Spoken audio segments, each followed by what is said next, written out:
A massive blindfolded monster bursts out into the city, its deafening roar shaking the ground, breaking tall buildings into pieces. Down below, chaos spreads everywhere as terrified people run through the streets, their faces frozen in horror under a crimson sky that seems to promise nothing but destruction. In the middle of all the noise and confusion, a young man named Ye Tian stands still, his fists tightly clenched, his eyes filled with defiance instead of fear. Then, in a sudden instant, his entire world twists and melts away into a vision full of pain. Bright red energy rushes wildly through his body, and he screams in pure agony, as unbearable power floods his veins. The torturous vision slowly fades, shrinking until only a single point of glowing light remains in the deep darkness. Ye Tian's eyes fly open as he's lying in his bed, gasping for breath, his body soaked in sweat. The nightmare is over, but the feeling of terror still feels painfully real. For a long moment, he stays frozen, his heart thundering in his chest, trying to understand what just happened. He knows he should be experiencing his talent awakening, but doubts start filling his mind, wondering if everything he saw was only a cruel illusion. Slowly, he gets out of bed and walks to the window. Outside, the world looks peaceful, the city bathed in soft daylight under a clear blue sky. But the calm view can't stop the disturbing images that come back to him in terrifying detail. The monstrous serpent twisting through the streets, the huge demonic creature roaring in fury, and the explosion that tore the city apart. He can still picture the people running in fear, their faces filled with despair and panic. He remembers the strange dark power that lifted people helplessly into the air. They hung like weightless dolls against a purple void, their mouths open in silent cries as they floated in terror. In that vision, he clearly saw his own hand reaching out desperately toward his sister, trying to save her before everything vanished into darkness. Suddenly, a sharp knock on his bedroom door snaps him out of his thoughts. His sister's familiar voice calls from outside, asking eagerly if he has awakened his talent. Ye Tian sits quietly on the edge of his bed, his red eyes troubled, reflecting the horror of what he just saw. The door bursts open and his sister Ye Yu rushes in, her face glowing with excitement and happiness.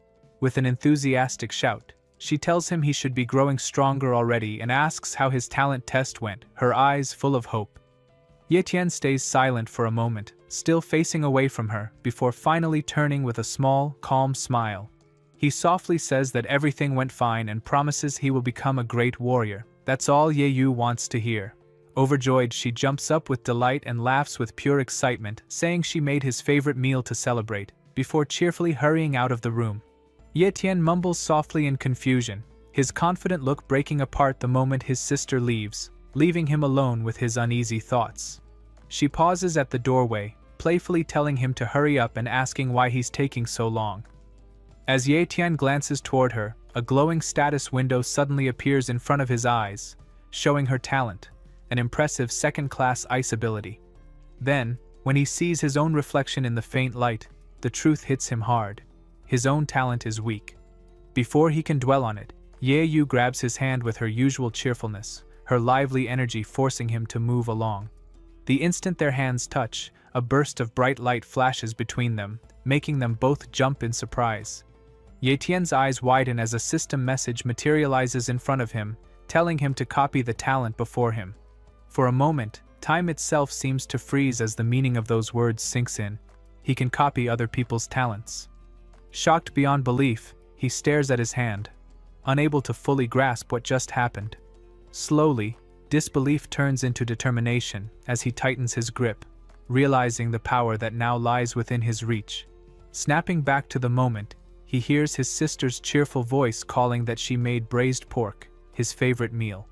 Still overwhelmed by the discovery, he simply nods and thanks her quietly.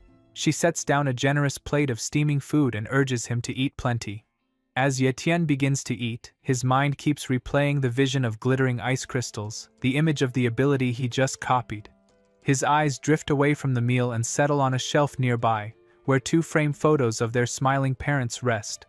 The sight fills him with renewed resolve and a quiet fire light up inside him. When he finishes eating, he stands up, puts on his jacket, and steps outside into the busy city. Pulling his hood low over his face, he walks through the crowded streets, his faintly glowing purple eyes scanning the people around him. He decides it is time to test his copy talent, his expression turning sharp and serious. A wave of soft energy ripples out from him, scanning the surroundings. But he quickly notices the range is too short, barely 3 meters. He frowns, realizing he can only sense talents within that limit. As he studies the nearby crowd, disappointment crosses his face. All the talents he finds are weak and ordinary. He mutters under his breath that none of them are worth copying. Knowing he must find something stronger, he resolves to aim for at least a mid-level ability. With new focus, he walks with purpose through the streets, passing bus stops, bright shops, and towering buildings, in search of a stronger target. His search finally leads him to a massive castle-like structure guarded by tall warriors in shining armor, their presence radiating power. Standing before them, Ye Tian feels a chill of awe and certainty. This is the place, he knows, the place where he will begin his true path to strength. To become a real warrior, one must first train as an apprentice, and before that, they have to master the basics of strength and endurance. In a large courtyard filled with nervous new trainees, a strict instructor with a cold face sits before them, his strong voice booming as he announces that their harsh training is about to begin.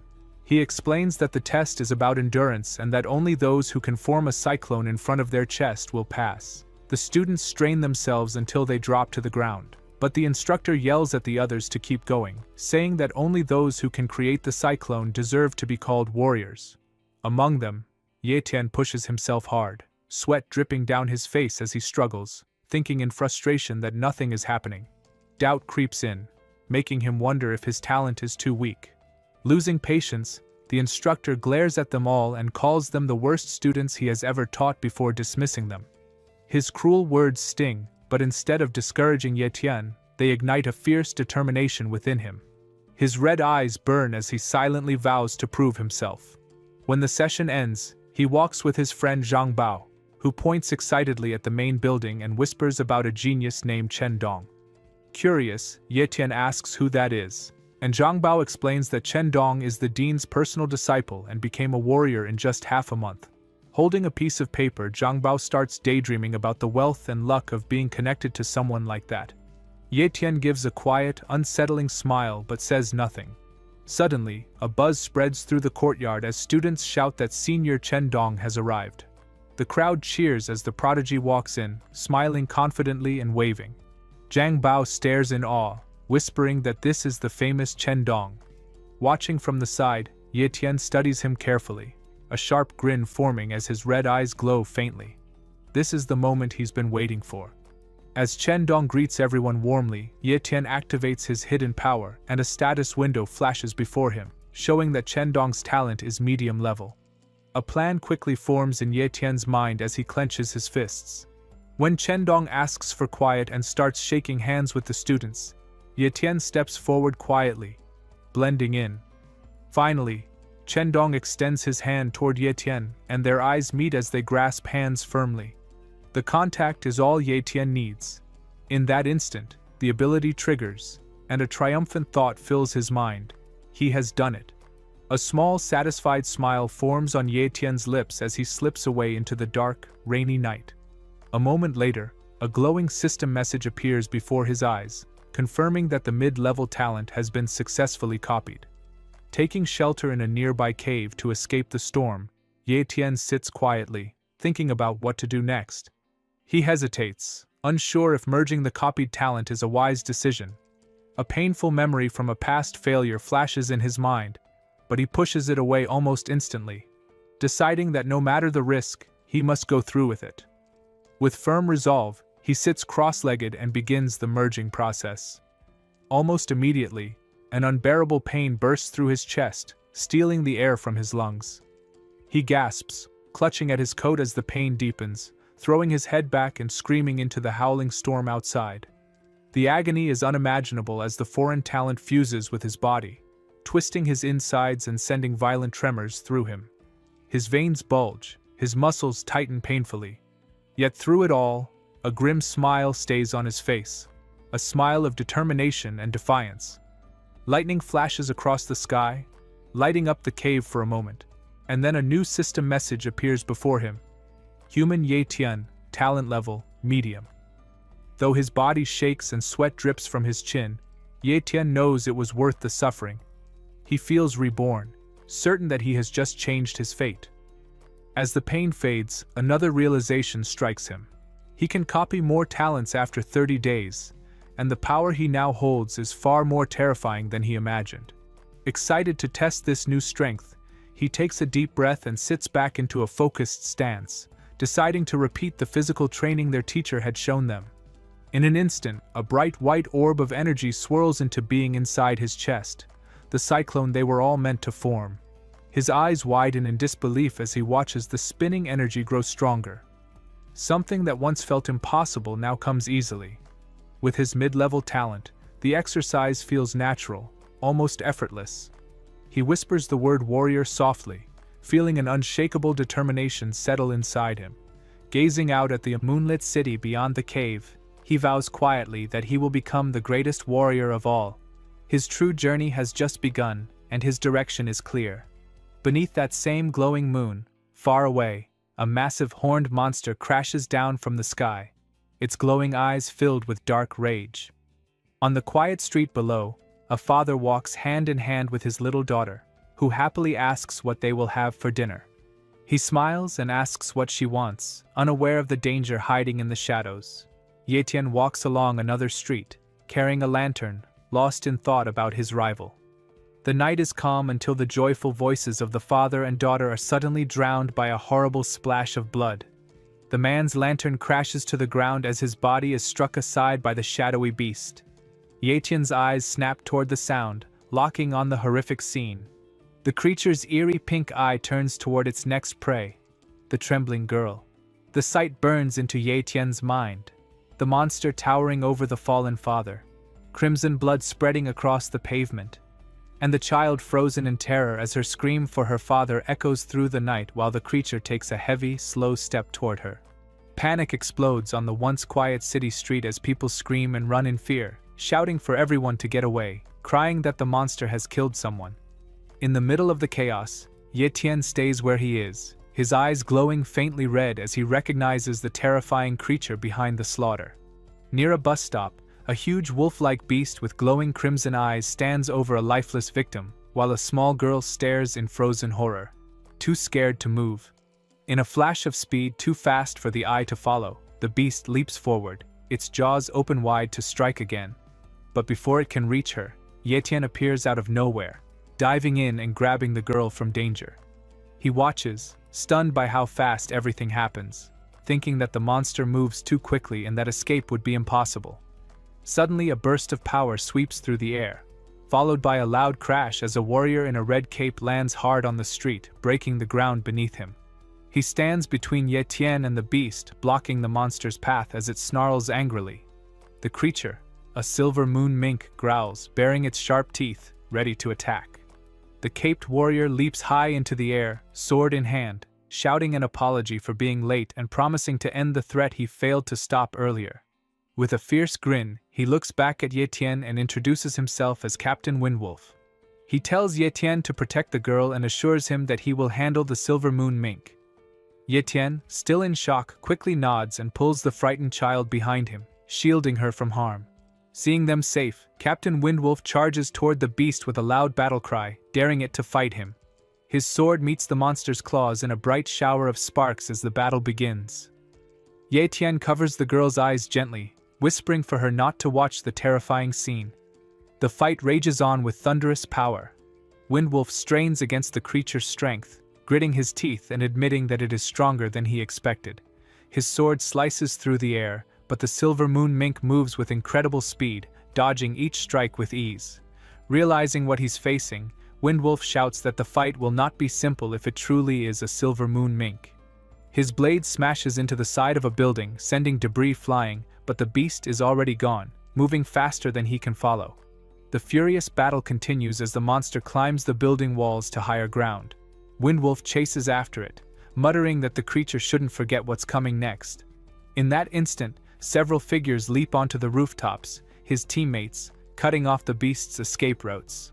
Cornered, the silver moon mink releases an ear-piercing roar that shakes the city, the sound wave crashes into the warriors, knocking them off their feet and hurling them through the air.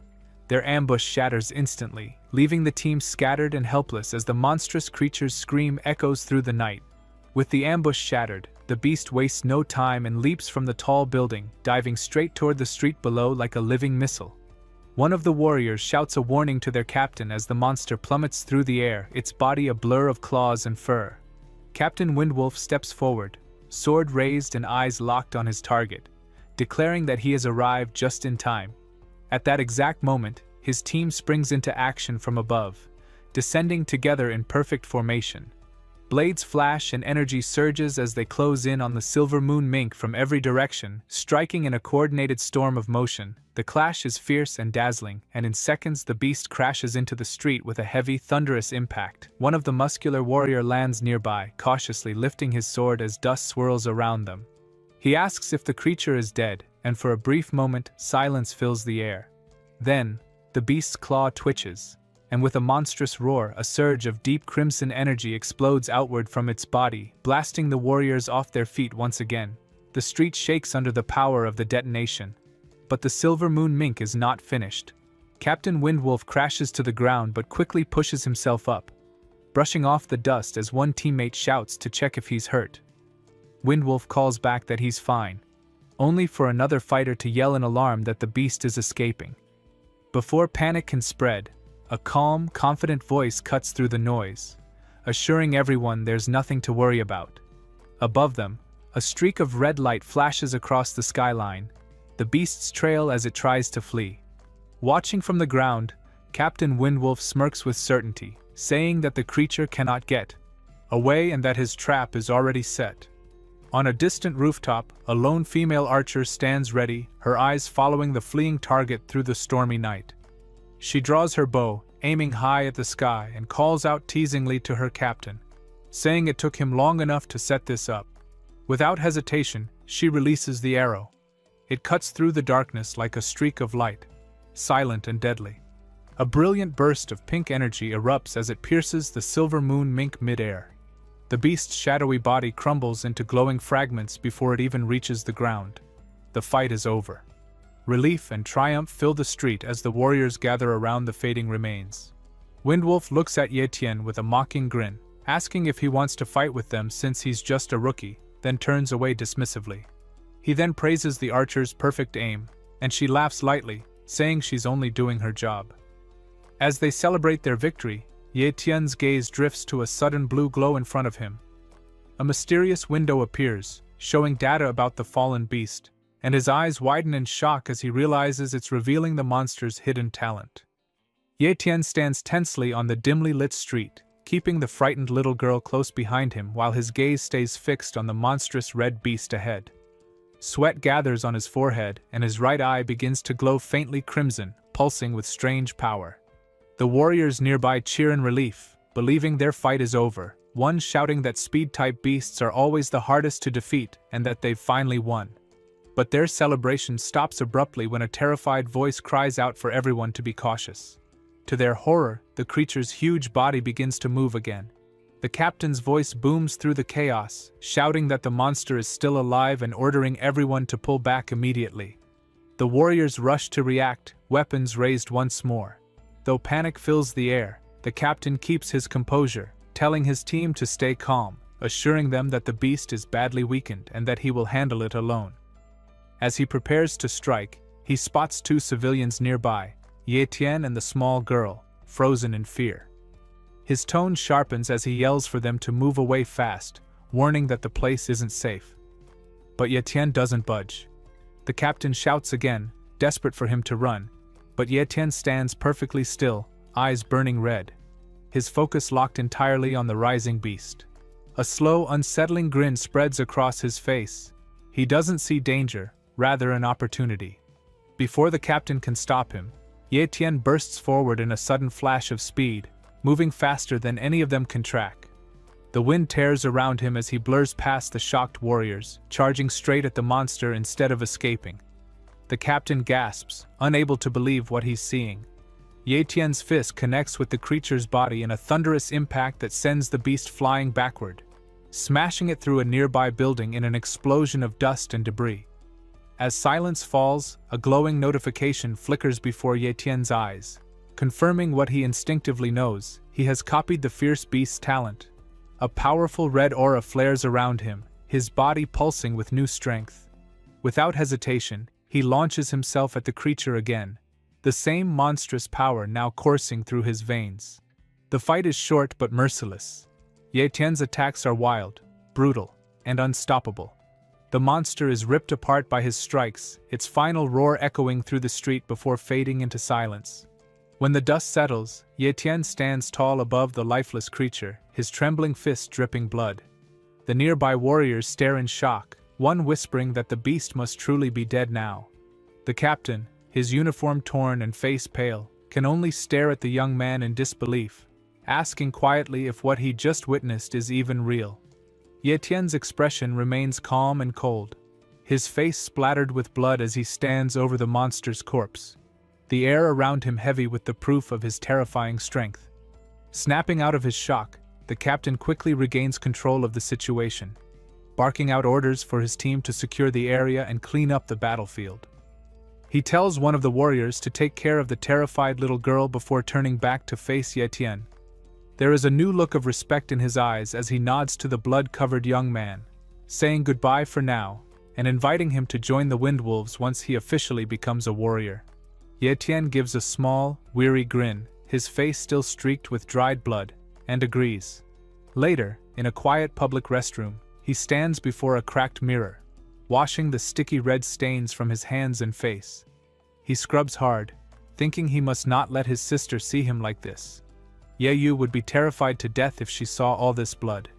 When he finally looks up, the person in the mirror looks different. His eyes still carry a faint crimson glow, a lasting mark from the power he copied. Stepping outside, Ye Tian gazes at the city skyline, its calm night lights a strange contrast to the chaos he just lived through. Everything around him feels quieter, yet heavier, as he realizes his world will never be the same again. Later, when he unlocks the door to his apartment, the familiar stillness of home wraps around him like a warm blanket. The faint hum of the night comforts him as he walks through the small space. In her room, Ye Yu sleeps peacefully, her soft breathing steady and calm. Ye Tian watches her for a long moment. She murmurs his name in her sleep and a small smile touches her lips. The sight fills him with deep warmth and unshakable resolve. She is his reason, the person he must protect, no matter the cost. Gently, he pulls a blanket up over her shoulders and whispers a promise to himself that he will never let harm. As he steps out of her room, his thoughts return to the battle. He realizes that today was the first time he had ever seen a fierce beast in person, and it was far more terrifying than the stories ever described. Reality is 100 times worse. The memory fuels his determination. In his own room, he unwraps a small cloth bundle, revealing a piece of the fierce beast's flesh he had secretly kept. The faint glow from it casts eerie light across his face. Staring at it, Ye Tian wonders if a human can really merge with beast talent. A translucent screen flickers before him as his mind focuses on the thought. He knows the risk is immense, but fear fades beneath his resolve. To protect his sister, he must grow stronger, no matter the pain. With cold determination, Ye Tian shoves the raw flesh into his mouth, accepting the agony that will come as the price for power. A terrible nightmare grips Ye Tian, flooding him with unbearable pain. His teeth clench tightly as his face twists into a silent scream, every muscle in his body straining as if it is being torn apart.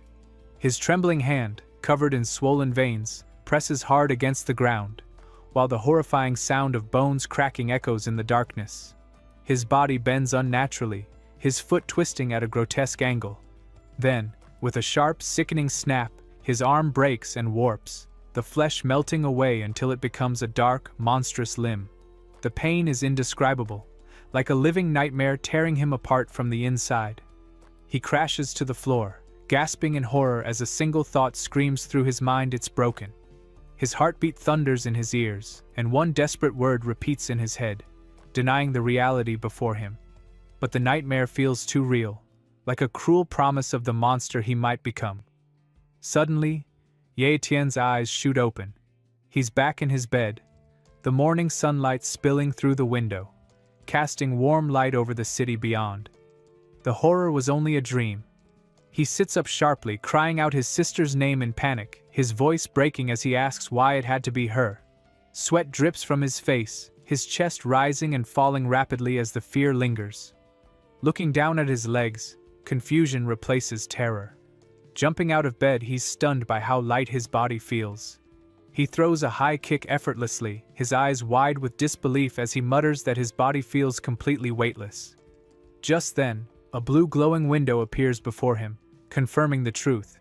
His talent level has increased to medium, with a novice speed ability now active. The scene shifts to the academy grounds near a dense forest, where a streak of pink energy flashes through the trees, Ye Tian in motion. He races through the forest at incredible speed, wind whipping past his face as a wild grin spreads across his lips. A cry of joy escapes him as his red eyes blaze with excitement. He dashes across the mountain slopes, his movements fluid and fast beyond reason. The silver moon mink's speed surges through him, and he clenches his fists tightly, thrilled by the power flowing within. Landing smoothly on a wide, flat rock, Ye Tian sits cross-legged and takes a deep breath, centering himself amid the misty silence. The forest's calm surrounds him like a sanctuary, a place to understand the changes inside him. But his peace doesn't last. His head turns sharply as he senses movement nearby. Then, a cheerful voice calls out his name from the fog. Through the drifting mist, his friend Zhang Bao appears, waving with excitement as he spots Ye Tian seated calmly on the rock. Ye Tian greets Zhang Bao with clear surprise, realizing this is why he hadn't seen him at the academy. His friend had been secretly training here the whole time. Zhang Bao laughs loudly, impressed by Ye Tian's effort, and steps closer, giving him a strong pat on the chest. He comments with wide-eyed admiration that Ye Tian feels solid as a rock and eagerly asks if he has already become an apprentice. Ye Tian gives a confident little nod, confirming that he has. Leaning in, Zhang Bao lowers his voice and asks slyly if Ye Tian wants to make his strength grow faster. Curious, Ye Tian asks if Zhang Bao really knows a way. With a smug smile, Zhang Bao tilts his head and asks if Ye Tian has ever drunk a fierce beast's blood before. Startled, Ye Tian shakes his head quickly, admitting nervously that he hasn't. Zhang Bao puffs out his chest proudly, bragging that he himself has done it and that it made him stronger much faster. Looking disappointed, he scolds Ye Tian lightly, saying it's a shame to waste such an opportunity from the heavens. Seeing Ye Tian's growing interest, Zhang Bao grins and says he knows how to get fiercer beast blood, asking if Ye Tian wants to try it. Ye Tian's eyes light up with excitement, and he urges him to explain. Zhang Bao tells him that the authorities are holding official trials and that the grand prize is a shining goblet filled with the blood of a fierce beast. Ye Tian's expression turns thoughtful, and he asks what level the trial area is. Zhang Bao immediately reassures him that it's a low-level zone where almost all the beasts have already been wiped out, leaving only one descendant behind, a savage beast. Ye Tian narrows his eyes and murmurs that it doesn't sound bad, deciding that it might be worth the risk. Zhang Bao claps him on the shoulder and laughs, saying they should team up and take down the beast together. For a moment, Ye Tian hesitates, uncertainty flickering across his face. Zhang Bao notices and grows defensive, asking why he looks so unsure and reminding him that he only shared this secret because they're close friends. Ye Tian gives a polite, reassuring smile and gently refuses, saying sorry and promising that next time, he'll definitely join him. Zhang Bao's smile fades, hurt flashing in his eyes. Turning his back, he mutters sadly that he thought they were real friends and never imagined Ye Tian could be so cold. As he storms away into the fog, Ye Tian calls out to him, insisting that even if they don't fight together, they're still friends and begging him to stop. But his voice fades into the mist as Zhang Bao disappears, and then a low, distant boom echoes through the quiet forest, breaking the silence. A month later, inside the 5th Academy, angry shouting fills the hallway from behind a closed office door. A man's furious voice bellows that no one should try to sign up without an official trial notice and demands to know who dared to leak the information. His rage is clear, his words echoing through the corridor. Inside the room, a strict-looking instructor sits behind his desk, glaring coldly at Ye Tian, who stands tall before him. Unflinching, Ye Tian states firmly that he is now a warrior and therefore has every right to register for the trial. The instructor's lips curl into a mocking smirk and he laughs harshly before slamming a piece of paper onto the floor at Ye Tian's feet. With a sneer, he mutters that he had planned to let them live a little longer but didn't realize they were so eager to die. Ye Tian's expression doesn't change. Calmly, he bends down to pick up the paper, but when his eyes move over the title, they widen slightly. It's a life and death contract. The instructor confirms this with a cold, casual tone, explaining that if Ye Tian truly wants to participate in the trial, he must sign it. Taking a slow sip from his cup, the man's irritation deepens until his patience finally snaps. Slamming the cup down, he shouts in anger, ordering Ye Tian to get out if he's too scared of dying and stop wasting his time. Ye Tian says nothing. He turns silently and walks out of the office, his steps steady, his resolve clear. A short while later, the instructor looks up from his desk at the sudden sound of a paper hitting it with a solid thud. He blinks in disbelief, realizing that Ye Tian has returned. The signed contract lies before him. Picking it up, he stares at the signature and scoffs, muttering that the boy must be out of his mind. Looking out the window at the distant city skyline, the instructor shakes his head and laughs bitterly, saying to himself that this trial wasn't meant for poor reckless brats like him. In his eyes, Ye Tian is just another fool rushing toward death. Meanwhile, back at their small apartment, morning light spills through the window as Ye Tian's sister wakes up. She sits up slowly, yawning and rubbing her eyes before swinging her legs over the edge of the bed, her bare feet touching the cool floor. Still half asleep, she stretches and walks into the living room, calling out to her brother, expecting him to still be in bed. But the apartment is quiet, too quiet. Her eyes sweep the room and widen in surprise when she spots the dining table, a full breakfast waiting neatly on the table. She gasps in pleasant shock, smiling brightly as she exclaims that it's a miracle to see her brother cook for once. Her smile fades when she notices a small folded note placed beside the plates. Picking it up, she reads the short message saying there's an academy event and that he'll be back after 3 days. The simple words don't make her feel any better, and worry fills her face as she holds the yellow paper tightly in her hands. Far away, in a ruined city that looks long forgotten, a black crow with glowing red eyes circles above the wreckage, watching everything below. The wind howls through the broken skyscrapers and empty streets, carrying the sound of rattling metal and swirling dust. The place feels eerie and lifeless, the perfect setting for the dangerous trial about to start. In the middle of the ruins, groups of students in matching uniforms stand together, their figures small against the huge, destroyed landscape. These are the chosen participants brought here to face the trial. A torn banner with the name 5th Academy flaps in the wind, its edges shredded. One student looks around, amazed by how many people are there, whispering that the crowd is massive. Ye Tian stands nearby next to his cheerful friend, a strong guy carrying a giant axe on his shoulder. The friend grins as he scans the area, pointing out that students from all 5 academies have shown up. Not too far away, a smug voice cuts through the noise. A student from another academy looks Ye Tian's way with a mocking smirk, asking why a trash academy like theirs even bothered to come. His tone drips with arrogance, and standing beside him is a tall, muscular man with blonde hair who stays silent but just as proud. Leaning close to his master, he mutters that this trial isn't just about killing beasts, it's also a chance to take down other participants, meaning weaker opponents will be easy targets. The arrogant student laughs darkly, clearly amused by the idea. In another corner, whispers spread through another group of students. Someone excitedly points and says that's Mo Xiaobei, the young prodigy from the Mo family, and the others murmur with admiration. Hearing this, Ye Tian glances over, understanding.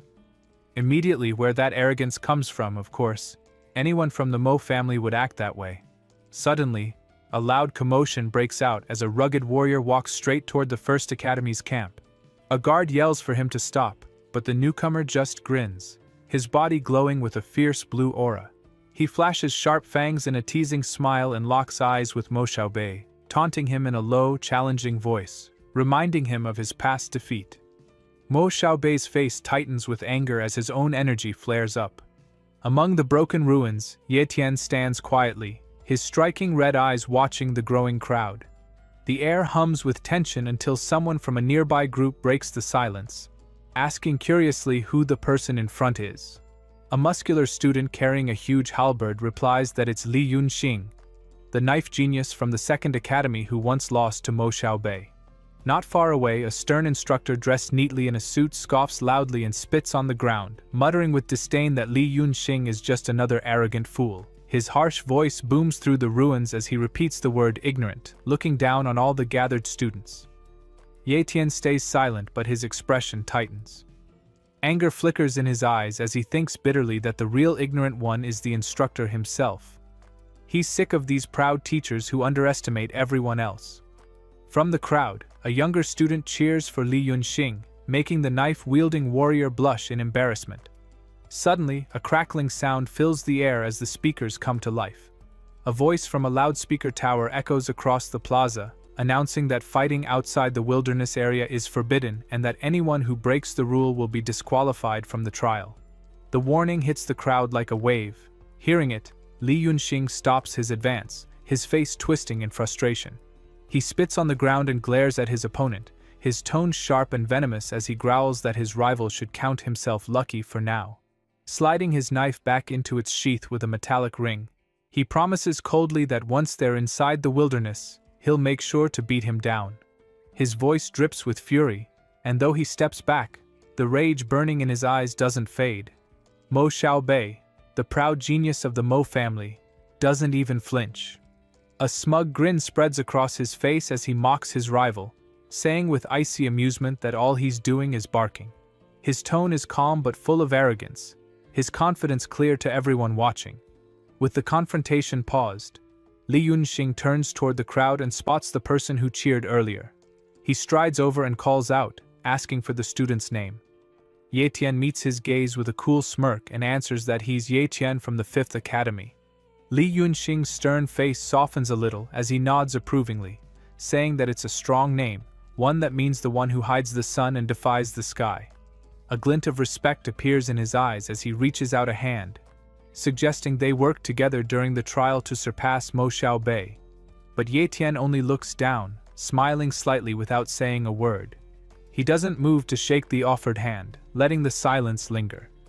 Li Yunxing's face shifts from surprise to confusion, then to reluctant admiration as he realizes Ye Tian's quiet refusal isn't rudeness, but confidence. With a faint smile, he wishes Ye Tian good luck and tells him to survive. This time, Ye Tian finally takes his hand, and the two share a firm handshake, a wordless understanding between rivals bound for the same deadly path. A moment later, the loudspeaker crackles again, announcing that the trial is about to begin and that the 1st Academy will enter first.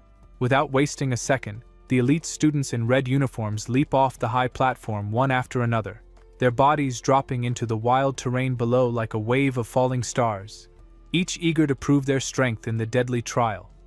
With explosive speed, Mo Xiaobei and another top contender burst through the giant gates first, leading the charge into the unknown. Their movements are blurs of motion, dust swirling in their wake as they disappear beyond sight. A fierce grin stretches across Mo Xiaobei's face, his eyes glowing with excitement for the battles to come. Nearby, the halberd-carrying student laughs excitedly, shouting that the trial has officially begun. He turns to Ye Tian with a wide smile, saying he's off to meet up with his team and wishing him luck, calling over his shoulder for him to stay safe before running off into the distance. Another student nearby remarks on the strict entry order, pointing out that their academy is last to go in. Stretching lazily, Li Yunxing smirks and comments on how unfair the system is, saying that's just how harsh the world can be. He then gives Ye Tian a final nod and a small wave before heading off, leaving Ye Tian standing alone at the edge of the ruins. For a few quiet moments, Ye Tian stays still, watching the others vanish into the wilderness. Once he's sure no one is watching, he takes off at incredible speed, sprinting away from the official entrance and diving straight into the dense forest. His expression calm but full of focus. He lands hard in a hidden clearing and mutters to himself that this place will work perfectly. Dropping his backpack and bow to the ground, he straightens up, eyes sharp with quiet determination. Suddenly, a glowing translucent screen appears in front of him, showing a simple yes or no choice. Without hesitation, he makes his decision. Crimson energy swirls around his body, growing stronger with every second. His glowing eyes fix on the floating prompt as his body starts to shake violently. Pain floods through him, his hand trembling as the sound of bones cracking fills the air. Gritting his teeth, Yetian falls to his knees, sweat dripping down his face as he gasps that he has to keep going. The agony builds until a beam of red light explodes upward from the clearing, splitting the clouds above. When it fades, Yetian slowly rises, a new powerful aura surrounding him. His eyes now blaze a vivid purple, glowing with intensity. Drawing his new blade, he steadies himself, ready to test his strength. With a smooth motion, he swings the sword, the air ringing with a sharp metallic sound as the blade cuts through in a blur of silver. A deep crack echoes as a massive tree collapses, sliced cleanly in half by a single effortless strike. A glowing status window appears in front of him, confirming his success. His knife talent is now medium level.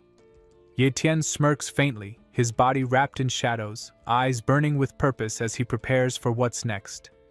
His transformation complete, he's finally ready for the hunt.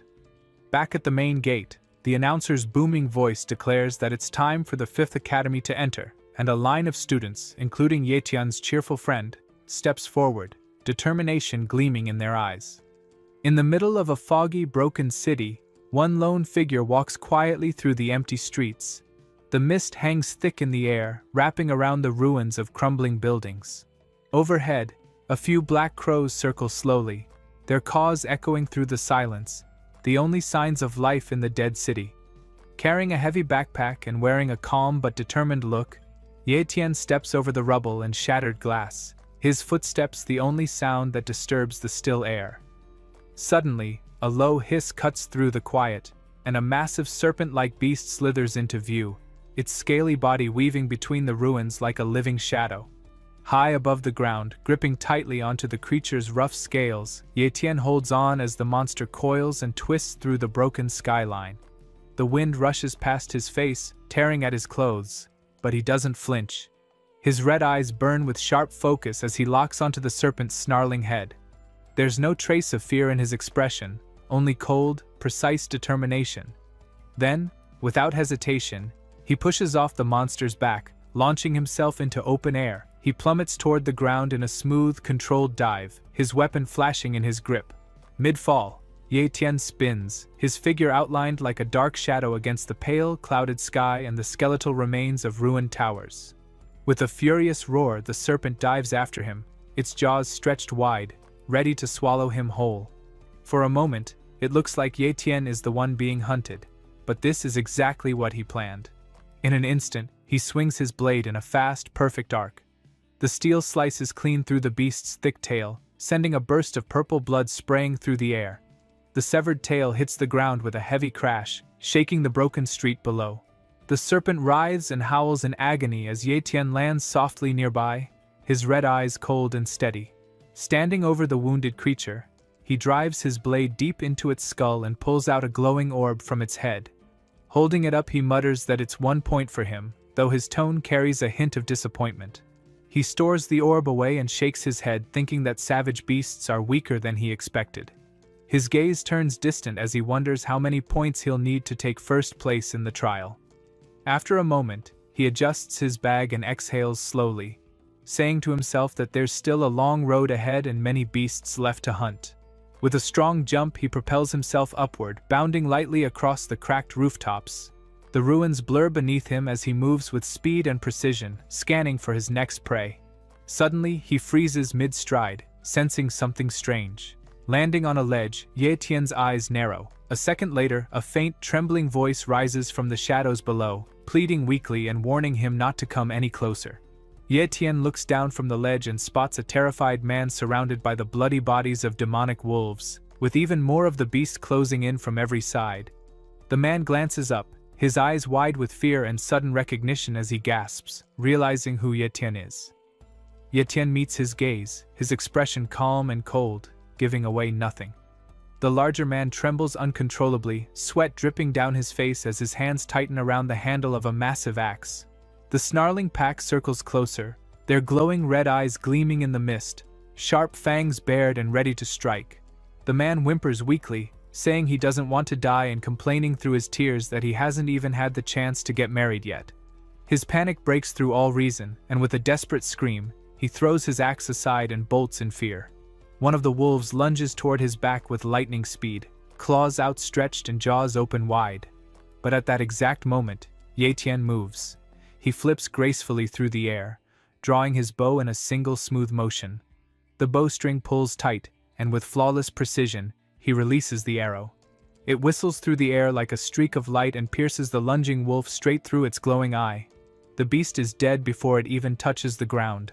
The man stops mid-run, turning slowly in disbelief as he stares at the fallen creature. His mouth hangs open, unable to process the impossible shot that just saved his life. Ye Tian lands softly, his red eyes glinting as a small smirk forms on his lips. Looking at the trembling man, he calmly asks if he can have all the points for this hunt. The man freezes, finally realizing who stands before him, his voice shaking as he stammers Ye Tian's name. Fear flashes in his eyes again, but this time it's mixed with concern as he cries out for Ye Tian to escape, warning that he can't handle the tooth wolves. But Ye Tian only chuckles quietly, completely unbothered, as a fierce red glow begins to rise from his body. The air crackles with power, the aura around him burning like a storm about to break loose. The wolves howl in unison and charge all at once, their growls echoing through the ruins. Ye Tian doesn't move.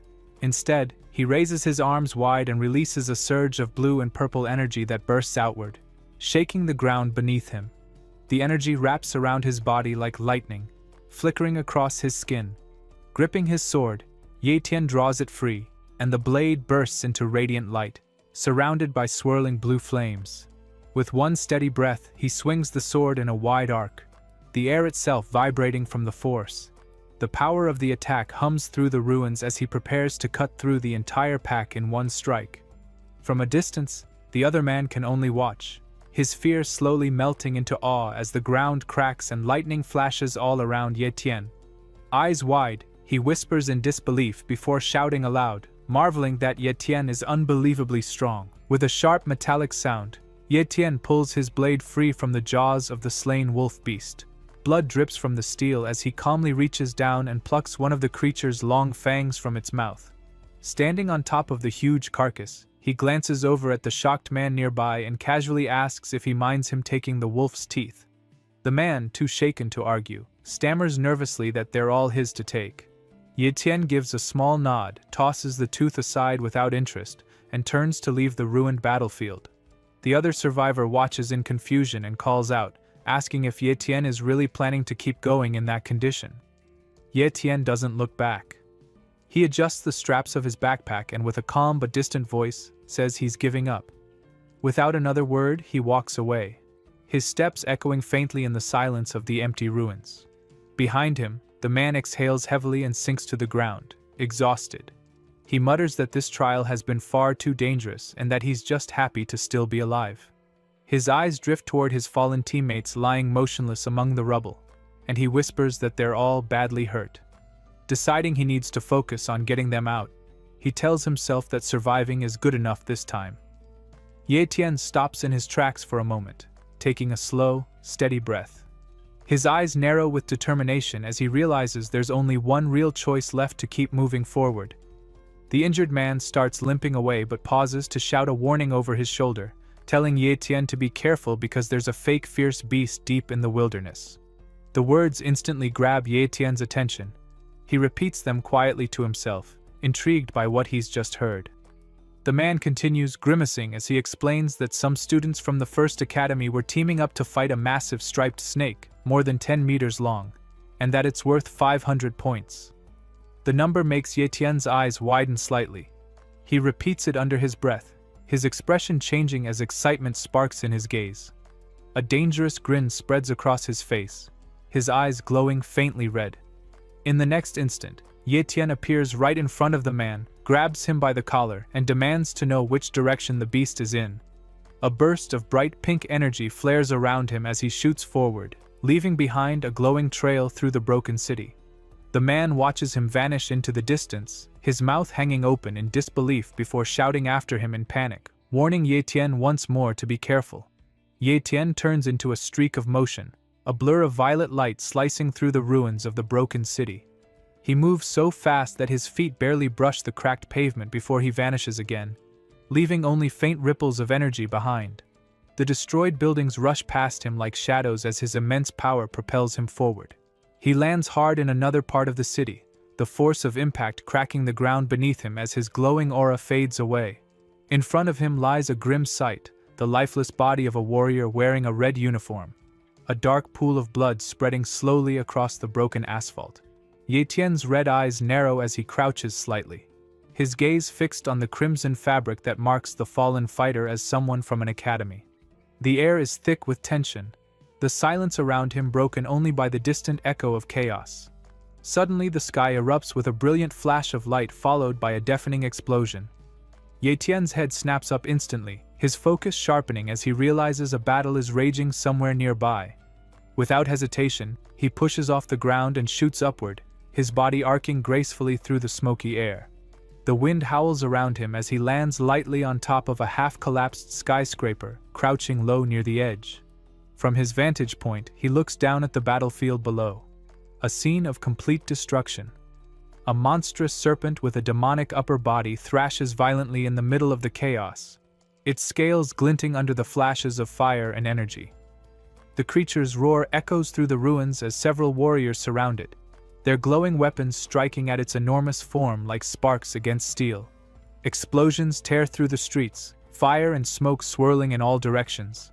Among the chaos, a man's voice rings out clearly, commanding his comrades to attack. His tone burns with determination as he shouts that they must bring down the beast no matter what. Fueled by his words, the academy students rush in together, attacking from every direction with their blades and powers. At the center of it all, Mo Xiaobei charges ahead with fierce confidence, shouting that the 500 points belong to him alone. His sword clashes against the creature's thick scales with a harsh metallic screech, sparks flying as he forces the attack. Someone from below yells that the fake fierce beast is running out of energy and now is the perfect time to finish it off. But before they can strike again, the monstrous serpent turns its enormous head toward them, its crimson eyes flaring with pure rage, and the air trembles as its unholy roar fills the battlefield. In the middle of a destroyed, empty city, a warrior dressed in detailed armor stands his ground against a swarm of horrifying monsters.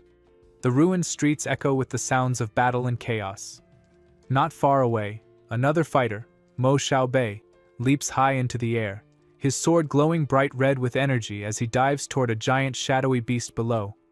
The impact is explosive, his blade piercing deep into the creature's skull, and a burst of purple energy ripples out as the monster collapses with a thunderous crash.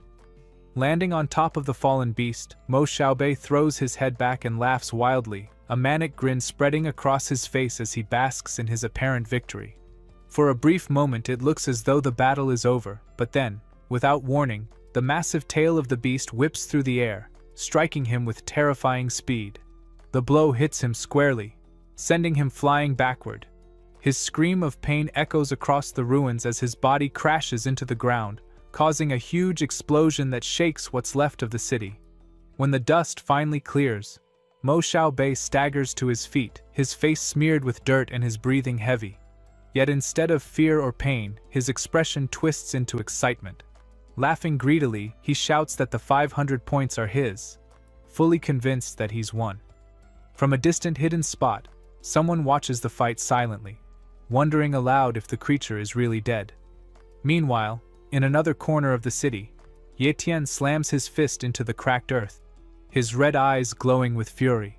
He realizes with frustration that he's missed his chance to take the prize for himself. Back at the battlefield, Mo Xiaobei strolls proudly through the rubble, smirking as his followers rush over, bowing deeply and congratulating him for his so-called victory. Their admiration fuels his arrogance, and he throws back his head with a loud, self-satisfied laugh. His voice rises, booming with pride as he declares that first place in the trial belongs to him alone. But before his words can fade, the ground trembles with a monstrous roar. Behind him, the creature he thought he'd killed begins to rise, its body glowing with a violent purple aura. Its eyes blaze an eerie white as it fixes its furious gaze on Mo Xiaobei. The beast's power surges, the air crackling with energy, and with one furious blast, it releases a shockwave that sends Mo Xiaobei and his men flying. Terror replaces his pride as he screams in disbelief that it isn't dead. His earlier triumph vanishing in an instant as he's hurled helplessly through the air. Mo Xiaobei's men are thrown across the ruined streets like rag dolls, their weapons clattering against the debris.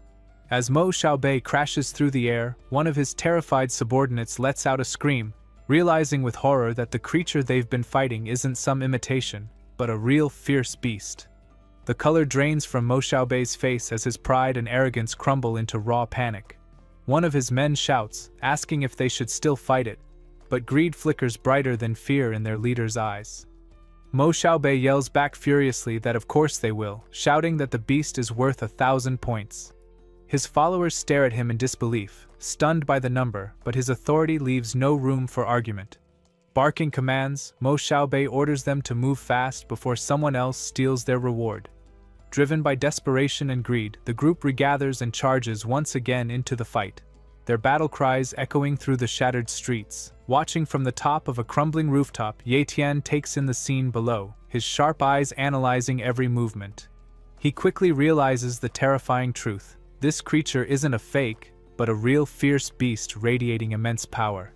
A faint smirk plays on his lips as a dark purple aura begins to swirl around his body. Looking down at the group charging recklessly forward, he mutters quietly that they aren't faster than him.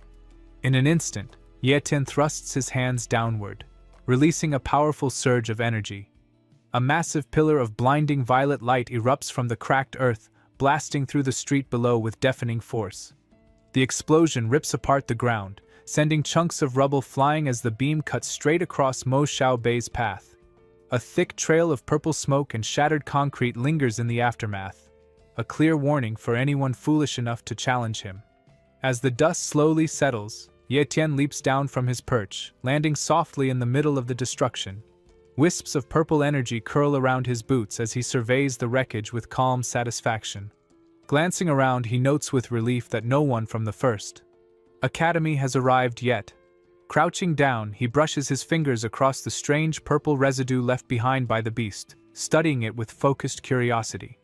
After a long moment of silence, he straightens up, his red eyes narrowing. A cold breeze whips through the ruins, stirring the swirling energy around him as he turns his gaze toward a massive, decaying building nearby. Ye Tian's lips curl into a dangerous grin as he steps forward, his crimson eyes glowing brighter. The beast is inside, and the real hunt is about to begin.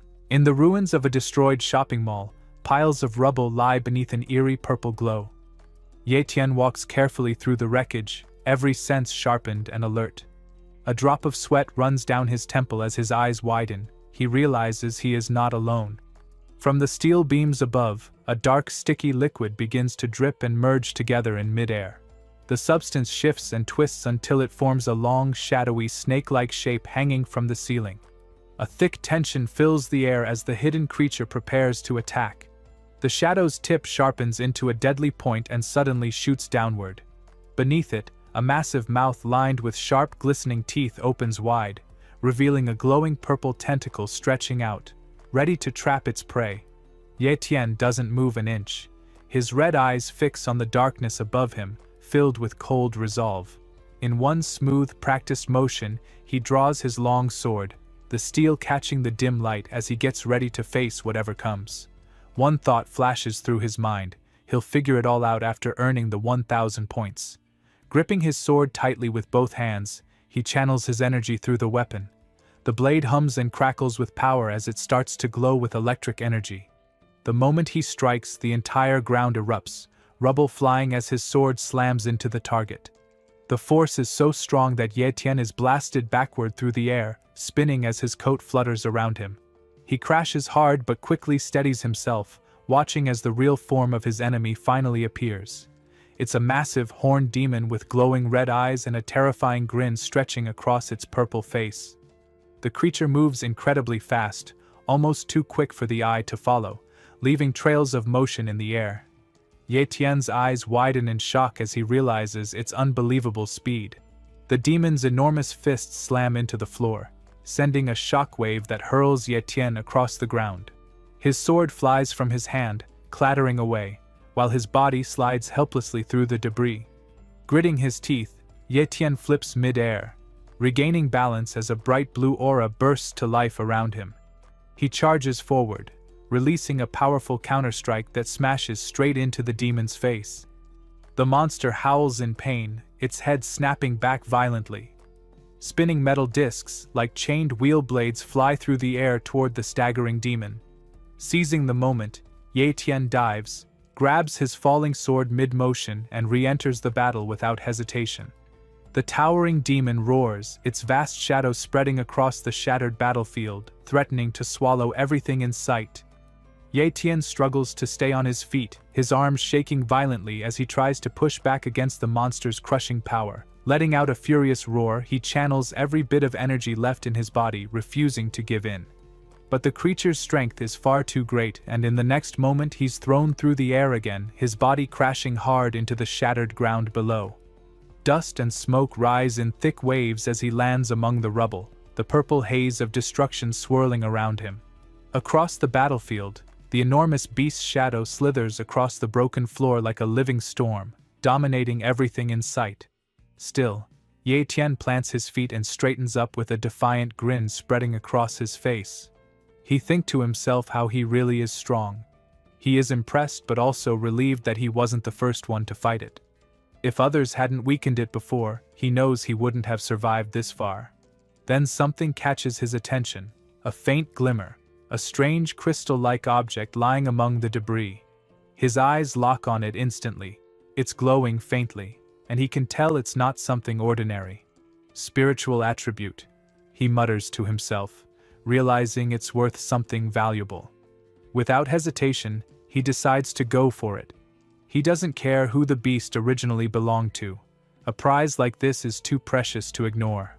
By the time he moves closer, the massive purple demon lies motionless, its colossal body finally defeated. Ye Tian climbs up onto its head, his boots crunching against its rough, scaled skin, and lifts the shimmering treasure he came for, the beast's huge blood-red eyeball. Holding it up to the dim light, he grins wide, recognizing exactly what it is, a fierce beast's eye worth a full 1,000 points. But he's not done yet. He kneels beside the fallen creature and starts collecting its other valuable remains. Knowing how rare and powerful a fierce beast's heartblood is, Ye Tian slices open the enormous chest cavity, his blade glinting as he works. Carefully, he collects the glowing green liquid that pours out, watching it swirl with life as it fills his vial. The sound of it bubbling quietly almost feels alive.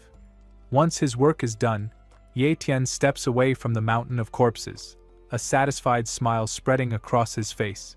He looks at the vials, pleased at how much he's managed to gather, and stores them safely away. As he tightens his grip on his sword, a surge of power rushes through him, making the blade shine with a bright white glow that cuts through the darkened hall. He's ready for whatever challenge comes next. But just as he turns to leave, a group of hunters arrives, stopping dead in their tracks. Horror spreads across their faces as they see the destroyed demon. One of them yells that the fierce beast's eye is missing, while another screams that the heart's blood has already been drained. Their leader's eyes flare with rage as he realizes the truth. His voice trembles with fury as he roars that whoever dared steal his 1,000 points will pay with their life. In a world overrun by monstrous beasts, a lone warrior clad in ornate armor stands as humanity's shield, his battle unending. In the present, under a rain-streaked sky, a solitary figure stands atop a ruined building watching the desolate city below. Hunched against the downpour, Ye Tian keeps a low profile, his red-rimmed eyes scanning the street. Below, a group of hunters patrols the rubble. One of them tells his master that the guy who stole his points is probably hiding. A hulking man in a suit stands at the center of the group, flanked by his subordinates. After considering what to do next, he gives a ruthless command to raid anyone they see, determined to find the thief. His men survey the ruins, ready to begin their hunt. The leader's face twists with rage as he vows they will not let this go so easily, and his followers respond in unison with their understanding. From his perch above, Ye Tian watches them, his expression hardening as he clutches his coat, his decision made. A crackle of violet energy begins to surround him. the raw power surging through his body as lightning arcs across the rooftop and his eyes glow with otherworldly intensity. He is no longer hiding, he is preparing to act. With a powerful surge, he launches himself from the building, a comet of purple lightning streaking through the rain-soaked air. He soars between the skeletal remains of skyscrapers, leaving a trail of energy in his wake as he moves swiftly through the dead city. Flying over vast fields of debris, he comes to a halt high above the destruction. He knows he cannot stay hidden forever. Time is running out, and he has to make his move. He thinks about the impending deadline when the points will be settled 3 days from now and mutters that this place is not very visible. He descends into a ruined structure, the area seemingly empty and offering a temporary refuge from his pursuers. His heavy backpack hits the concrete floor with a thud. Sitting amongst the wreckage, Yetian pulls out an ornate vial containing a glowing green liquid and wonders how much this fierce beast can help him improve before tipping the potion into his mouth. The potion's taste is so vile it brings tears to his eyes, and he complains that it should not taste that bad even if he is dreaming. But his resolve quickly returns as he tells himself that whatever it takes, he will do it, to protect his sister and to become stronger, and he curses as he steels himself, chugging the rest of the foul-tasting elixir while grimacing.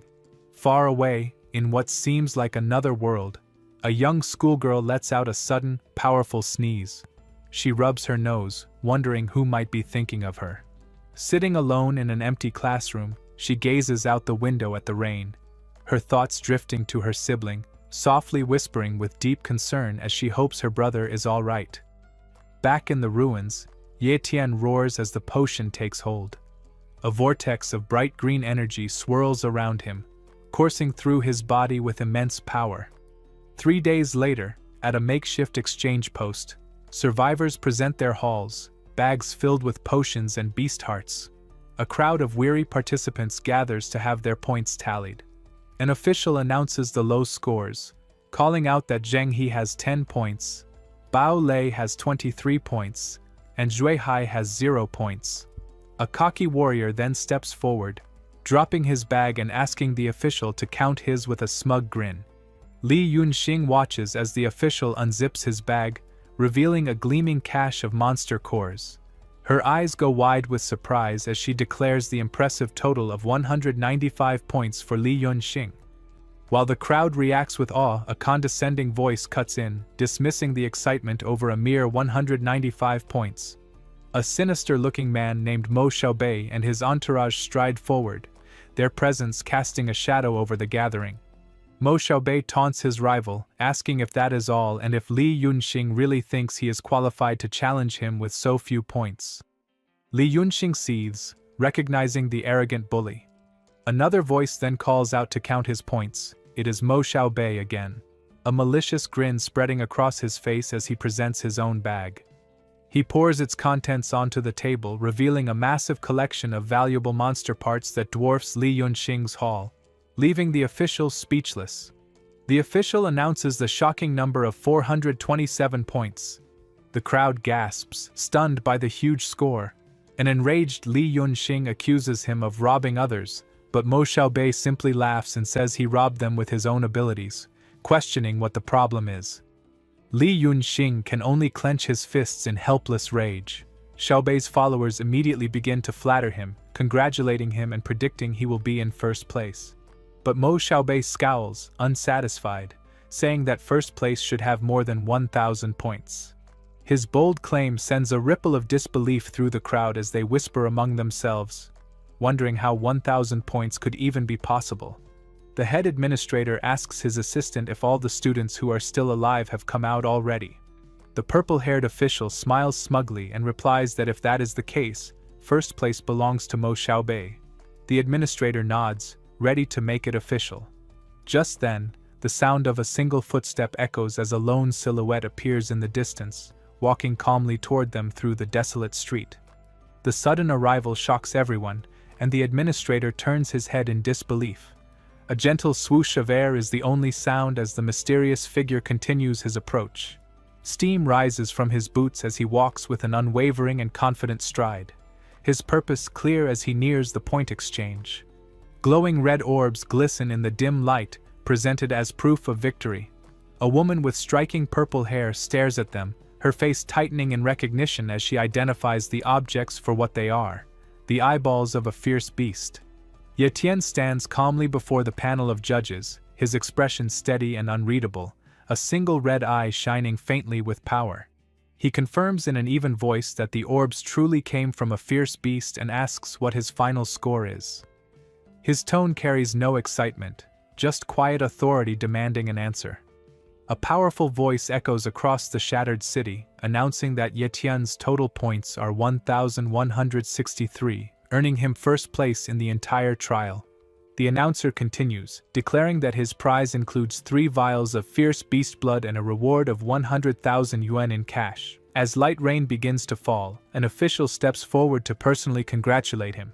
In the distance, students from the 5th Academy burst into cheers, their shouts of victory echoing through the ruins. A large student with his face wrapped in bandages jumps up, pumping his fist and proudly shouting Ye Tian's name. But not everyone shares their joy. From another academy, a rival watches the scene in disbelief, his jaw tightening in rage. He spits on the ground, snarling that the thief has finally shown himself, and to think it's just some worthless student from the 5th Academy. His fury boils over as he orders his men to dig up every detail about Ye Tian, determined to find out who dared humiliate him. Around the plaza, whispers spread among the crowd, some full of admiration, others wary and uncertain. One student cheers that Ye Tian truly earned his win, finally bringing glory to their struggling academy. A girl, noticing her teacher's grim face, asks why he looks so worried instead of proud. The teacher frowns deeply, explaining that crossing the powerful Mo family could be dangerous and that Ye Tian might pay dearly for it. The warning casts a shadow over the victory. On the main display, the rankings flicker to life, showing Ye Tian in first place, far above Mo Xiaobei who trails behind him. Cameras flash as Ye Tian steps onto the winner's stage, a garland placed around his neck. He stands still, his face unreadable under the lights, accepting his triumph without a word. In the crowd, both Mo Xiaobei and his long-haired ally watch closely, identical sinister smiles creeping across their faces. The announcer's voice rings out again, marking the end of the trial and inviting everyone to celebrate the top 3 students. The applause grows, but tension simmers beneath it. Mo Xiaobei steps forward, his sharp voice cutting through the noise as he accuses Ye Tian of daring to mess with what belongs to him. The two face off on the bridge with the ruined city as their backdrop, their rivalry clear in their eyes. Ye Tian smirks, his red eyes glinting as he reminds Mo of his own earlier words. Mo's grin widens, his tone mocking as he pretends not to remember and innocently asks what he supposedly said. Before the moment can escalate, a woman steps in, defending Ye Tian firmly, saying he earned his victory through skill alone and asking what exactly the problem is. Mo Xiaobei laughs mockingly, his face twisting with arrogance as he challenges Ye Tian to see which of them is stronger. Ye Tian doesn't flinch. His voice stays calm and steady as he steps forward, saying they can settle it through a match. Instantly, a red aura flares around Ye Tian while a blue one bursts from Mo Xiaobei, the air between them buzzing with heavy pressure. Mo Xiaobei's eyes glint with interest at Ye Tian's boldness, a sharp grin curling across his lips. Ye Tian meets his gaze without fear, his own power swirling stronger as he prepares for the inevitable fight. Later, as dusk falls over the ruined city, Ye Tian returns home. The door clicks open and he steps inside quickly, calling out that he's back. His sister Ye Yu's happy voice answers and she runs to him, throwing her arms around him in relief. Then she pulls back, pouting that he came home so late and scolding him playfully. Her expression changes to alarm when she notices his messy clothes, asking frantically if he's hurt. Ye Tian gives a tired smile and gently reassures her that he's fine before swinging his heavy backpack off his shoulder and telling her he brought a present. The distraction works. Ye Yu's eyes light up with excitement and she eagerly asks what it is. Ye Tian empties the bag, revealing stacks of cash and sparkling treasures. Ye Yu gasps, amazed at the sight, exclaiming how much money there is. She teases that now he can finally get married, but Ye Tian laughs softly, saying the money is for living expenses instead. She cheers. joking that they can finally eat meat every day. Spotting a glowing vial of fierce beast blood, she picks it up curiously, shaking it as she asks what it's for. Sitting cross-legged on the floor, Yetian admits he doesn't know yet. That's why he bought an old illustrated book about treasures. Excited, Yeyu leans over his shoulder to look as he opens the thick, worn pages. His red eyes scan quickly until he finds the matching picture. A crystal-like substance called liquid of the Earth's core, said to enhance cultivation talent. As he reads, Yetian feels a strange energy pulsing through him, and a vision of a winged creature flashes in his mind. Without hesitation, he slides the bottle toward his sister and tells her firmly that it can make her stronger. Yeyu stares in shock, unsure what to say, but Yetian's expression turns serious. Looking down, he mutters that he doesn't need it anymore. When he looks up again, his eyes blaze with determination, a wild grin spreading across his face as he insists she drink it. Yeyu freezes, sweat forming on her forehead, stammering in disbelief as she struggles to understand her brother's sudden, fierce demand. In the quiet dusk of the city, a difficult question hangs in the air. Ye Tian's sister wonders if she should drink the precious awakening potion, thinking that since she hasn't awakened yet, it might simply go to waste. Inside their apartment, she sits holding the bottle of glowing green liquid, her expression one of doubt and surprise. She and her brother Ye Tian sit in silence, the valuable potion representing a choice that could change their lives forever. As Ye Tian ponders their situation, his sister has a sudden, brilliant idea and claps her hands together excitedly, suggesting to her brother that they can sell it and make a lot of money by selling something so powerful. Ye Tian's mind races as he recalls that the Earth Core liquid source, which he destroyed, also held Earthstones, realizing grimly that when the buyer asks for Earthstones, he definitely will not believe him, and such a deal would only lead to assassination. A dark, cunning smile spreads across Ye Tian's face as a plan forms. His sister, oblivious, still laments the destroyed source. Ye Tian tells her that if she doesn't drink it, it's even more of a pity, his tone shifting ominously as he reaches for the bottle. He uncorks the potion, his voice dropping low, and before his sister can react, he lunges, holding the bottle directly above her shocked open mouth, his intentions suddenly and terrifyingly clear. He commands her to open up, forcing her jaw open and pouring the entire contents down her throat as she struggles violently against him, her muffled cries echoing in the room. She screams for help, crying that it is murder as she thrashes in his grip. Releasing her, he casually asks how the taste is. His sister coughs and sputters, then her eyes widen in shock as a pleasant warmth spreads through her body. She gasps in disbelief at how nice the sensation is, her expression shifting from terror to wonder as a gentle green aura begins to emanate from her body. The potion works, awakening her latent abilities. From the side, Ye Tian watches intently, his own eye glowing with a predatory pink light. The sudden awakening leaves her completely drained as she murmurs that she is tired, giving a weak salute before slumping onto the couch. Ye Tian tells her it is all right and to go ahead and rest, his gaze cold and calculating as he watches her drift off to sleep. 1 hour later, with his sister fast asleep, Ye Tian sits cross-legged on the floor. He begins to meditate, and a swirling green aura, the very essence of her newly awakened talent, is drawn from her sleeping form and begins to circle around him as she lies surrounded by shimmering particles of energy. Ye Tian's concentration deepens, his copycat ability in full effect, absorbing the foundation of her power.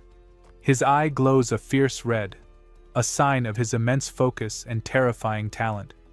His meditation complete, Ye Tian rises and picks up several ornate chalices filled with the blood of a powerful beast. He examines one closely, the crimson liquid held within the glittering vessel, knowing it is the next step in his own brutal path to power.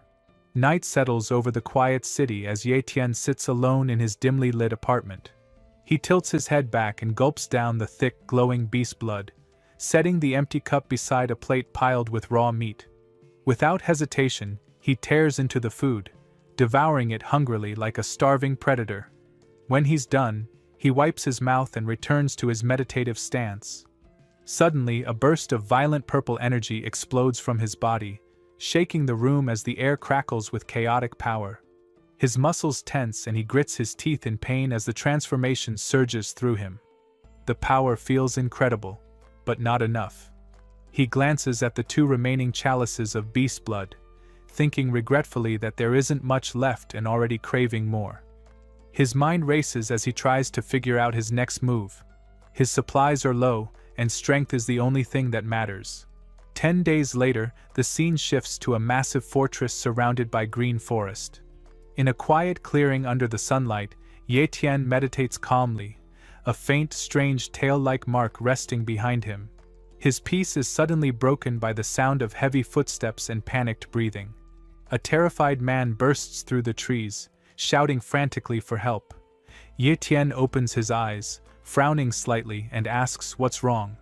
The man gasps that Mo Xiaobei is here. At the name, Ye Tian immediately stands, but the man quickly clarifies that Mo Xiaobei isn't attacking. He's gone into seclusion to reach the warrior stage and plans to come for revenge afterward. Ye Tian simply sits back down, unimpressed, which makes the man lose his patience. He yells in frustration, asking how Ye Tian can sit there so calmly when they're in danger. Ye Tian just replies in a quiet, confident tone that if Mo Xiaobei is retreating, he thought it meant he came for a fight. The man, terrified, insists that if Mo truly becomes a warrior, defeating Ye Tian will be effortless. But Ye Tian remains composed, saying he isn't slacking off and that fear should go the other way around. The man shouts that Mo Xiaobei has wealth and resources, unlike them. Ye Tian smirks faintly and says flatly that they're finished, which makes his companion collapse in despair. Kneeling, the man laments that everything is over and dramatically promises to take care of Ye Tian's body and look after his sister when he dies. Ye Tian just watches him, cold and expressionless, clearly uninterested in his theatrics. His thoughts have already moved far beyond this moment. Meanwhile, in a grand mansion far away, something powerful awakens. Inside a sealed chamber, a giant vault door groans before exploding outward in a deafening blast. As the smoke clears, shouts of praise fill the room, celebrating the young master's breakthrough to the warrior stage. From the rubble steps Mo Xiaobei himself, now transformed, his body stronger and his eyes glowing red with deadly intent. At the heart of a lush forest stands a magnificent and imposing mansion, a testament to immense wealth and power, its sprawling grounds meticulously kept, with ornate fountains and grand staircases leading to its entrance. Every detail, from the sculpted hedges to the towering spires, speaks of a family of great importance. Inside, a scarred subordinate kneels respectfully and offers his congratulations on advancing to the warrior stage, blessing the young master and wishing him prosperity. The young master, a tall man with long dark hair, stands impassively as maids attend to him, draping a robe over his powerful shoulders, and he calls out to his father. An imposing bald man with a red fur collar strides into the room, his expression one of immense pride, acknowledging that his son has successfully become a warrior and proclaiming that he is truly his son. The father affectionately pats his son's shoulder and praises him, telling him not to worry and that he will never embarrass the Mo family. He adds that their elder even suggested personally rewarding him, while Xiaobei remains humble and credits his success to his father and the elder's nurturing. The father laughs heartily and urges his son to get up, then contemplates whether the dishes are ready in the kitchen before deciding to go himself, reminding Xiao to eat later and mentioning he has prepared his favorite dishes to celebrate. Xiao calls out his thanks as his father and a bodyguard depart, leaving him alone in the grand room with his subordinate. As the heavy doors close and the celebratory atmosphere vanishes, Xiaobei's expression hardens, and he menacingly asks his man if he thoroughly investigated the thing he left behind before going into retreat. The subordinate reports with a cruel smile that the kid has no parents and nobody to rely on, meaning they can bully him as they please, prompting Xiaobei to sneer that the boy is trash with no background. They walk through an arched doorway into a sunlit courtyard surrounded by pristine architecture. And having confirmed the boy is an insignificant target, Xiaobei's plan becomes chillingly clear as he issues the final command to kill him. The subordinate hesitates and cautions that the base is different from the wild and that killing at will could still cause trouble no matter how powerful the Mo family is. But while wine is poured into an ornate goblet, Xiao dismisses the concern and orders him to go find a shadow killer, arguing that killing from the shadows leaves no trace. The subordinate remains practical, noting that hiring a shadow killer requires at least 1 million and asking if it is worth it. To which Xiao scoffs that a servant's mind is like that of poor people and then leans forward, his gaze intense. The seafront base is enormous, yet only a few families live in luxury while the rest suffer as slaves. Xiao looks at his trembling subordinate with cold amusement and asks if he knows why this is the case.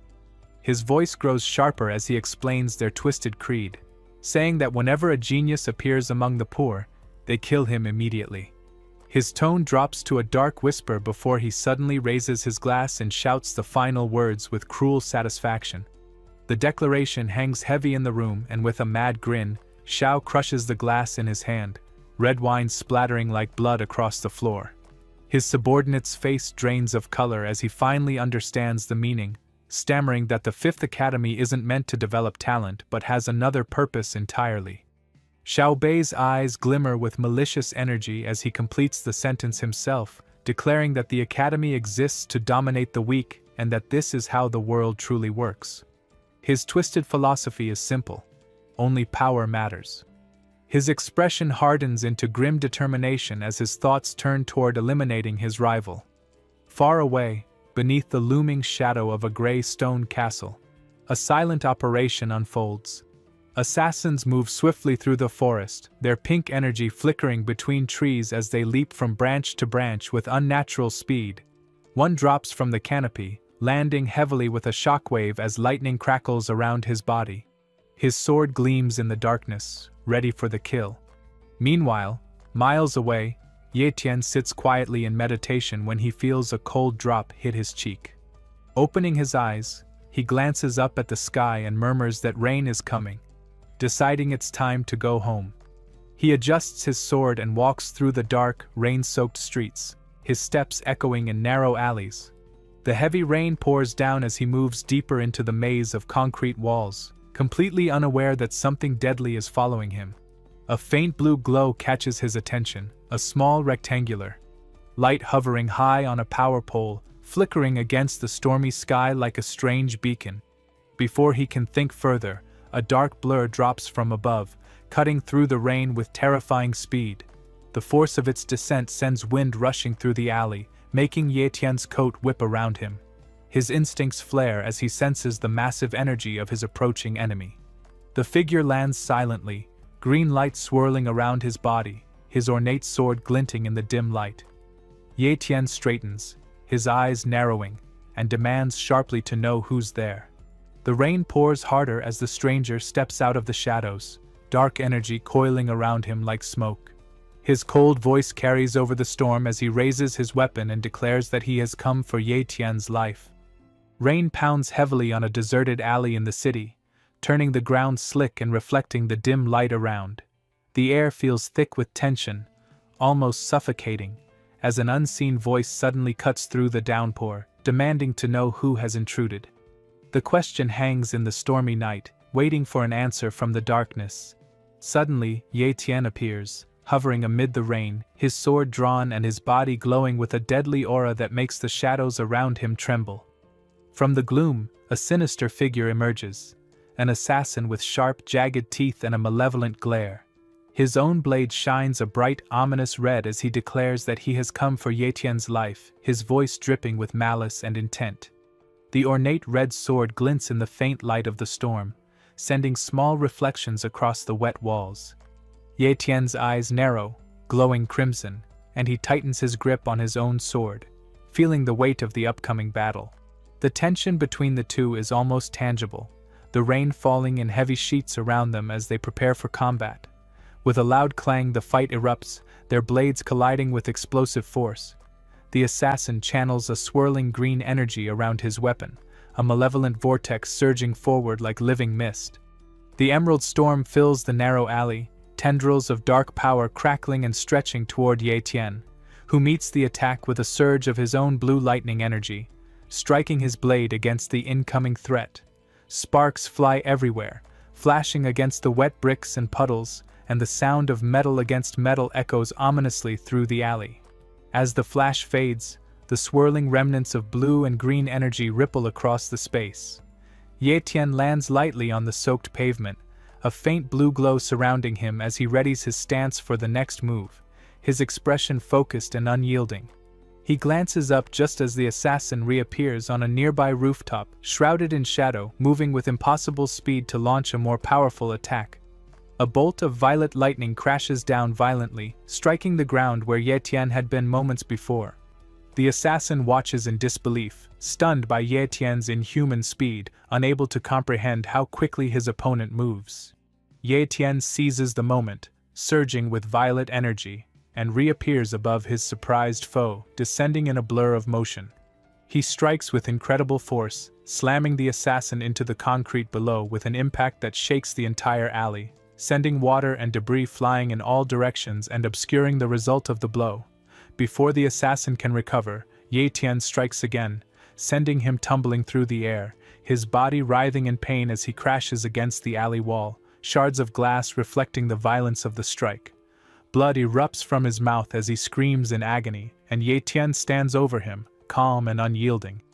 The defeated assassin slides to the wet ground, his twin red blades clattering from his grasp, signaling his utter defeat. Bleeding and barely conscious, the assassin lies on the ground, confused and shocked by how easily he's been beaten. He mutters to himself in disbelief, unable to accept that even a trained elite like him couldn't see through Ye Tian's power. His frustration builds into anger as he shouts, demanding to know how Ye Tian managed to defeat him. Ye Tian, calm and composed, stands over him with his faint blue aura flickering in the rain. He slowly walks closer, his expression serious, and asks if the assassin really wants to know the answer. His tone sharpens as he makes his own demand first. He wants to know who sent the assassin. The man just scoffs, blood dripping from his mouth, a stubborn grin twisting his face. He tells Ye Tian that he'll only speak when he's moments away from death. With one last surge of energy, the assassin explodes into motion, his body flaring with a bright green aura. He screams the name of his final move, Shadow Blade, and charges forward in a desperate attempt to kill Ye Tian. But Ye Tian is already ready. Dropping into a low stance, his body crackles with violet lightning as he strikes back in a single perfect counter. The sound of the clash echoes through the alley, and in that instant, Ye Tian's blade pierces straight through his opponent's chest. The assassin is thrown backward, crashing to the wet ground as his ornate sword slips from his trembling hand and lands with a metallic clatter. Ye Tian takes a step forward, his eyes cold and his voice cutting through the rain. He gives the man one more chance, asking again, his tone now icy and final, who sent him? Blood pours from the assassin's mouth as he looks up weakly, his vision fading. Ye Tian's crimson eyes glow, fiercely in the dim light, unmoving as he waits for the answer. A faint, pained laugh escapes the assassin as he admits in a raspy voice that Ye Tian is the strongest apprentice he has ever fought. With his final breath, he says he'll tell him, and whispers the name Mo Xiaobei before his head falls back and his body goes limp. The rain keeps falling as Ye Tian stands alone, repeating the name under his breath. His mind turns over the new clue as thunder rolls above. He kneels beside the corpse, placing a glowing hand over the assassin's chest. Slowly, a dark mist rises from the body, an ethereal energy pulled toward Ye Tian's palm.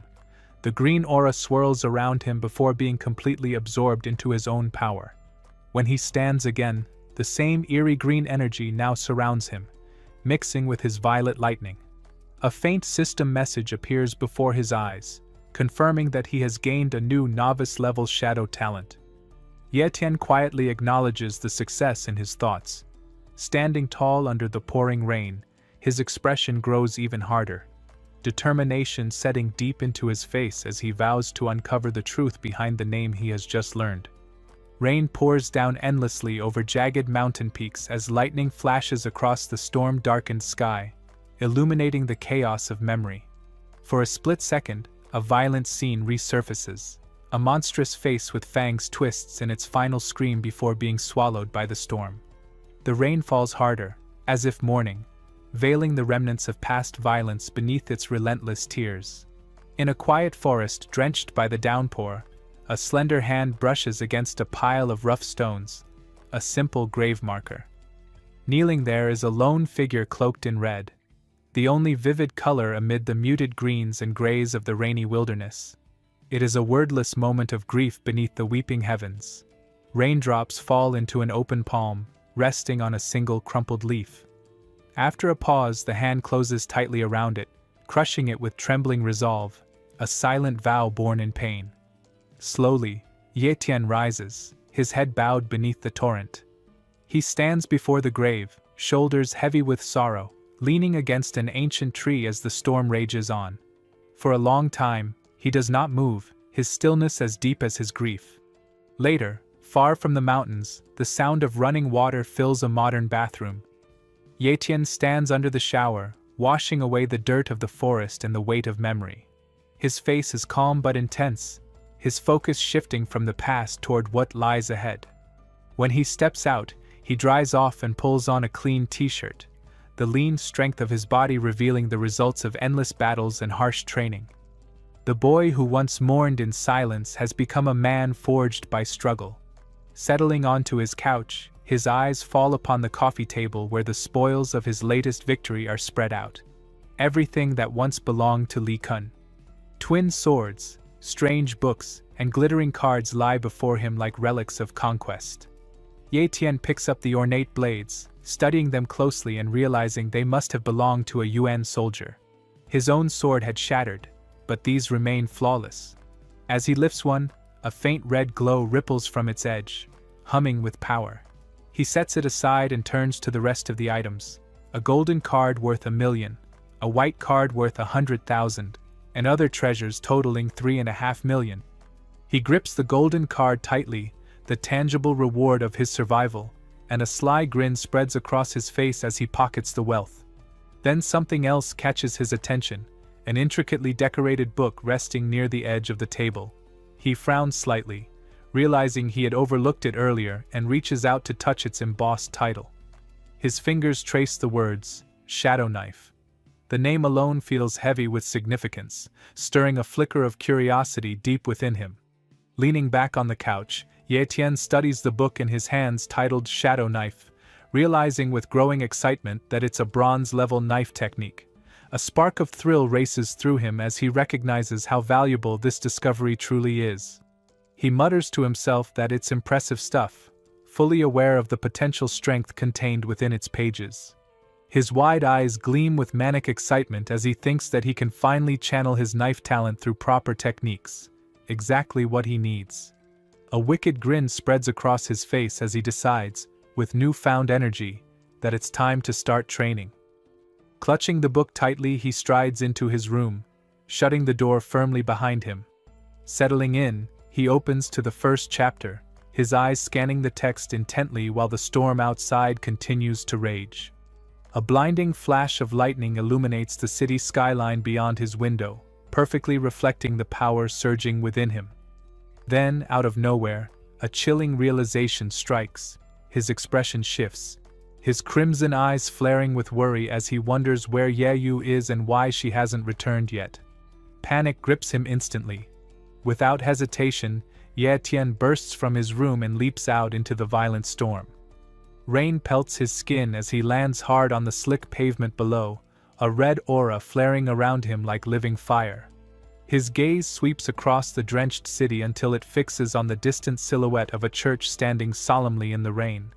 Ignoring the students walking casually with umbrellas, he breaks into a frantic barefoot sprint through the cold downpour, scanning every shadow with fierce urgency.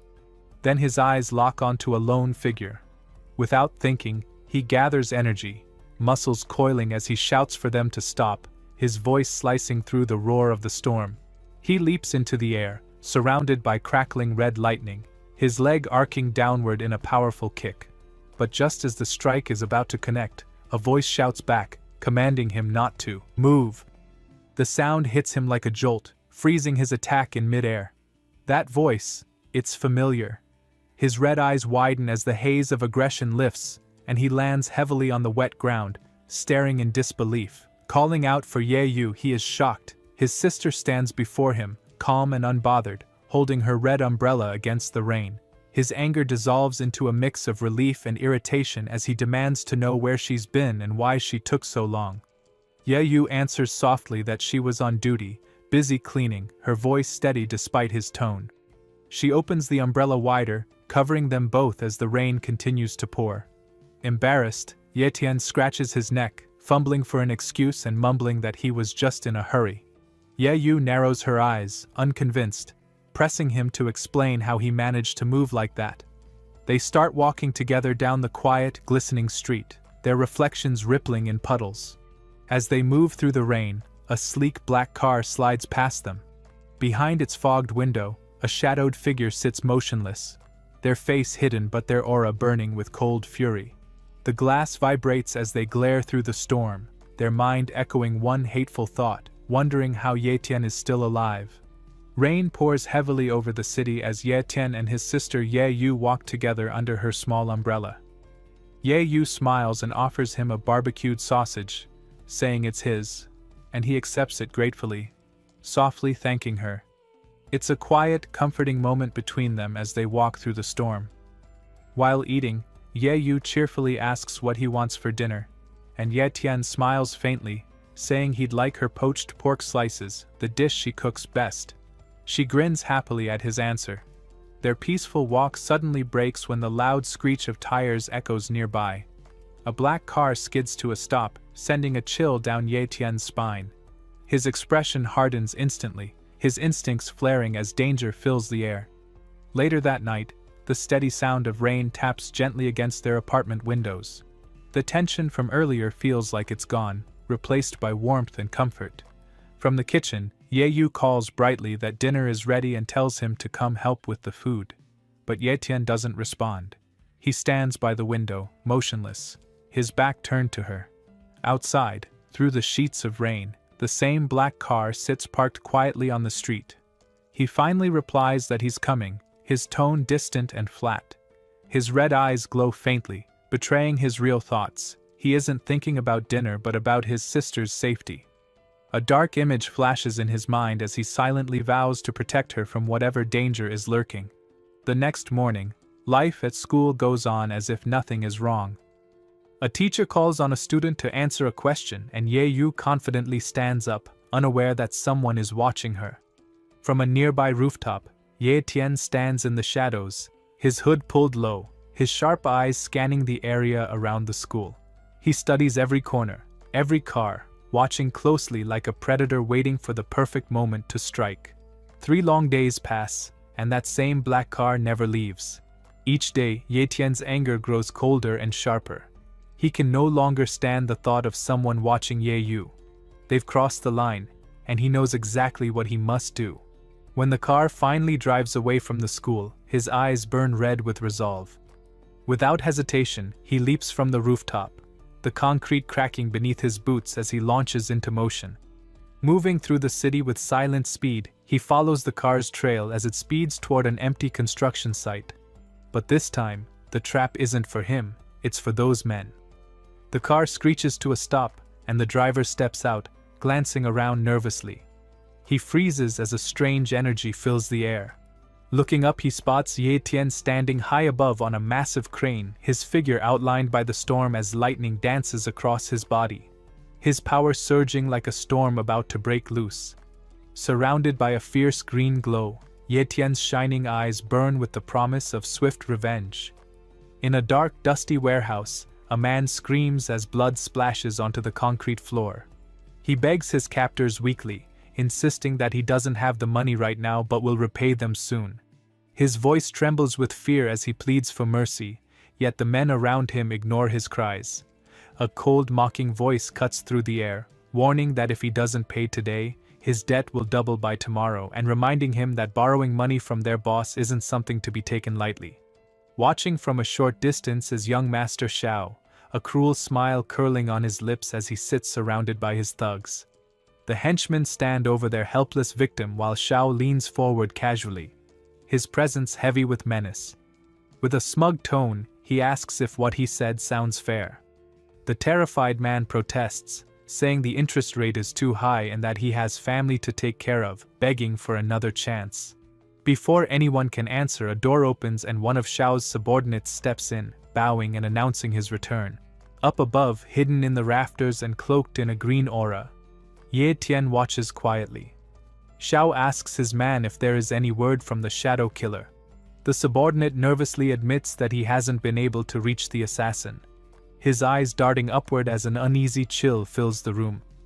Ye Tian remains silent, his face hard and focused. Xiao stands, walking slowly toward the battered debtor, his voice dripping with contempt as he demands to know if the man really thinks noble disciples are easy to cheat. The subordinate starts sweating, rushing to defend himself and claiming that he always serves the young master loyally. His words stop when another henchman kneels beside the debtor and shouts that the man is no longer breathing. He's dead. Xiao doesn't even flinch. Instead, he turns calmly to his underling and asks what should be done about Ye Tian's sister. The man smirks wickedly and says he plans to hand her over to a friend who just got out of prison. Xiao interrupts sharply, saying that's not safe and that he will handle the matter himself. As the subordinate bows, assuring his loyalty, a dark grin spreads across Ye Tian's face above. He's heard enough. A startled scream suddenly fills the warehouse as the subordinate realizes he's been struck. He questions Ye Tian why, but before he can finish, Xiao slams him to his knees with brutal force. The crazed nobleman stares at his own hands, laughing wildly as blood drips down his fingers. His smile twists with madness, showing just how unstable he truly is. The air around him hums violently as red energy crackles and an ornate dagger appears out of thin air. But before Xiao can grab it, the blade flashes away and lands instead in Ye Tian's outstretched hand as he drops to the floor, surrounded by swirling green energy, ready to strike. In the eerie stillness of an abandoned warehouse, a blood-covered hand rests lifelessly on the cold concrete floor. The silence is suddenly broken by a terrified scream as several men in black suits rush in and find a body lying there. One of them shouts in panic, his voice echoing across the empty hall, crying out that the young master is dead. Nearby, the last surviving man, battered, bruised and barely standing, stares into the darkness with wide eyes. His voice shakes as he mutters about the rare shadow talent, a power that can hide one's body, and realization slowly dawns on him about who the killer is. Horror fills his eyes as he gasps out a name, Li Kun. From the darkness, a figure steps forward, surrounded by swirling green energy, twin daggers glowing faintly in his hands. A twisted, blood-smeared smile spreads across his face. The terrified man stumbles backward, shouting in disbelief, demanding to know why it's him and how he could possibly possess such a talent. His words fade into the air as his remaining men drop one after another, their bodies falling without a sound. His fear soon turns to anger and he screams furiously that he knows who Li Kun is, calling him a worthless nobody with weak abilities, shouting that there's no way someone like him could have killed the young master with a single strike. Desperate and trembling, he yells again, demanding to know where Li Kun really is and ordering him to speak. In response, the figure simply tilts his head and cracks his neck slowly, the sound echoing like a warning. Without saying a word, he moves, swift and silent like a ghost. His dagger flashes through the dim light, slicing down in one deadly motion. The doomed man's last scream rings through the warehouse, a mix of denial and terror as he shouts that he cannot be killed. Then everything goes quiet again. The killer stands over the corpse, expression cold and empty. He pulls a cloth from his pocket and calmly wipes the blood off his ornate blade. With a careless flick, he tosses the stained cloth beside the lifeless body. As it lands, one word becomes visible, written in dark red: shadow. The twin daggers shimmer and dissolve into glowing dust as the assassin's thoughts echo in his mind. He is not someone who waits around to be hunted like prey, and they made a fatal mistake targeting him. His mission done, he turns away, walking out of the warehouse without looking back. The air hums as his body bursts into a streak of crackling pink energy that shoots up into the night sky, disappearing into the storm. Minutes later, the stillness is broken once more as 4 black cars screech to a stop outside. Their headlights pierce the darkness as armed men rush in. A thunderous voice demands to know who did this. In the shadows, a massive fist clenches tight, glowing with fury as a huge man in a fur-collared coat storms into the ruined warehouse. Elder Ten's face twists with pure rage as he demands to know who is responsible. His eyes fall on the lifeless body of the young master, and his anger erupts into a howl of grief and fury as he cries out, asking who dared to kill his son. One of his men steps forward carefully, nervous and hesitant, and tells him that they found a blood-soaked cloth near the body. The man explains that the killer is most likely a shadow assassin. Elder Ten takes the cloth from him, his expression turning cold and unreadable as he studies the chilling message written on it. Around him, the other men murmur anxiously, whispering that using a shadow killer is beyond cruel. Before Elder Ten can respond, the sound of footsteps fills the warehouse. A new figure appears, an old man with long white hair and a commanding presence. The men gasp, immediately bowing and addressing him respectfully. Elder Ten looks up, his eyes wide with a mix of fear and sorrow, and calls out to him as the great elder. Then, overcome by grief, he collapses to his knees, crying that his son, the pride of the Mo family, is gone. The great elder's voice cuts sharply through the noise, ordering him to stand and explain what happened. Slowly, Elder Ten rises, struggling to steady his shaking hands as he begins his report. His voice trembles as he tells the great elder that Shao had just broken into the warrior realm and was destined to bring glory to their family, but his life was taken too soon. Tears fill his eyes as he laments the loss of his son's bright future. The great elder nods solemnly, his voice heavy as he acknowledges that Shao was indeed the Mo family's brightest hope among the younger generation. His words strike deep, fueling Elder Ten's pain and determination. Still on his knees, the grieving father vows that his son's death will not go unpunished. A single tear rolls down his cheek as he holds out the blood-stained cloth with both hands, presenting it to the great elder. The old man accepts it slowly, his weathered fingers tightening around the only clue they have. He mutters the words "shadow killer" under his breath, his tone dark and menacing. His eyes narrow, glowing faintly with deadly intent. Around him, his men begin speculating wildly, claiming that another rival family must have hired the assassin to get revenge. Ignoring their chatter, the great elder turns the cloth over, examining it closely. His expression suddenly changes, and a cruel, knowing smile spreads across his face. With a quiet but cutting voice, he speaks the name of the one truly responsible, Iron Teeth. Yetian arrives at a massive, intimidating fortress, its walls and towers stretching high into the sky, casting long shadows over the surrounding landscape. His companion gestures dramatically toward the sprawling stronghold, announcing that this is Iron Tooth Base, a place far more powerful and imposing than their familiar seafront base. Walking alongside Ye Tian, the man continues to marvel at the sheer scale of the fortress, commenting on how every stone and tower reflects the strength and authority of those who control it. As they move deeper into the approach, the companion lowers his voice, his tone turning serious and urgent. He explains that there is a dark conspiracy brewing. Some elders from the Mo family suspect that certain families within Seafront Base have secretly allied with Iron Tooth Base. Their plan is to eliminate the aces of the younger generation and seize control of Seafront Base for themselves. He leans in closer, his expression tense and frantic, revealing that Xiao Bei, who had just reached the warrior stage, was brutally killed by them, his head severed in a grisly display. The motion of his hand mimics the chop, making Ye Tian break out in a cold sweat as the horrifying truth sinks in. Ye Tian lets out a subtle, almost imperceptible sigh of relief as his companion points out that when Xiao had become a warrior, his first target would have likely been Ye Tian himself. Yet someone eliminated Xiao before he could act, saving Ye Tian's life by sheer luck, an observation that sends a shiver down his spine. As they continue walking, Ye Tian's mind races with strategy. He had deliberately left a scarf behind to mislead the Mo family, but Elder Mo instantly recognized the Iron Tooth Base symbol embroidered on it. The unintended consequence of this deception works in Ye Tian's favor, creating a useful misdirection that could buy him crucial time. He glances up at the towering stone walls and imposing battlements, his thoughts heavy with planning and anticipation, calculating every possible move and risk.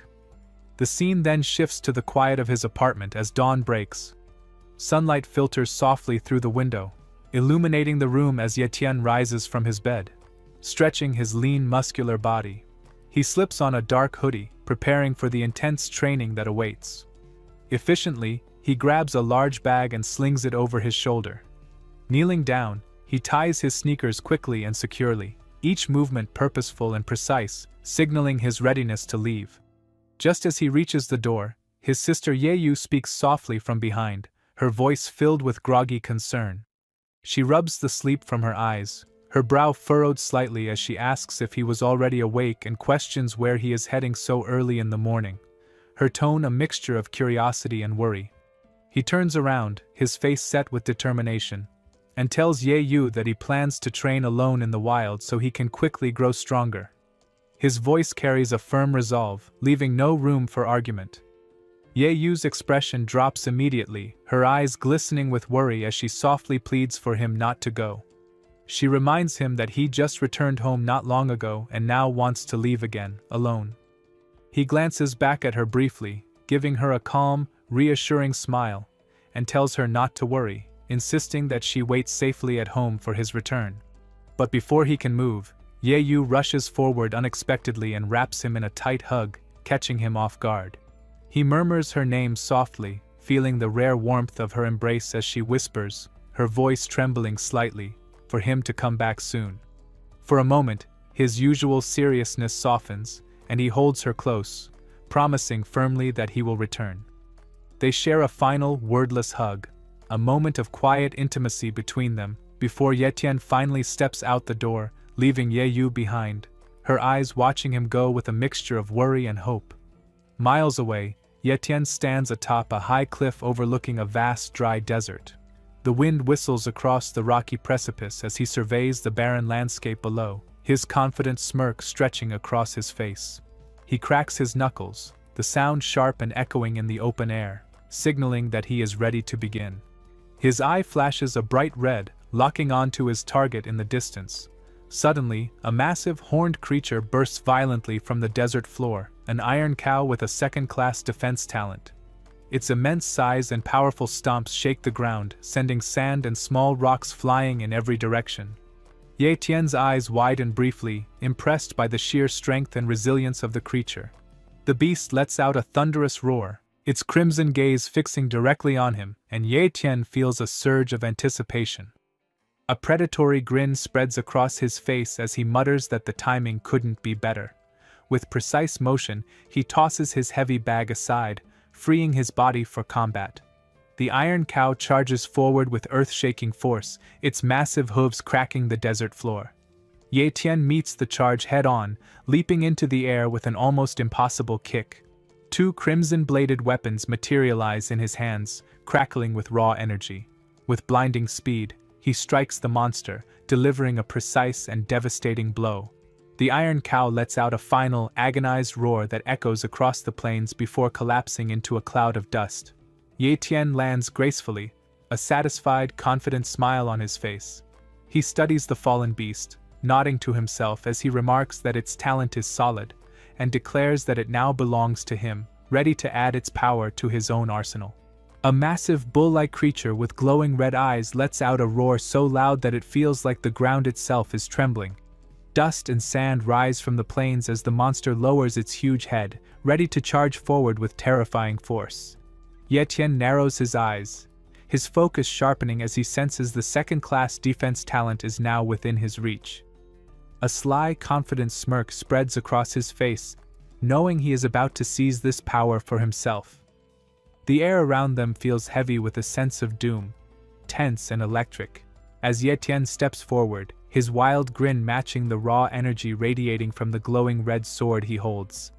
The wind whips fiercely across the barren, dusty plains, howling past him and carrying grains of sand into the air, creating a desolate, almost eerie battlefield, perfect for the brutal fight that is about to erupt. Suddenly, pink arcs of lightning strike the hulking beast, making it roar in both shock and pain. Its massive body shudders under the sudden onslaught. But Yetian is unshaken. His own arm crackles with the same volatile energy, ready to strike and channel the stolen power back at the original owner of the talent. The monster's glowing eye peers from behind a hexagonal energy shield, seemingly impenetrable, but before it can react, the shield shatters into red shards like glass under the force of Yetian's attack. Without hesitation, the creature swings its colossal fist, golden lightning coursing along its arm and reinforced by the remnants of its shattered shield, aiming straight at Yetian. He grits his teeth, blood dripping from the corner of his mouth as he endures the massive impact. His hand trembles violently from the strain of blocking the blow, but he stays upright, staggering slightly as exhaustion threatens to overwhelm him. Just then, a system notification appears before his eyes, confirming his success and signaling that he has achieved his goal. Slowly, he rises and looks over the empty desert, the harsh wind slicing across the sand and carrying an unsettling silence with it. In his hands, the single sword has magically duplicated into two identical ornate daggers. He tests his new power, tossing one dagger into the sand with a sharp, satisfying clang, confirming that he has gained the ability to replicate weapons. A bright green aura swirls around his feet as he drops the second dagger, and he cracks his neck casually, a confident smirk lingering across his face as the new energy courses through him, a clear sign of the power he has just taken from his fallen foe. His brief moment of victory is interrupted when an even larger ape-like beast emerges, also protected by the same hexagonal shield. Yetian's eyes glow with an eerie light, a predator-like grin spreading across his face as he embraces the challenge. Empowered by the crackling aura around him, he lunges forward, his fist glowing with immense energy, and delivers a devastating punch that sends the Minotaur flying through the air. It crashes heavily into the ground, its powerful body unable to withstand the sheer force of the strike, before dissolving into a pool of dark purple essence that seeps into the desolate sand, watching the defeated creature vanish.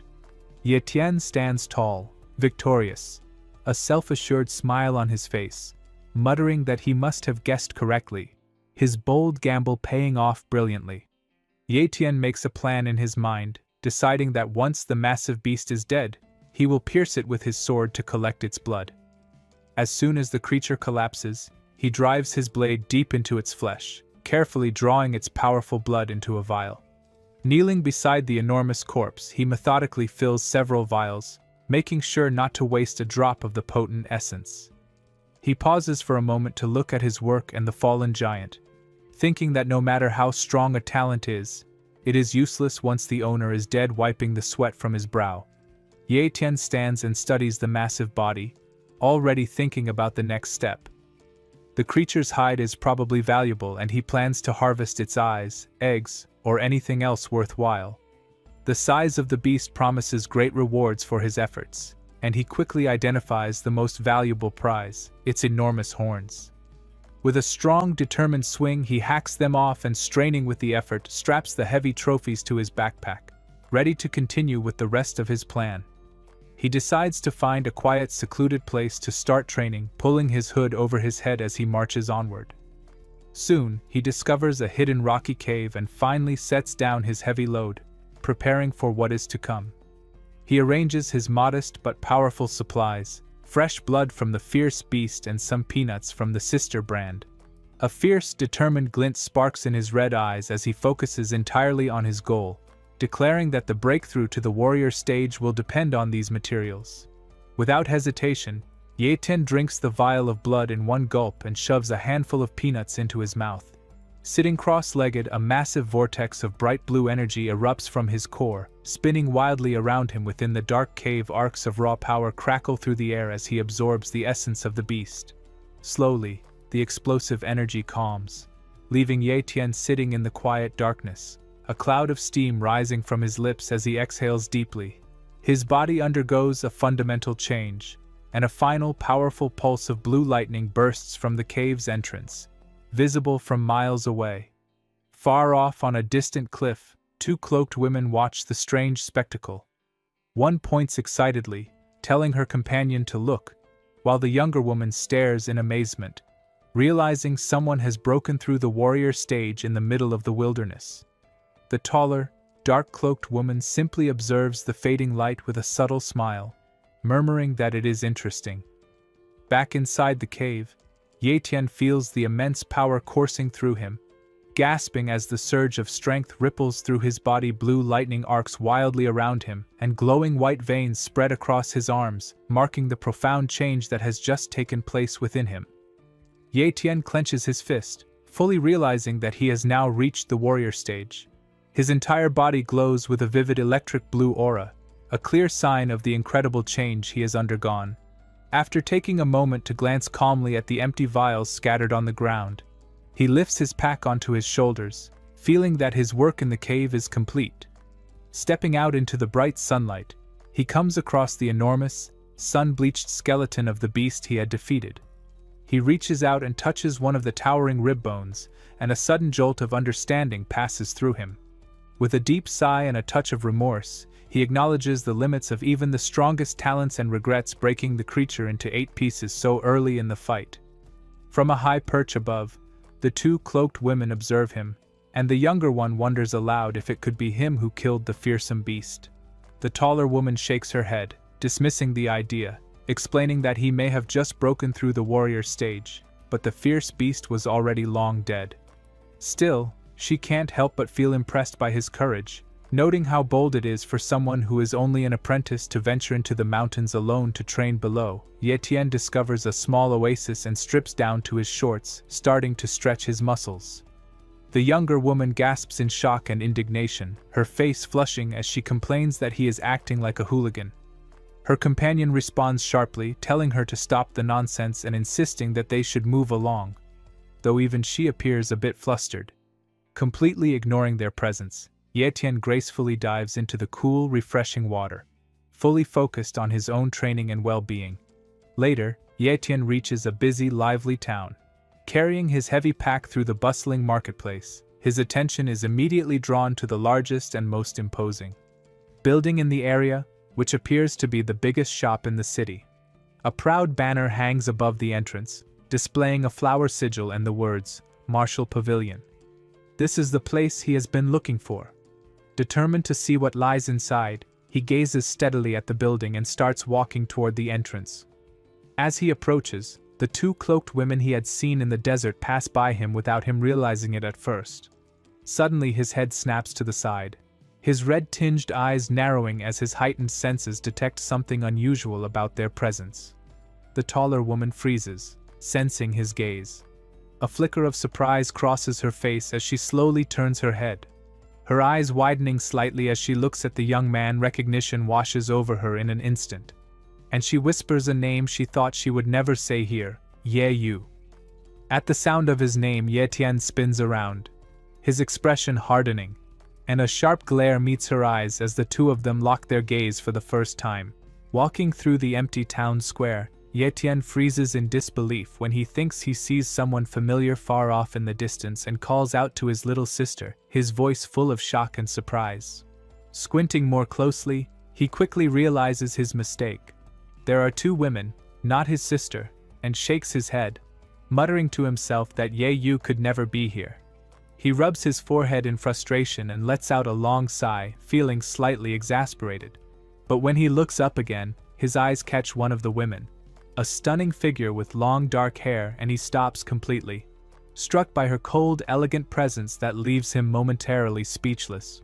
Her companion, a blonde, notices Ye Tian staring and storms over angrily, demanding to know why he was calling his sister, her face full of indignation. She moves closer, shouting directly in his face, accusing him of being too bold and even a forger. Confused by her aggression, Ye Tian instinctively sniffs his arm, wondering if maybe he smells bad. The dark-haired woman's sharp, commanding voice cuts through the tension, warning little Yu not to speak out of turn. Startled, little Yu quickly covers her mouth, realizing her mistake, and listens as her missy leans in to whisper instructions. Nodding eagerly, little Yu turns to Ye Tian and performs a deep, formal bow, apologizing sincerely, admitting she was wrong, and explaining that her missy taught her a lesson, asking for his forgiveness. Ye Tian watches in bewilderment as the dark-haired missy starts to walk away, murmuring quietly under his breath about her. preparing to leave as well. Before he can take a step, little Yu suddenly grabs his arm, stopping him in his tracks, and hurriedly explains that since he is going to sell goods at the Martial Pavilion, he should know their Missy is the head of the pavilion and, as an apology for the earlier misunderstanding, they will pay him double for whatever he is selling. Ye Tian's face twists in complete shock at the unbelievable offer, and little Yu insists it is true, gesturing for him to enter. She leads him into a large stone building, its tall walls lined with gleaming racks of swords, shields, and full suits of armor, each catching the warm light and showcasing the grand space Ye Tian takes in the impressive armory, observing every detail carefully. After a short tour, he is seated at a table where a purple-haired attendant approaches with a steaming cup of tea and offers it with a kind smile. Ye Tian politely thanks her, accepting the hospitality and taking a sip as he waits. While sitting there, he mentally calculates the value of all his gathered goods, the iron cow's horns, skin, and various monster parts, each still faintly glowing with residual power. His collection is extremely valuable, and as he finishes adding everything up, his eyes widen in utter disbelief when he realizes the total comes to 200,000, which, when doubled by the pavilion's offer, becomes 400,000. The massive sum shocks him so much that he nearly spits out the tea he was sipping, completely losing his composure as he struggles to process the incredible fortune placed before him. The attendant hesitates, slightly taken aback by Ye Tian's shocked reaction, but quickly regains her composure and confirms firmly that the deal stands, insisting that everything is as promised. Overwhelmed by the sudden windfall, Ye Tian grips his head in disbelief as the woman places 4 gleaming white cards on the table, explaining that each card is worth 100,000 and urging him to take them. Ye Tian accepts, his eyes wide as he stares at the 400,000 in his hands, more money than he has ever seen in his life. Just as he begins to process the enormous sum, little Yu returns with yet another generous offer. She beams brightly, explaining that her Missy, as an apology, has decided to give him a 50% discount on everything in the pavilion, and she holds out the Martial Pavilion's catalog for him to examine. A sly, predatory grin spreads across Ye Tian's face as he remarks that if that's the case, he will take full advantage of the offer. Eagerly he flips through the catalog, scanning page after page of rare techniques, powerful elixirs, and impressive tools. After a few moments, he makes his choice: 1 copy of the UN physical training technique, the Atlas of Fierce Beasts, 3 bottles of mid-level elixirs, and 3 bottles of pure original liquid. The attendant moves quickly, gathering his selections from the shelves and returning with a large red case containing everything he purchased. She calculates the total to be 785,000, but after applying the discount informs him with a cheerful smile that he only needs to pay 700,000. Ye Tian hands over the payment calmly, and she returns his change, cheerfully telling him it is all set. With his business concluded, Ye Tian hefts the heavy case and strides confidently toward the exit, his mind already racing with plans for how he will use his new treasures. Just as his hand reaches the large wooden door, little Yu calls out urgently from behind, asking him to wait. He pauses mid-step and glances over his shoulder with a calm, neutral expression, asking what she needs. Smiling, little Yu points toward a grand staircase and explains that their Missy, the head of the Martial Pavilion, wishes to see him, asking politely if this is a good time. Caught off guard by the invitation, a sly and confident smirk spreads across Ye Tian's face as he tells her to lead the way. The attendant guides him forward, pushing open a pair of ornate doors to reveal a private chamber where the woman he first noticed in the square sits calmly, sipping tea and observing him as he is escorted inside. She gestures gracefully, indicating for Ye Tian to approach. The air feels charged with anticipation as he steps forward, his eyes widening slightly, a bead of sweat forming on his brow. The woman sets down her cup and introduces herself smoothly as Yueling from the Magic Sea Base, her voice calm and composed. She rises and extends her hand toward him. Ye Tian takes it firmly, and as their hands meet, a tangible energy seems to crackle between them. Meeting her gaze with newfound confidence, he introduces himself clearly and respectfully as Ye Tian from the seafront base, ready for whatever comes next. Ye Tian is led into a lavish and beautifully decorated estate, where a woman with long dark hair gestures politely for him to take a seat at a large, elegant dining table. Accompanied by another woman, he walks forward and sits at the head of the table, bowing his head slightly and thanking his host for the warm welcome. The woman carefully pours steaming tea into delicate porcelain cups, explaining that anyone allowed onto the second floor of her martial pavilion is considered a VIP. Ye Tian, however, crosses his arms and frowns, shaking his head as he doubts her judgment, insisting quietly that he is just an ordinary person, a commoner, and sees no reason why he should be treated as special. The host's hands remain steady as she fills the cups, her sharp gaze locking onto him with intensity.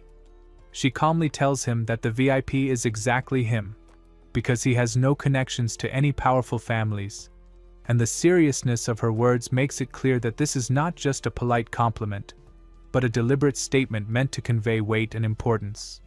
Both Ye Tian and his blonde companion pay close attention, sensing the significance of her words. After taking a careful sip of her tea, the woman leans forward slightly, her tone calm but direct, asking for his full attention before speaking plainly.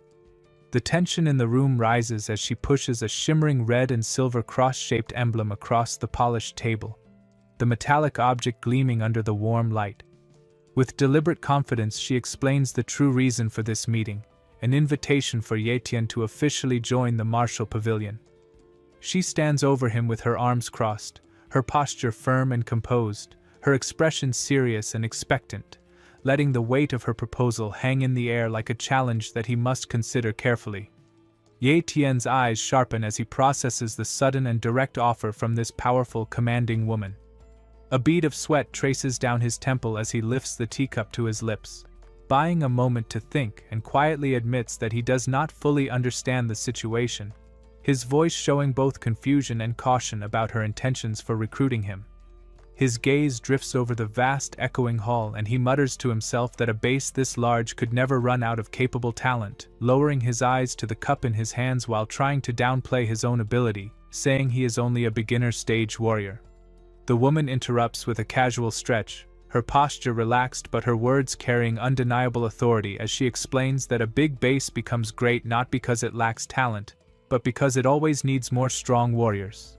She moves toward the large window, her voice rising with passion, then turns back to face him, her fiery gaze filled with conviction and command. Ye Tian quietly absorbs her words, still unsure what to make of them, while his blonde companion grows impatient. She stands abruptly, placing her hands on her hips and scolding him sharply, demanding to know why he is hesitating. Her voice is full of disbelief and urgency as she insists this is an incredible opportunity, emphasizing that their Missy does not even spare a glance for the so-called genius disciples from the powerful families who struggle to climb the ranks of the Magic Sea Base, making it clear that Ye Tian's chance is unique and should not be ignored. The blonde woman, clearly frustrated, shouted loudly that Ye Tian was hesitating and taking too long to make a decision. The host immediately turned to her aid, her calm and commanding presence instantly quieting the outburst. Crossing her arms, she fixed her sharp gaze on Ye Tian, her expression serious and focused as she asked why he was hesitating, her voice steady but firm, demanding an honest answer. Leaning slightly forward over the table, she pressed him further, her presence filling the room as she insisted he speak. Her eyes locked on his without blinking. Ye Tian met her stare, feeling the weight of her scrutiny pressing down on him, his hand tightening into a fist against the table. In a low, quiet voice, he admitted that he couldn't fully explain his feelings, that his hesitation came from uncertainty he couldn't yet express. Collecting his thoughts, he explained his fears, referring to the Iron Tooth base invasion and how it had caused chaos and disorder among the great families. Lowering his head, the burden of his memories pressing heavily on him, he confessed that he had only recently begun to live a stable life again and had no desire to become like those corrupt, power-hungry people or to serve anyone like them. His refusal to be part of the corruption and chaos tied to power was clear. The host's expression softened as she listened, her tone changing to quiet reflection as she mused aloud that from his point of view, she must seem no different from those he despised. Ye Tian looked at her directly, his expression hardening as he challenged her, asking if she was truly not like them. Sensing his distrust, the woman offered a compromise, suggesting he observe them for a while instead of deciding immediately, assuring him that there was no rush and that she had the patience to wait.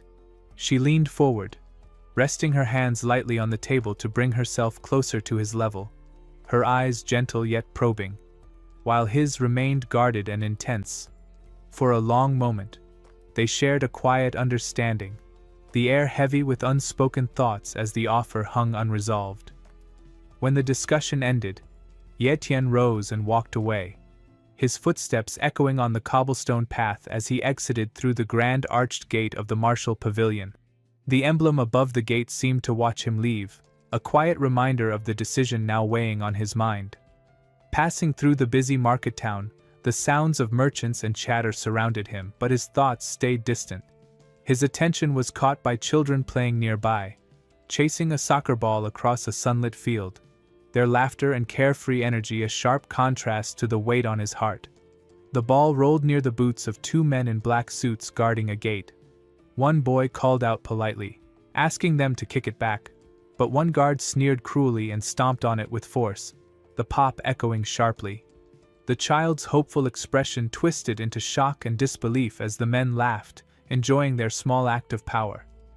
Meanwhile, on a rain-slicked rooftop overlooking the city, a lone hooded figure stood silently, watching the sprawling streets below like a shadowed guardian, keeping watch over a tense and uneasy world. On a bright sunny day, the quiet of an apartment building is broken by the soft creak of a door opening. The dark hallway contrasts sharply with the bright light outside, marking Ye Tian's return home after a long journey. He steps inside, his voice echoing slightly as he announces that he is back. His sister, busy cleaning the kitchen counter, looks up in surprise, her face instantly lighting up as she calls out joyfully for him. Without a second thought, Ye Yu rushes over, hugging him tightly, her voice thick with emotion as she expresses how happy she is that he has finally returned. Ye Tian hugs her back, offering a faint, tired smile as he holds his sister close. She steps back and looks him over carefully, noting that she hasn't seen him for 20 days and teasing in surprise that he looks much stronger than before. A confident smirk spreads across Ye Tian's face as he proudly declares that he is now a warrior. Ye Yu's eyes widen in shock, repeating the word warrior as she watches him casually change his shirt. As the meaning of his words sinks in, her disbelief turns to pure joy, realizing that the Ye family now has a warrior to protect them. She cheers and celebrates, claiming it must be the blessing of their ancestors and wishing them long life. Her happy exclamations fill the apartment, a living expression of hope and pride. While she celebrates, Ye Tian quietly watches her from the couch, a knowing glint in his crimson eyes as his unique ability reveals her hidden potential. A mid-class cultivation talent and, even more surprisingly, a dormant novice-level ice talent waiting to awaken. Ye Yu's excitement shifts to playful command as she picks up a pair of scissors with a mischievous grin, telling her brother, the new warrior, that she will cut his hair. Ye Tian stares at her in stunned silence at her sudden insistence. Circling him with the scissors and a comb, she lightly scolds him about his messy hair, reminding him that now, as a warrior, he should take care of himself. After instructing him to sit still, she begins the haircut. Ye Tian sighs in mock defeat, jokingly calling her Tony Sis and asking for the same style as before. She laughs at his comment, making the first snip and teasing that it's the only style she knows anyway. The familiar rhythm of the scissors fills the room, a comforting sound between the siblings as dark strands drift down around him. The snipping brings back a painful memory when her hands once trembled holding the same scissors above his injured head. At that time, she was too afraid to cut near his wounds, whispering tearfully that she couldn't continue. She suggested taking him to the hospital, but Ye Tian refused, reminding her they couldn't afford it. He insisted it wasn't a serious injury, explaining he had just been hit a few times and telling her to cut his hair short and bandage it. Despite his attempt to sound brave, her worry remained, and overcome with helplessness, she let the scissors fall, the metallic clatter echoing through the room like the sound of her fear and frustration. Wiping her tears, his young sister makes a heartfelt wish, saying she hopes he could have the abilities of a lighthouse jellyfish, reminding him of a story he once read to her about a creature with amazing healing powers. With innocent faith, she explains that the jellyfish can heal itself with a simple whoosh, truly believing it could be possible. But her brother, already hardened by the hardships of life, crushes her hopeful fantasy, telling her that stories are just lies made for kids and aren't real. Despite his harsh words, her belief does not waver, and she argues that he doesn't know everything, insisting that if something is real, it's real. Her tear-streaked, determined little face shows her faith, and that moment of innocence stays with him for years. Seeing her so upset, his younger self softens, gently patting her head and acknowledging that he knows she worries about him. He tries to comfort her with a promise, saying that maybe once his power awakens, he will have a healing talent of his own. In that dimly lit room, years ago, he seriously vows that one day he will be strong enough to never get hurt and powerful enough to protect her from any danger. His memory snaps back to the present when his sister's loud voice warns him not to move because he will mess up his hair. The memory of the jellyfish sparks an idea, and he rushes across the room, fierce beast, and a healing talent hidden at the lake of death.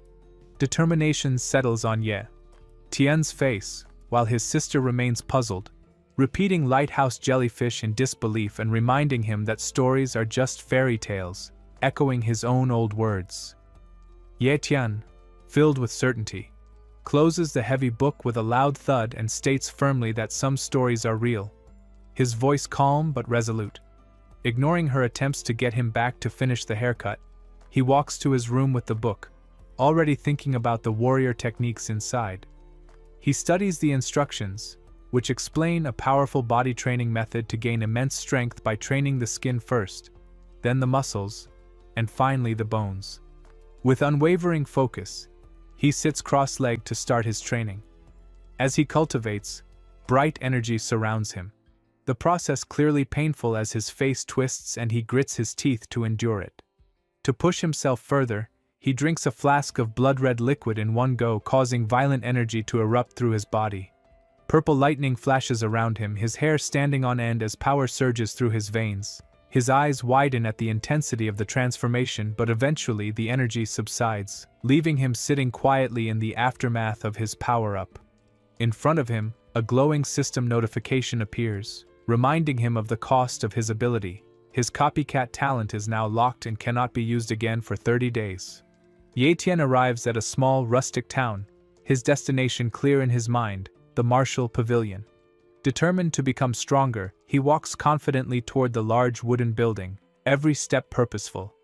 Pushing the heavy doors open, he steps from the quiet street into the unknown interior, which is filled with weapons and armor, a true armory for warriors. As he enters, a cheerful young woman wearing a red cloak turns to greet him, holding a stack of scrolls in her arms and welcoming him warmly as a new customer. But the moment she notices Ye Tian's powerful and intimidating presence, her eyes widen, and her friendly tone quickly shifts to serious respect. She bows slightly and greets him again politely, calling him a respected warrior. She gestures toward the back of the pavilion and politely asks if he has come to meet their mistress. Ye Tian's reply is calm and straightforward. He is not here for that, only to buy something. Seeing his serious attitude, the woman quickly apologizes and invites him to follow her further inside the shop. Wasting no time on small talk, Ye Tian gets straight to the point, asking if they sell maps of the Sea of Death. Her face lights up with understanding and excitement, and she confirms that they do, asking him to wait while she searches. After rifling through several shelves behind the counter, she finally finds the map and returns proudly, placing an old, weathered copy on the wooden table before him. Looking up from her ledger, she states the price clearly, 10,000 yuan. Expecting him to bargain, she pauses, but Ye Tian pays the full amount immediately without saying a word, then quietly turns and leaves the pavilion. The woman watches him go, her earlier cheer replaced by curiosity about the mysterious young man. With the map now in hand, Ye Tian wastes no time continuing his journey. He races across the vast landscape in a blur of speed, a streak of energy flashing across the sky before landing with a heavy thud that shakes the ground beneath him. Pink lightning arcs around his feet as dust and wind swirl from the force of his arrival. He has finally reached his destination. the desolate and dangerous region known as the Sea of Death nearby. A lone lizard perches on a rock, silently observing the barren and broken land. As Ye Tian surveys the ruins around him, he notes quietly how harsh and devastated the area looks. Yet despite the destruction, he senses the immense power lingering in this place. The devastation does not discourage him. Instead, it fuels his resolve. With grim determination, he thinks to himself that this is the perfect place where he will be able to copy many powerful and rare talents. The ruined land, though bleak and lifeless at first glance, holds great potential, and Ye Tian readies himself mentally for the challenges and opportunities that lie ahead in this dangerous, unforgiving region. He knows that this journey will test his limits but also provide the chance to grow stronger than ever before. The skeletal ruins of the buildings confirm Ye Tian's thoughts. This place had clearly been abandoned for a very long time. As he moves deeper into the ruins, a cold, uneasy feeling creeps over him, forcing him to stay alert. The strange energy surrounding the area makes him feel like danger could strike at any moment, every sense warning him to be cautious. Suddenly, his instincts scream a warning and his eyes widen as he senses an enormous power about to erupt from below. In the next instant, the sea explodes upward, forming a massive spiral of wild, glowing energy. The surge tears through the water with a loud, roaring crash, and Ye Tian has to leap backward to avoid being hit by the rushing force. The wave pushes him off balance, his face hardening with concentration as he quickly steadies himself. Amid the chaos, he notices a figure flying through the air, bathed in strange green light, clearly fleeing from the battle raging below. As the violent energy begins to subside, two more people emerge inside the storm.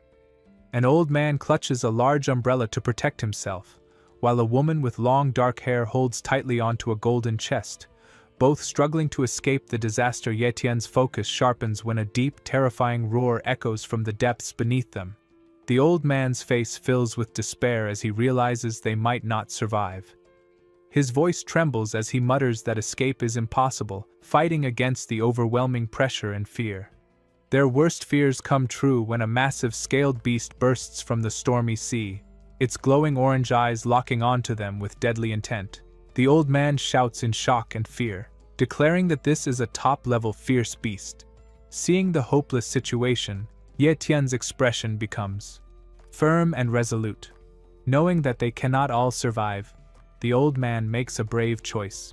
He tells the woman he will stay behind to hold off the enemy and orders her to escape, using his power to propel her far away to safety. She screams in protest but has no choice, flying through the air while clutching the golden box tightly. From a distance she looks back in fear and sorrow at the man who stands alone against the monstrous creature. The old man cries out again as he notices more beasts emerging from behind, his face twisted with effort and frustration as he yells about the attackers closing in from the rear. Just when all hope seems lost, Ye Tian arrives with a flash of pink lightning, landing on the ground with a shockwave that shakes the earth. Nearby, a young woman runs frantically across the desolate land, gasping for breath as she tries to flee the chaos. The energy and tension of the scene surround Ye Tian as he assesses the danger, his eyes locking onto the battle below and the desperate figures caught in the storm. Every instinct tells him the situation is critical, yet his resolve strengthens, ready to face whatever comes next and protect those in peril while confronting the immense threat rising from the turbulent sea and the desolate ruins around him. Suddenly, a huge reptilian monster bursts out of the thick mist, its rows of sharp teeth glinting as it opens its enormous mouth, ready to swallow the young woman whole. She clutches the golden box tightly as she runs, her heart pounding. The old man's terrified voice cuts through the air, shouting a desperate warning for her to be careful and stay alert. Reacting instantly, the young woman leaps high into the air, narrowly avoiding the snapping jaws of the monster, as a bright flash of light erupts from the spot where she had just been standing. Hanging in midair, her expression sharpens into focused determination, and a soft pink energy begins to wrap around her hand, glowing like mist. A shining floral mark appears before her as she raises her arm, pointing 2 fingers forward and giving a firm, commanding order to release the seal. A wave of pure energy bursts outward, while the golden box unleashes a storm of violent crimson lightning. The massive reptile lets out a roar of anger and pain as the energy hits its tough, scaly body, sending a powerful shockwave that rattles the ground beneath them. The force of the battle reverberates across the desolate land, filling the air with crackling power. As the spell completes, the young woman undergoes a transformation. Her hair flows into long strands of pink, and her eyes shine brightly with raw energy. But the immense force of the spell is too much for her body to handle, and she is flung backward through the air by the explosion. Far away, another caped figure is also thrown back by the shockwave, crashing heavily onto a rocky cliff as a gust of wind follows his impact miles away. The gigantic monster jerks violently as it is struck by an unseen force, its massive frame staggering under the blow. Furious, the creature lifts its head and releases a thunderous roar that shakes the barren plains. Amid the chaos, Yetian stands calmly, surrounded by a swirling green aura, his expression cold and controlled as he carefully studies the battlefield. Without warning, a massive water dragon rises from the stormy sea, its roar echoing across the sky. The elderly man is caught in the crashing waves, screaming in pain as the crushing water traps him. He cries out that his leg is broken, blood mixing with the swirling red water, but even in agony, his thoughts remain on protecting the young woman. He shouts for her to escape with all her strength. The enormous water beast opens its wide mouth, holding the woman trapped inside, a small figure in danger of being swallowed whole. The old man's face twists with pain and despair, blood dripping from his mouth as he gives one final desperate warning that the secret technique he used will not last and that the golden box is far more important than his own life. Hearing his words, the young woman, now fully transformed and glowing with energy, accelerates beyond sight, her body becoming a pink blur of determination and power, moving with incredible speed to save herself and protect the precious treasure she carries. Her glowing red sword cuts through the smaller reptilian monsters with ease as she lands gracefully on the ground, holding a severed monster head in one hand and the precious golden box in the other. Her pink hair whips wildly around her, charged with the leftover energy of her battle. She mutters a soft curse in frustration as her strength begins to fade, her power flickering unsteadily. A single tear slides from her closed eye, leaving a streak across the dirt on her face. From far away, high on a cliff, Yetian stands alone, silently watching the desperate fight below. His jaw tightens as determination sets in, and after a long, grim stare, he leaps down from the cliff. At the same time, the woman's transformation collapses entirely. She stumbles weakly, her glowing pink hair fading slowly back to its natural black as she struggles to stay conscious. The energy that had surrounded her disappears with a soft rush of air, and her body finally falls to the ground. The golden box slips from her hands, spinning through the air before landing heavily on the rocky ground, coming to rest just inches from a man's boot. Yetian lands softly beside it, his long trench coat fluttering in the wind as he stands tall over the fallen woman. She lies on the cold, rough earth next to the treasure she had fought so hard to protect. Slowly, her eyes open, trying to focus on the figure standing above her. When her vision clears, she sees Yetian's sharp features and piercing red eyes locked on the golden box, studying it with intense concentration. He murmurs quietly, wondering aloud what this mysterious treasure could be, his voice calm but curious. Seeing him there, the woman's expression turns panicked, and she warns him with a trembling voice not to come closer or touch the box. Yetian frowns slightly, clearly unimpressed, and tells her to stop worrying, reassuring her that he has no intention of taking it from her. Suddenly, the ground vibrates with a deep rumble as more creatures approach. Without hesitation, Yetian apologizes softly, then lifts the injured woman carefully into his arms, moving away from the immediate danger while carrying both her and the golden box to safety. He suggests finding a cave to hide in for the moment, asking her opinion, though she is too weak to respond. Taking her silence as agreement, he continues moving quickly, noticing strange purple marks slowly spreading across her pale skin. Once he finds a safe and quiet spot, he lays her down gently to rest. As evening falls and birds circle lazily in the twilight sky, she finally sleeps peacefully, her face calm and gentle after the chaos of battle watching over her. Ye-Tian's expression softens, and he reaches out carefully to touch the small mole beneath her eye. A sudden jolt of recognition shoots through him, and his eyes widen in disbelief as he realizes who she really is. The truth hits him hard, undeniable and heavy, and in his mind, he can only think that what he has just discovered is absolutely real, leaving him stunned and contemplative about the revelation. Under a dark, cloudy sky, Ye-Tian stands alone in a barren, rocky clearing, his eyes scanning the empty landscape. On the ground before him lies an unconscious woman, her body small and fragile against the rough terrain. He steps forward carefully, kneeling beside her to take a closer look, his face showing a mix of curiosity and concern. A faint sound escapes her lips as she begins to stir, and her eyelids slowly flutter open, surprising Ye-Tian. She winces and sits up slowly, pressing a hand against her aching forehead as she softly says her head hurts and that she feels dizzy from everything she has endured. As her vision clears, she notices the young man kneeling in front of her and realizes who he is, asking if Ye-Tian was the one who saved her life.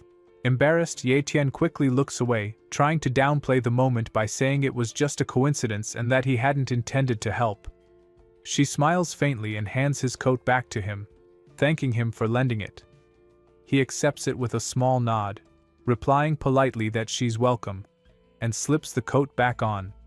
Watching him, a playful, mischievous smile spreads across her face, and suddenly she calls forth a large, glowing crystal that appears effortlessly in her hand. The bright object erupts into radiant light, forcing Ye-Tian to raise his arm and shield his eyes, shouting that it's too bright and asking what she's doing. She laughs at his reaction, explaining that there's no need to panic. It's just a light stone, a crystal that can store and release light, serving as a real source of brightness. As she talks, the crystal floats gently out of her hand, sending a warm, magical glow across the dark canyon. It rises higher and higher, illuminating the jagged terrain and filling the air with shimmering particles of light that dance softly around them. Ye-Tian watches with fascination, curiosity piqued, and asks her where such an unusual object came from. Seeing his interest, she smiles knowingly, noting that he seems very curious about it. Without another word, she takes a small decorated flask and drinks from it quickly, all while Ye-Tian observes carefully, his sharp gaze taking in every movement. She then sits cross-legged on the ground, closing her eyes in meditation as a calm green healing energy forms around her body, glowing softly in the darkness. After a while, she opens her eyes, stands, and brushes the dust from her clothes, telling Ye-Tian to get up and move quickly. Groaning lightly, he pushes himself to his feet, muttering a tired sound of agreement as he straightens. Crossing her arms, she looks at him and reminds him that he had asked about the glowing object. Pointing to a large golden chest beside her to show how it works, she holds out a small pink pouch next to the much larger chest, explaining confidently that although the copper box seems far bigger than the pouch, there is more inside than it appears, hinting at its hidden potential and mysterious power. A sudden surge of energy flows from the golden chest into the small pink bag, glowing faintly for a moment before fading completely. Ye-Tian's eyes widen as understanding hits him. This isn't a simple space-controlling power, but a treasure that stores energy and objects within itself, a true spatial storage ability. The woman nods in approval, clearly pleased that he grasped it so quickly, and tells him he is right. She then leans in with a persuasive smile, asking if he wants to learn more and explaining that if he joins the Martial Pavilion, she will personally take him to see how it works. Just as she starts to continue, Ye-Tian stretches his arms behind his head and casually interrupts her, saying that he's tired and just wants to sleep for now. The woman freezes in disbelief, her face full of shock at his blunt and unexpected answer. Anger builds inside her as she clenches her fists and grits her teeth, trying to stay calm after being ignored. After a while, both of them give up talking and settle down for the night, keeping some distance between them. Slowly, the dark night fades, and the golden morning sun rises, shining over the bright green fields. Ye-Tian wakes with the first light, rubbing his eyes and letting out a long yawn, stretching his arms as he takes in his surroundings. He notices that the woman is gone, but something she left behind immediately draws his attention. On the spot where she had been resting sits a beautiful red box, decorated with silver designs along its edges. Ye-Tian approaches carefully, his sharp red eyes studying the mysterious gift kneeling. He lifts the lid gently and discovers a treasure trove inside. Rows of sparkling potion vials, a stack of glittering golden cards, and a thick leather-bound book. Shock and excitement flash across his face, and a confident smile spreads as he picks up one of the vials without hesitation. He drinks the glowing purple liquid quickly, feeling the surge of powerful energy rush through his veins as he holds the empty glass bottle. He goes on to drink several more potions while roasting some meat over a small fire, and with each sip, he feels himself changing dramatically. Brilliant light begins to swirl around his body, and his hair grows long and wild, flowing freely down his back. His eyes glow a fierce red, and raw, untamed energy bursts out from him in waves of blue lightning. Putting his coat back on, Ye-Tian grins with wild confidence, a fierce, almost menacing smile spreading across his face as he realizes he has reached a completely new, terrifying level of strength, feeling more powerful than ever before and ready to take on anything in his path. A blur of movement streaks across the stormy sky and slowly takes the shape of someone falling rapidly through the heavy rain. The cold, empty, snow-covered field below is dotted with rough wooden crosses, silent reminders of those who came before. Ye-Tian lands lightly on the frozen ground and comes to a stop in front of one of the graves, his expression serious and dark beneath the sheets of falling rain. He kneels carefully and places a small black stone on the pile of rocks covering the grave, a quiet, respectful gesture of remembrance. Suddenly his head snaps sharply to the side as his keen senses detect something unusual nearby. On the rocky ground, he spots a black umbrella lying abandoned. He bends down, picks it up, and grips the handle firmly. With a quick flick of his wrist, he opens the umbrella, letting the canopy spread wide above him to shield him from the relentless downpour. The sound of the raindrops changes as they hit the umbrella, and he immediately notices something strange. The drops are not just landing on it, they seem to be pushed away by an invisible barrier. Surprised, he exclaims, realizing that the umbrella creates a waterproof shield. A wide grin spreads across his face as he experiments with this strange ability, his mind buzzing with ideas and excitement. He realizes just how powerful this tool could be and thinks to himself that with this shield, traveling through water will be far easier. A daring plan begins to form in his mind, made possible only because of this unusual new item. Taking a deep breath, Ye-Tian dives straight into the depths below, the air splitting with a sharp whooshing sound as he plunges rapidly. While moving underwater, he marvels at how much faster he can go with the umbrella cutting through the currents effortlessly, making his movements smooth and swift, but his excitement fades quickly when a strange shadow appears in the distance, catching his full attention. Curious, he tries to focus through the dark, murky water, wondering what the mysterious shape could be. Suddenly, a glowing status window appears before his eyes, identifying the creature ahead as a mid-class tigerclaw fish. Before he can react, the massive form of the creature becomes clear, and at that moment, a sudden shockwave erupts through the water, hitting him with tremendous force. The blast spins him violently through the dark, cloudy depths, bubbles streaming from his mouth as he struggles to regain control. Clenching his teeth against the crushing pressure, Ye-Tian's expression hardens, his focus sharpening as he fights to steady his body and maintain control in the chaotic underwater environment that surrounds him. Every sense on high alert as he prepares to face whatever comes next in the murky depths. Ye-Tian glides quietly through the endless darkness, landing softly on the muddy floor below, thinking to himself that this must be the deepest part of the lake. His energy shield keeps him protected for the moment, but he quickly senses that he is not alone. From the crushing shadows around him, massive shapes with glowing orange spots begin to stir and move closer. He narrows his eyes, scanning the dark water, wondering if lighthouse jellyfishes could really exist in a place like this. Before he can investigate further, a sudden, violent impact slams into him, sending a shock through his body and throwing him slightly off balance. Confused but alert, he tries to figure out what struck him and spins sharply, his face set with fierce determination to confront whatever is attacking. Suddenly, a glowing system window appears before his eyes, identifying his opponent and revealing that the creature possesses a top-tier healing ability. Realization strikes him. It's a lighthouse jellyfish. The massive, terrifying being finally comes into view, a leviathan rising from the abyss, its glowing pores flickering ominously and razor-like spikes crawling across its enormous form.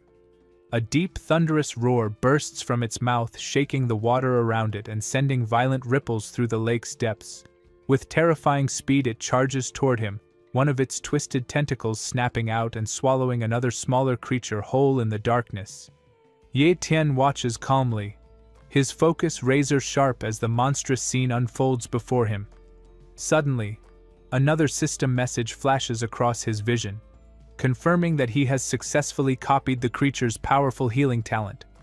A sharp gasp escapes him, a mix of shock and triumph flooding through his body. Instantly, crackling blue electricity surrounds him as the copied power surges through his veins. His jaw tightens and he grits his teeth, struggling to control the overwhelming energy racing inside him. The pain escalates as this monster launches its next attack, finally shattering his protective shield. His umbrella disintegrates into fragments, leaving him fully exposed to the crushing pressure of the deep blood escapes his mouth as he fights to stay conscious, every muscle trembling under the immense strain. Yet even through the pain, a dangerous red glow burns in his eye. Clenching his fist, he channels the raw energy now coursing through him, refusing to give in. He raises his gaze toward the towering lighthouse jellyfish in the darkness, his face hardening with grim determination. The moment is tense, the pressure intense, and Ye Tian knows in his heart that the real battle is only just beginning. The weight of the deep presses down on him, the enormous creature looming above, and he steadies himself, ready to face the challenge with every ounce of strength he now possesses. Ye Tian stands tall with a confident smile as grotesque monsters surround him. His battle isn't only on land, deep in the stormy sea, huge tentacles rise and fall, hinting at even greater dangers hidden below, a place full of power and threats.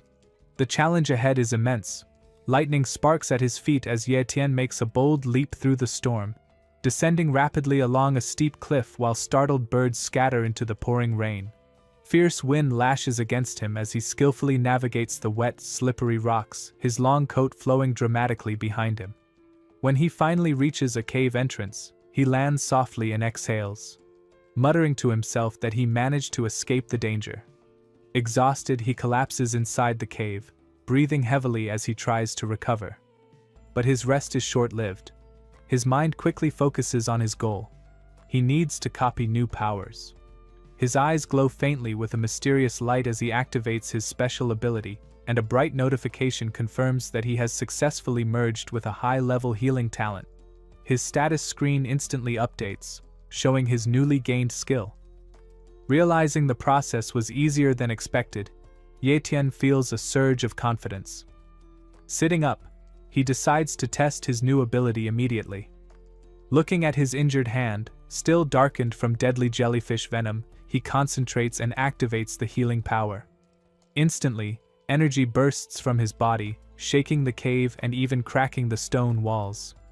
Amazed at the strength of the ability, he notices there are no harmful side effects and realizes what an incredible talent this is.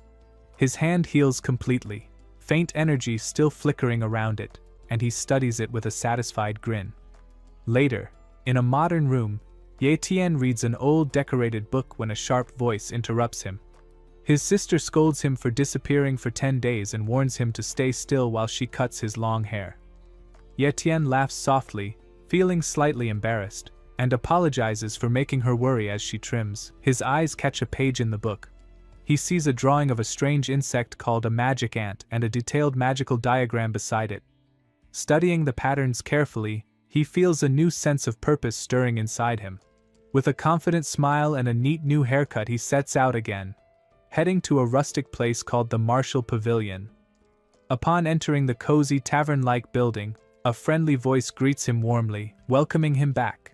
The blonde woman behind the counter starts her usual polite introduction, asking if he needs help, but suddenly stops when she recognizes him. Her face brightens, and she happily greets him, calling him Sir Warrior, saying it has been a long time since his last visit. Playfully waving her tablet, she asks what he wants to buy this time. Ye Tian goes straight to the point, requesting something rare, the complete body of a magic ant. He slides a hand-drawn image across the counter. The woman picks it up with interest, examining it closely and explaining that a magic ant can be used to make a strong tonic when mixed with alcohol. Ye Tian forces a nervous smile, a bead of sweat forming on his forehead under the woman's sharp gaze. She looks up from her counter and delivers disappointing news. They don't have any magic ants available. Then, with a sly smirk, she adds that they do have some information about them and asks if he wants to hear it. Instantly interested, Ye Tian leans forward, nodding eagerly. The woman begins explaining, gesturing animatedly toward a rough map spread across the table. She tells him that the seafront base is preparing to open trade routes with another nearby base, but between the two lie dangerous territories filled with fierce beasts, including the nest of the rare magic ants. Ye Tian's expression sharpens as he realizes the significance, asking thoughtfully if the mid-level base she mentioned is the Iron Tooth base, his hand brushing his neck absent-mindedly. Her eyes light up with recognition, and she snaps her fingers to confirm he is correct. In a cheerful tone, she explains that Iron Tooth base is about 100 miles from Seafront base, then lowers her voice as she adds something more secretive. She recalls that the Mo family once suspected Iron Tooth base of being involved in the mysterious death of one of their members and even accused them of planning an invasion. Ye Tian's face hardens as he processes the revelation, his expression darkening. The woman shrugs casually, noting that according to rumors, the Mo family carried out an investigation and officially cleared up the matter. While Ye Tian remains deep in thought, she rummages through a barrel behind the counter.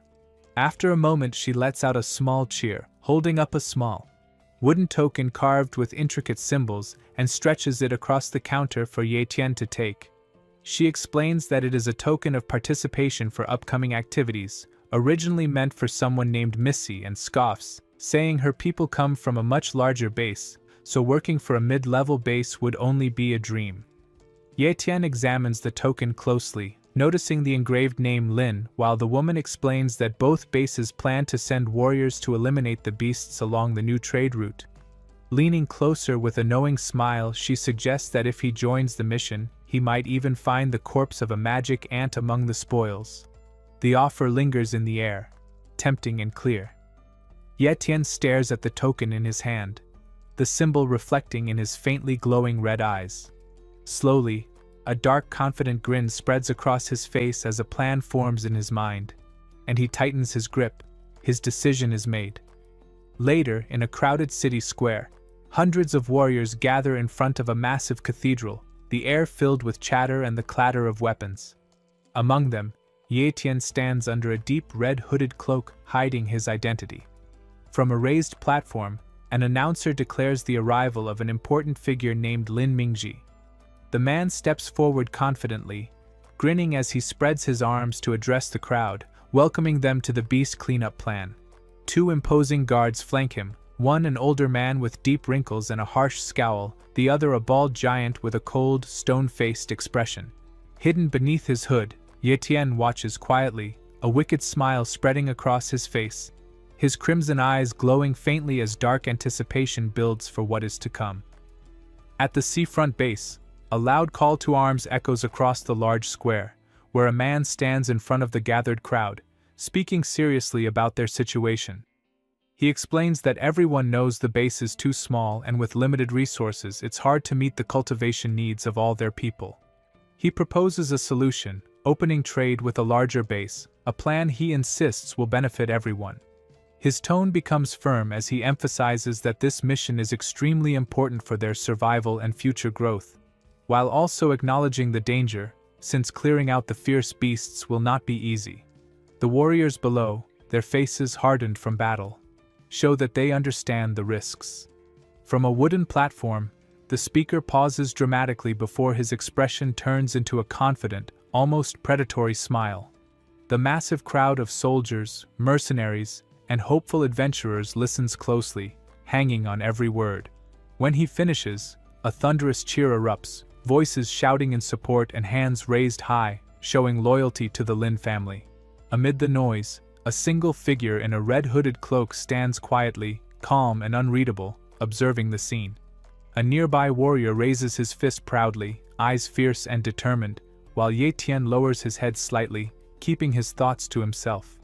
On stage, Lin Ming raises a hand to his chest, promising to remove any doubts from the audience's minds. With a booming, confident voice, he swears that any treasures or spoils the warriors gain during the operation will belong to them alone. Raising a clenched fist high, he fills the square with excitement, and the crowd erupts again, cheering for the Lin family. Taking advantage of the energy, Lin Ming announces additional rewards. Warrior-level participants will receive 20 vials of blood from a mid-level fierce beast and 2 million gold coins, while elite warriors will get 3 portions of blood from an advanced fierce beast and 10 million gold coins. The crowd reacts with frenzy, fists punching the air as greed and ambition light up their faces. After the rally, an official calls for test takers to line up. Excited warriors move to a central testing area, where a tall stone monolith waits. They place their hands on the cold stone, which measures their strength. A blonde-haired warrior goes first. Energy flows through the stone, revealing his rank as a mid-stage apprentice. The official notes the result and calls the next person. A long line of mercenaries and adventurers waits, each eager to prove themselves. Standing beside the official, a tall man with a fur-collared coat watches seriously. When attention turns to the quiet hooded figure at the end, Ye Tian steps forward and places his hand on the stone. Immediately, a surge of golden energy bursts from the monolith, brighter and stronger than anything seen before, filling the square with blinding light. The man in the fur coat stares in disbelief as glowing symbols appear. Recognizing the reading instantly, Ye Tian is a late-stage warrior. Shocked murmurs ripple through the crowd, and people whisper in awe, amazed at his immense power and noting that he doesn't even seem that old for someone so strong. The warriors stare in disbelief, their minds spinning as they try to figure out who the mysterious young fighter could be. One of them guesses aloud that he might be a genius from an elite family, while the others are too shocked to speak, amazed that someone so young could have such incredible strength and skill. After proving his power, Ye Tian turns away from the glowing testing stone, ignoring the astonished whispers and stares. He adjusts his hood calmly, a faint smile tugging at his lips, and walks confidently through the crowd. Nearby, a seasoned warrior watches him go and sighs with admiration, noting that true heroes come from the younger generation, since at his age he was still only a late-stage warrior. His companion laughs, reminding him that they themselves are only mid-stage warriors. Far below Ye Tian's level, another team member suggests to the captain that, since they are short one person, they should try to recruit the young man. The captain shakes his head with an amused grin, saying a late-stage warrior like Ye Tian would never join a small team like theirs. But before he can continue, a subordinate gasps and points. Ye Tian is actually walking toward them. The group falls silent in surprise as he approaches with calm, purposeful steps. Stopping directly in front of the captain, Ye Tian lowers his hood, revealing his face, and the captain immediately recognizes him. His eyes widen as he remembers that Ye Tian was the apprentice who had saved a little girl from the Silver Moon Mink a year ago. Shocked at how much he has grown, he marvels that Ye Tian has become a late-stage warrior in only a year. Ye Tian gives an embarrassed smile, modestly claiming it was just luck, then politely asks if he can join the Windwolves for the upcoming mission. The captain breaks into a wide grin, giving a thumbs up and welcoming him to the team. Another teammate claps him on the shoulder, smiling and saying they will all succeed together. The group's morale soars with their new, powerful member. The team archer smiles brightly, saying having a late-stage warrior makes her feel more confident. Ye Tian feels a bead of sweat trickle down his temple, nervous under the weight of expectations. But he gives a small, uneasy smile in response. With the team complete, the Windwolves begin their mission, moving carefully through the ruins of an overgrown city. Walking down the empty streets, the captain explains that the map shows only low-level beasts, but emphasizes that safety is their top priority. Suddenly, a scout shouts that something is approaching rapidly. Ye Tian's eyes widen as the sound of heavy galloping echoes through the ruined buildings. The captain takes charge, telling the team to stay calm. Massive shapes leap from the shadows, surrounding them and cutting off any escape. Red eyes glow through the mist as snarling purple-furred wolves close in, their breath steaming with menace. The captain quickly assigns roles. He will take the front while Yetian covers the back, and the others will assist wherever needed. The team shouts in agreement, raising their weapons and forming a tight defensive line. The captain charges fearlessly at the wolves, and Yetian moves to the rear, drawing his huge gleaming sword.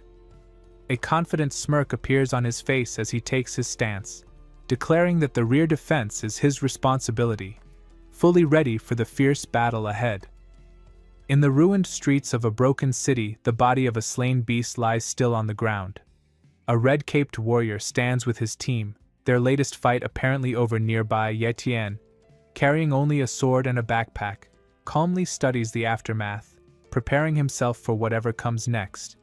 Suddenly, two more massive red wolves appear from the shadows, their glowing eyes full of hate as they snarl and bare sharp teeth. The captain, a muscular man with a huge sword strapped to his back, shouts a sharp command, his face set with determination. Yetian answers loudly and firmly, his features hardening as he readies himself for battle.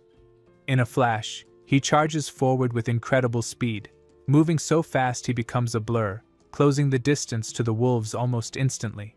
The savage creatures rush forward, claws striking the broken pavement. Yetian meets their attack with calm precision. With amazing agility, he leaps into the air, twisting in a controlled flip until he is directly above the lead wolf, sword raised to strike downward.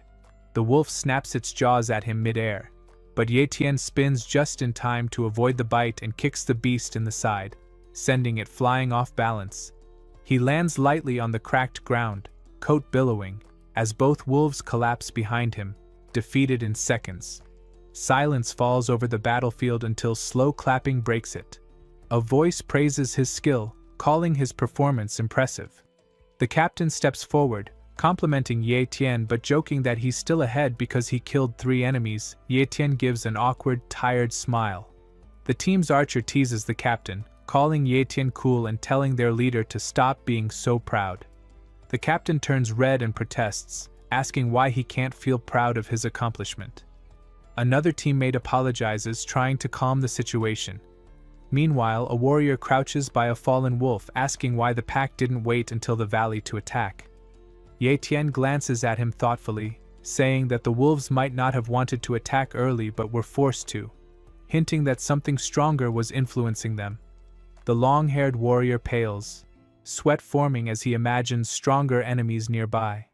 The bald warrior pats him on the shoulder, reassuring him that with 2 final stage warriors and 3 mid-stage ones in the team, there's nothing to fear.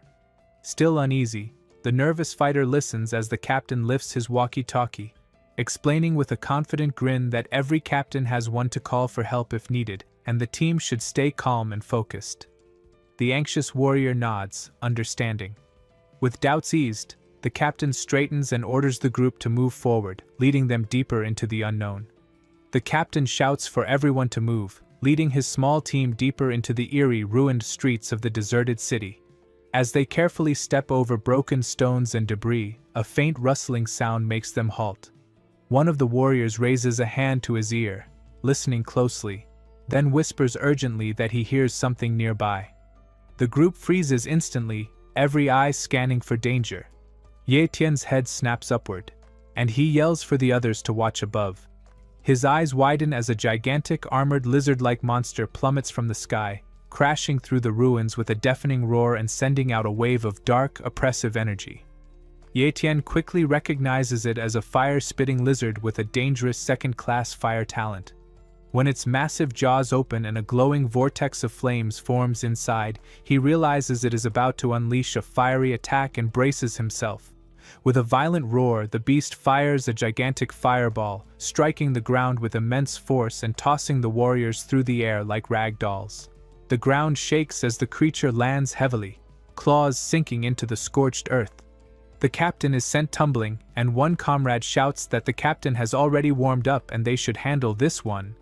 3 warriors, a man with an axe, another with a sword, and an archer, step forward bravely, weapons shining as they prepare to face the monster. The captain watches from a short distance, assessing the creature calmly. He guesses it is a low-level fierce beast based on its aura but warns them to stay cautious of its flames. Confident, he gives the final command to attack, his voice echoing across the ruined battlefield. Ye Tian watches the three charge forward, a flicker of doubt crossing his face as he quietly wonders if they can handle it. The captain reassures him confidently, saying it is only a low-level beast and there is nothing to worry about. The creature's glowing eyes narrow as the battle begins, flames clashing with steel in a fierce exchange after a short but intense fight. The warriors stand victorious over the fallen monster, its massive body motionless on the ground. The axeman proudly stands atop the lizard and shouts to the captain that they have won, and the captain enthusiastically praises them. The axeman and archer accept the compliment proudly, while another warrior humbly says he hasn't done much. Sitting on the lizard's corpse, the swordsman dusts off his clothes and scoffs, saying the enemy was far too weak and the fight was easy. His arrogance grows as he boasts further, claiming that even if 2 or 3 more appear, they could defeat them without trouble. But before he can continue, a massive beam of fire shoots across the sky, exploding in a thunderous blast far stronger than before. The powerful wave knocks the swordsman off his perch, and in shock and panic, he yells that the battle isn't over yet, his earlier confidence replaced instantly by fear. Ye Tian and the captain both stare toward the site of the massive blast, their faces hardening as the reality hits. They have only reached the beginning of the real battle. A crackling voice comes through the radio, desperate and panicked, calling for help from another team trapped near Zone B. The radio hisses and dies, leaving only static and the chilling echo of the doomed team's final message. The captain, a seasoned warrior, lowers the device slowly, his face dark with sorrow and anger as he realizes how dire the situation has become. One of his men curses in frustration, furious that the Lin family betrayed them, saying those people never cared about their lives. The captain clenches his jaw, anger boiling as he accepts that his trust in the seafront base was misplaced, and that corruption runs deep. Determined to protect his team, he grips his enormous sword and tells them firmly that he will stay behind to hold off the enemy while they escape. Behind him the ground trembles as a monstrous creature rises from the wreckage and his squad shouts in alarm, calling his name. One loyal man refuses to abandon him, shouting that they are all brothers and must leave together, not sacrifice one for the others. But the captain's expression turns cold and firm as he draws his blade, repeating his command with finality. It is an order, not a request. The squad stands frozen, torn between loyalty and obedience, their hearts heavy as they understand his intentions. The female archer and the muscular warrior exchange sorrowful glances, reluctantly accepting his decision. Suddenly, breaking the tense moment, one warrior bolts from the group, shouting that he will not die here. Another glares at him in disgust, muttering that newcomers like him are unreliable and vowing to make him pay if he survives. Turning back to the remaining fighters, the captain addresses Ye Tian solemnly, praising his extraordinary talent and saying it would be a waste for someone with such potential to die. He orders Ye Tian to take the remaining men and escape while there is still time, and the others urge him to obey. Instead of retreating, Ye Tian gives a faint, almost amused smile. Calm but firm, he says he will run, but then steps forward, his eyes glowing with fierce determination as blue lightning crackles around him. In an instant, energy bursts outward in a violent storm, shaking the ground as he charges toward the enemy.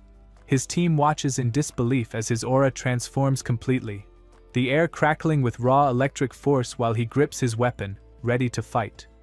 The captain's eyes widen in shock at the immense power radiating from Ye Tian, recognizing the unmistakable aura of an ace warrior. He stares in astonishment, realizing the quiet young man had been hiding his true strength all along. The revelation leaves him speechless, struggling to comprehend how someone could conceal such overwhelming power for so long. Ye Tian's 2 remaining teammates stand frozen, their faces pale with shock as they try to comprehend the incredible strength he has been hiding all this time. Crimson light burns in his eyes as Ye Tian surges forward, his sword striking the monster's armored hide with a loud metallic clash, sparks flying in every direction. Ignoring his comrades' shouts to retreat, He fights alongside them, moving with speed and precision. Every attack is blocked or dodged effortlessly, his reflexes so sharp that no counterblow can touch him. When another beast charges, Ye Tian meets it with a crushing kick that sends it flying backward. His movements are like a streak of light, overwhelming all enemies around him. Two serpent-like monsters unleash twin blasts of energy, but he dodges easily, his speed creating shockwaves that ripple through the crumbling ruins. A nearby overpass collapses from the force, shattering into clouds of debris. The archer watches in awe, her eyes wide as she whispers that this is the true power of an ace warrior, marveling at how incredible it is to witness. Meanwhile, Ye Tian crouches low, green lightning swirling around his body as he channels massive energy into his sword. The air grows thick with tension as he gathers strength, then launches himself at the towering monster like a streak of emerald lightning. His strike lands with unstoppable force, the glowing green arc engulfing the creature completely. With a thunderous crash, the massive beast collapses lifelessly, the fight over in a single devastating blow. From a distance, the captain, Windwolf, watches the scene, frozen between awe and deep respect for Ye Tian's unbelievable power. Elsewhere, desperate screams echo through the ruins as the cowardly deserter cries for help, having run straight into the jaws of two new monsters. The ground shakes as the beasts approach, and his cries end abruptly when they strike. One of the larger warriors shouts to the captain that the man is in danger, but Windwolf remains stern, ordering coldly to leave the deserter behind, saying that anyone trying to escape alone is only fooling themselves. Amid the chaos, Ye Tian clears a path through the battlefield with fierce determination, calling to his captain that a way forward has been opened. He then announces he is moving deeper, glancing back at the others with a confident grin and asking if they plan to follow or stay behind. The captain and the remaining two teammates exchange glances, courage returning as they see this new path offers both safety and purpose. Closing his eyes briefly, Windwolf takes a deep breath, letting his resolve solidify. When he opens them, determination burns in his gaze, and a small proud smile spreads across his face as he clenches his fist, declaring that the Windwolves will move together as a pack, ready to follow their new ace into the fight, united and strong. A large muscular man groans in pain as a woman carefully wraps a bandage around his injured arm. She scolds him, frustration in her voice, telling him to look at his huge body and then compare himself to Ye Tian, her tone sharp as they sit together amid the ruins of the shattered city. The injured man, the captain, lifts his gaze toward a tall, broken skyscraper in the distance and calls out his thanks to Ye Tian for leading them there. From high above, Ye Tian's calm voice carries down, telling him he's welcome and suggesting they stop and rest for a while because he wants to test something. A soft thud echoes as Ye Tian lands gracefully on a lower platform, making his next move clear. The captain, surprised, asks if Ye Tian really intends to go even deeper into the ruins, and Ye Tian firmly confirms that he does, telling them to return while he continues alone. Without waiting for a reply, Ye Tian strides forward with determination. The captain calls out for him to wait so they can discuss it, but Ye Tian keeps moving, his long steps echoing through the empty streets. The others, watching him disappear into the distance, turn anxiously to their leader, asking if they should follow him. The captain sighs deeply, understanding that it would be pointless, and tells them to let him go, admitting that trying to keep up would only slow him down. Despite his concern, he trusts in Ye Tian's immense strength, thinking quietly that the young warrior doesn't need anyone's help to survive far ahead. Ye Tian's eyes gleam with determination, his steps firm and deliberate as he moves deeper into the desolate skeleton of the ruined city, ready for whatever awaits him. Soon, his path is blocked by two enormous beasts with crimson scales and glowing eyes. A faint smirk crosses Ye Tian's lips as he faces them, planting his foot firmly on the cracked pavement and preparing for battle. With a single powerful stomp, the ground erupts into a swirling vortex of fire around him. He looks at the flames and rising smoke, wrinkling his nose at the terrible stench and muttering that he must have stumbled upon the creature's old nest. His thoughts are interrupted when the earth begins to shake violently beneath him, signaling the arrival of something far stronger. His eyes dart upward as he senses danger, and before he can react, A massive blade slices through the air with a terrifying whoosh, forcing him to dive aside at the last moment to avoid being hit. Heart pounding, he rolls lightly on the cracked ground, rising immediately, every sense alert, ready to face the powerful foe descending toward him. The ruins around him groan under the tension, smoke and sparks filling the air as Ye Tian steadies himself, preparing for the deadly battle that is about to erupt in the shattered city. Every step he takes is deliberate, each movement calculated, his mind sharp and focused, knowing that whatever comes next will test his full strength and skill to the limits. Ye Tian twists his body at the last second, narrowly dodging the deadly attack as it flies past him with incredible speed and force. The mist strike sends a massive shockwave through the ruins, scattering debris in all directions. From the smoke-filled sky above, a huge shadow descends. A monstrous creature crashes into the ground with an earth-shaking impact that makes the entire district tremble. Ye Tian looks up at the towering beast, a wild grin spreading across his face, excitement sparking in his eyes. Laughing, he calls it a giant golden test rock and declares that he will use it to test his healing powers. His red eyes burn with fierce determination as he readies himself for battle. The monstrous king wastes no time, forming a swirling orb of golden energy in its wide jaws before releasing a blazing beam directly at Ye Tian. For a moment, he freezes in surprise as the blinding attack rushes toward him. Miles away, his former teammates see the enormous explosion erupt on the horizon, lighting up the sky. The woman points in shock at the fiery column, exclaiming that a battle is happening, while the captain watches silently, worry etched on his face as he quietly mutters Ye Tian's name. Amid the smoking rubble, Ye Tian faces the massive Lizard King once more, his tone calm but daring as he acknowledges it as the true ruler of the beasts and proposes they fight fairly to the very end. Thrown into a heap of burning debris, Ye Tian lies surrounded by flames but refuses to surrender. Gritting his teeth, he challenges the beast aloud, saying they will see whether the fire will burn him alive or if he can endure it. A brilliant green light suddenly glows from his hand, and waves of healing energy flow over him, instantly sealing his wounds. Restored to full strength, he rises from the inferno, massive sword in hand, his body radiating raw power. With a fierce roar, he charges forward, colliding with the monster in a thunderous clash that sends energy waves rippling through the city.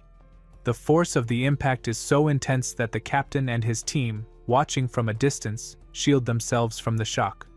One of them shouts in disbelief, questioning if Ye Tian is even still alive, while the captain, grim-faced, admits he isn't sure but acknowledges that their own strength would be useless in such a fight. As the dust and smoke finally settle, the aftermath reveals total destruction. Sitting atop the enormous corpse of the defeated Lizard King, Ye Tian catches his breath. His clothes scorched and sweat streaking his face, a single dagger gleams where it is buried deep in the beast's thick hide. Wiping his brow, Ye Tian smiles with satisfaction, his calm demeanor showing he has fully claimed victory, and he quietly declares that he has won this fierce battle, his body still humming with the energy of the fight. Ye Tian, his bare body marked with scars from battle, stands atop the massive fallen beast. A faint purple glow fades from its scales as his hand brushes over it. All around, a heavy silence settles across the ruined city as the watchers slowly realize the fight has finally ended. A final echoing blast rolls through the empty streets, sending a tall pillar of dark smoke into the sky. One of the soldiers turns to the captain with hope, asking if the battle is truly over, but another spots movement in the distance, calling out that someone is approaching. Relief washes over the group as they recognize the figure emerging from the smoke. It's Ye Tian, alive and unharmed. Cheers erupt from the team as they rush forward to meet him, calling his name with joy. Ye Tian lets out a tired sigh, reminding them that he had told them to return to the city ahead of him. His calm words leave the group momentarily speechless, amazed that he can remain composed after such a brutal fight. The captain gives a slightly awkward smile, admitting that they were worried even though they couldn't have helped much. Then, noticing Ye Tian's burned and torn clothing, concern crosses his face as he offers a spare shirt from his pack. Ye Tian accepts gratefully and quickly puts it on. The captain laughs, noting that the shirt is a bit too large and might not fit perfectly. Adjusting it, Ye Tian smiles sincerely, thanking him for the kindness. The rest of the team, including the quiet archer, watch with a mix of admiration and relief, proud that their leader has returned safely. Breaking the silence, one of the warriors asks what they should do with the spoils of battle. Their eyes wander over the surrounding destruction, where piles of monster parts and glowing cores lie scattered like treasure among the ruins. Another suggests that Ye Tian should decide, since he fought the hardest. The captain agrees, but Ye Tian shakes his head and explains that since they stayed behind and all the beasts are gone, the team should take the spoils for themselves. One of the men laughs in awe, saying he has never seen so much loot in one place, joking that although they survived the fight, they might die from carrying all of it back. Ye Tian's expression grows serious as he tells the captain not to worry about the outer area yet and insists they first deal with the Lizard King's remains inside. The captain, taken aback, asks if Ye Tian really means to leave the enormous carcass behind instead of moving it. Ye Tian simply says no and starts walking away through the broken landscape. The captain calls after him, asking where he's going, and Ye Tian glances back with a determined grin, declaring that his next destination is the dangerous territory of the magic ants. The captain and his men stare in disbelief, shocked at the mention of such a perilous place. Unseen by them, elsewhere in another desolate part of the city, purple energy crackles across the ruins as large organized groups of warriors gather in formation, preparing for the next challenge that awaits in the shadows. Their focus and intent clear as they ready themselves for what is coming. From a high vantage point above the ruins, Ye Tian quietly watches the gathering below. He notices several powerful groups assembled in the same area, his eyes first landing on a stern leader surrounded by heavily armed guards, the Mo family. Then he shifts his attention to another faction led by an older man with white hair, standing tall among the broken stones. Nearby, in front of the remains of a ruined bank, stands a third group, commanded by a sharply dressed man whose serious expression shows his clear authority. Ye Tian murmurs to himself, realizing these must be the Lin family and the white-haired elder's followers. His focus then catches on a warrior in full plate armor with an eye patch, standing confidently at the front of his own men. The ground cracks slightly beneath him as he adjusts his stance, radiating power. Ye Tian frowns, curious which family this intimidating fighter belongs to. Suddenly the armored warrior stiffens, sensing someone is watching. He looks up sharply, his single eye narrowing as he spots Ye Tian crouched atop a high, crumbling building. Immediately he orders his men to capture the intruder. With incredible speed, two large soldiers grab Ye Tian, dragging him down into the center of the square and presenting him before their leader. The man with the eye patch studies him silently, stroking his chin thoughtfully, then asks who Ye Tian is and why he was spying on them. Ye Tian and the third group each look at Ye Tian with confusion, denying any connection and insisting they've never seen him before. The armored man crosses his arms, intrigued, noting it's unusual to find such a young warrior with elite-level strength that no one seems to recognize. Ye Tian lowers his head, unsure what to say. Before he can respond, the Lin family leader steps forward laughing, telling the armored man, whom he calls Old Sheen, to stop joking and insisting that everyone must know who Ye Tian is. Smiling, he walks up, throws an arm around Ye Tian's shoulder, and boldly claims him as part of his family. Ye Tian forces a stiff smile, beads of sweat forming on his forehead as he plays along. The Lin family leader, pleased with his quick thinking, proudly announces they have gained a talented new warrior, congratulating himself quietly while Ye Tian stands awkwardly beside him watching from a distant rooftop. Two mysterious women observe the scene. One scoffs coldly, saying a lowly family like the Lin family has no right to claim Ye Tian. Her companion, called Missy, nods in agreement. The first woman's expression turns icy and possessive as she states firmly that Ye Tian belongs to no one else. He can only belong to the martial pavilion. High above a barren canyon filled with sharp, jagged rock spikes, flocks of birds circle under a dull gray sky. The calm is shattered when a massive, shadowy leg descends from the clouds, crashing toward the ground with terrifying speed, revealing a huge creature hidden in the storm. Below, an army of black-armored warriors marches forward with grim determination. Leading them are several powerful figures, a stern bald man in a thick fur-collared coat and another leader with a sharp, commanding gaze and a neatly groomed white mustache. Their presence alone commands respect.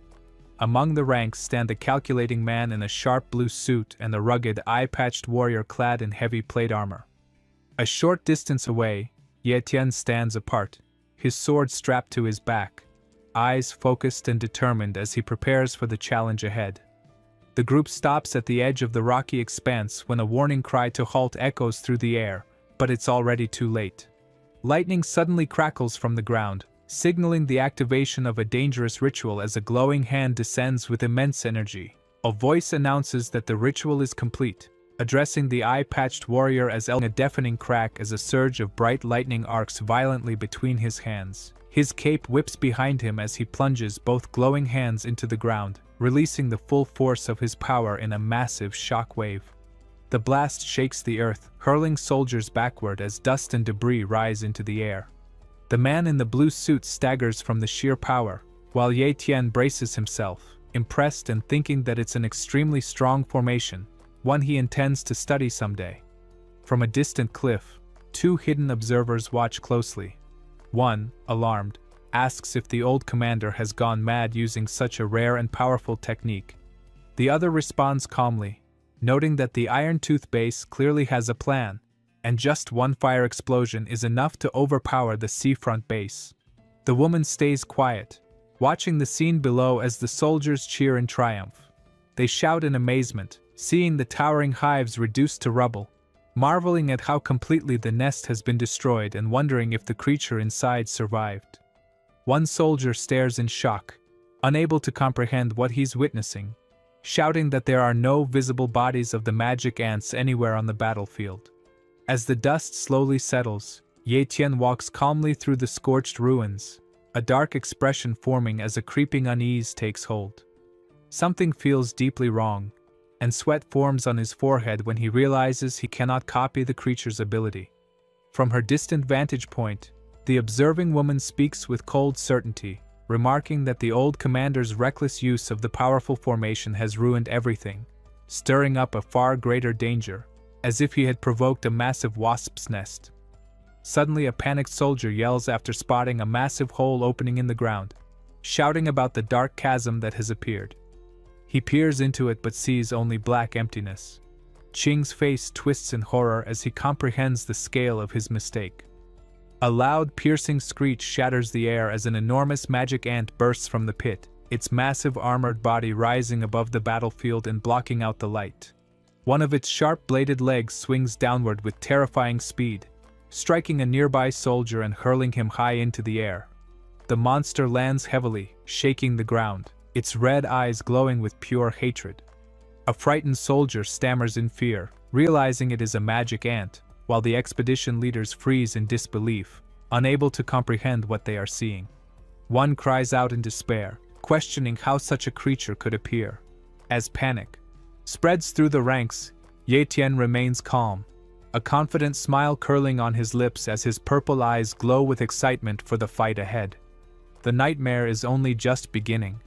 Moments later, the earth splits once again as countless armored magic ants surge from the depths, forming a massive roaring swarm that fills the air with their shrill, chittering cries. The soldiers panic, someone screaming that there are far too many of them to fight. Refusing to retreat, Qing raises his arm, shouting for his men to prepare for battle. The soldiers respond with fierce determination, gripping their weapons and shouting in unison. Another leader calls for all warriors from Seafront Base to join the fight, and the troops respond with a deafening cry to kill. The army surges forward, clashing desperately with the relentless swarm. Ye Tian, however, moves faster than anyone else. Lightning flashing around him as he charges, he lowers his body, propelling forward with full force, eyes locked on the nearest monster. In a blur of motion, his sword crackles with electricity as he swings, slicing cleanly through the thick armor of the giant ant and cutting it in half before it can react. As the creature's body crashes to the ground, a nearby soldier cheers, urging everyone to continue, but Ye Tian ignores him, already focusing on the fallen beast. Reaching out, he begins to copy its power, and a flash of confirmation appears in his mind. He has successfully absorbed the ability. A violent surge of dark purple energy bursts outward, cracking the ground beneath him as he channels the overwhelming strength of the magic ant, ready to face the rest of the swarm. In a quiet apartment, Ye-Tian sits cross-legged on the sofa, calmly meditating as a soft, glowing aura surrounds him. He focuses deeply, shutting out everything else, fully concentrating on his cultivation, feeling completely at peace in both mind and body. Suddenly, his sister bursts into the room holding a ladle, scolding him loudly for always sitting still and never talking to her. She accuses him of acting like a master, pretending to ignore her, and grows even angrier when he doesn't respond. Frustrated, she complains that he must be pretending to be both deaf and mute now. Ye-Tian just smiles quietly, which only makes her more annoyed. Determined to take action, she storms into the kitchen, muttering that he will regret ignoring her. With a fierce, almost mischievous look, she starts cooking frantically, tossing ingredients into the pan as flames leap up while she dumps far too much salt into the food. Her exaggerated, chaotic cooking turns into a funny yet entertaining scene, but somehow the dishes she prepares turn out beautifully, glimmering under the light. She is happy. After finishing, Captain Windwolf turns to Ye-Tian and asks what he wanted to talk about. They sit back on the sofa as Ye-Tian explains that he has spent the past few days at home focusing on cultivation and asks how the beast removal mission is going. The captain's cheerful tone fades, and he grows serious, admitting that both the Iron Tooth base and their Linhai base have suffered heavy losses. Surprised, Ye-Tian sits up straight and asks if he is sure. Windwolf nods grimly, confirming that more than 50 elite martial warriors and 3 great martial warriors were lost during the battle. Realizing the severity of the situation, Ye-Tian asks if this happened at the massive ant nest, and the captain confirms that even the second wave of fighters failed. When Ye-Tian wonders whether the Iron Tooth base was angry about this, the captain replies that rumors say a grandmaster eventually destroyed the ants. Surprised, Ye-Tian asks if that means the trade route is now safe. Windwolf agrees but admits he feels troubled knowing so many lives were sacrificed to achieve it. Ye-Tian's sister quietly clears the dishes while he sits in thoughtful silence, his red eyes reflecting concern and contemplation over the consequences of what he has learned. Later, after escorting Captain Windwolf to the door, Ye-Tian remains outside, lost in thought. When a man in a neat vest approaches and politely asks if he is Sir Ye-Tian, startled, Ye-Tian turns, and the man introduces himself as Mo Yuan, the Mo family's butler. The mention of the name immediately changes the mood, and Ye-Tian's expression tightens with suspicion as he repeats it quietly. Mo Yuan bows respectfully and explains that his master has sent him to invite Ye-Tian to a meal, handing over a formal letter as proof. Ye-Tian calmly declines, saying he isn't interested in going out, and turns away. The butler's polite expression fades, replaced with a cold, hostile glare as he warns that refusing the Mo family's invitation is unacceptable. Captain Windwolf steps forward to intervene, but a faint blue aura appears around Mo Yuan, showing he is ready to fight. The butler's tone becomes sharp and mocking, insisting Ye-Tian accept the invitation and understand his place. The insult ignites Ye-Tian's anger. In a flash, lightning courses around his arm as he lunges, grabs the butler's wrist, and slams him hard onto the pavement with a thunderous crash. Captain Windwolf shouts for him to stop, but the fight is already over. Mo Yuan, bruised and humiliated, scrambles to his feet, shouting that he will take revenge before fleeing down the street. Ye-Tian watches coldly, his expression tense, silently furious that anyone dared provoke him. In a nearby dark alley, Mo Yuan crouches, his face twisted with rage, swearing to one day take revenge on Ye-Tian no matter what it takes. Inside a large, luxurious mansion, the son walks steadily across the wide hall toward his father. The Mo family patriarch sits in a grand chair, exuding power and authority, calmly smoking as he waits for his son's report, shouting that he cannot believe the man would show such disrespect for their kindness, that things will improve and there is no need to speak so grimly, but the patriarch scoffs, snapping that he knows his body better than anyone. He leans forward, the weight of his condition heavy upon him, and stares out the window at the dark night sky, warning that if he dies, the Mo family will lose a powerful warrior, a loss that would be catastrophic for their clan. The responsibility of the family's future rests squarely on his shoulders. A sudden thought crosses the patriarch's mind. Ye-Tian may be waiting for the Lin family's invitation. His eyes narrow with determination as he resolves that, since a polite invitation will not work, they will have to take matters into their own hands and seize him. The son immediately protests, speaking wildly, arguing that Ye Tian is an outsider and questioning how they can be certain he would truly serve them, given that his loyalty lies with his own family bloodline rather than strangers. The patriarch holds up a small. Meanwhile, the patriarch pours himself a glass of wine, settling into his chair as he calmly outlines his cruel scheme. They will erase Ye Tian's will, claim him as his illegitimate son, and force him to adopt the Mo family name so that he can be absorbed into the clan. The son freezes, shocked at the idea of his father declaring Ye Tian as his illegitimate child. The patriarch scoffs at his hesitation, telling him not to overthink it. He insists that no one is attempting to challenge the family head's position and that Ye Tian can just as easily be called his illegitimate son. It doesn't matter, as long as the Mo family name is carried.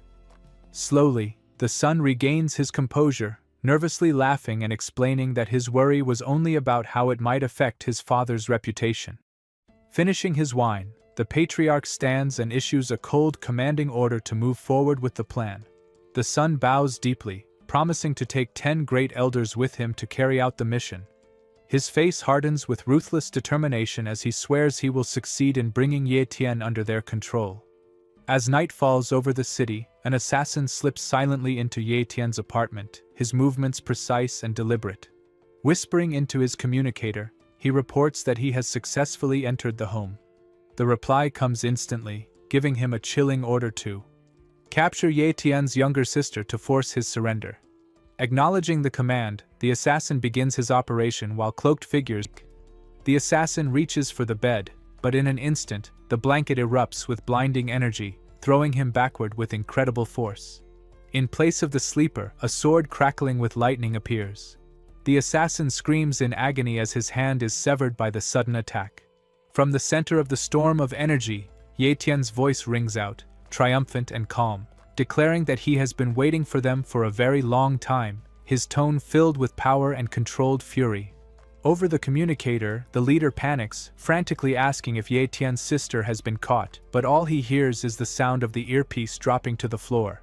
Ye Tian stands over the fallen assassin and picks up the device, a cold smirk forming as he listens.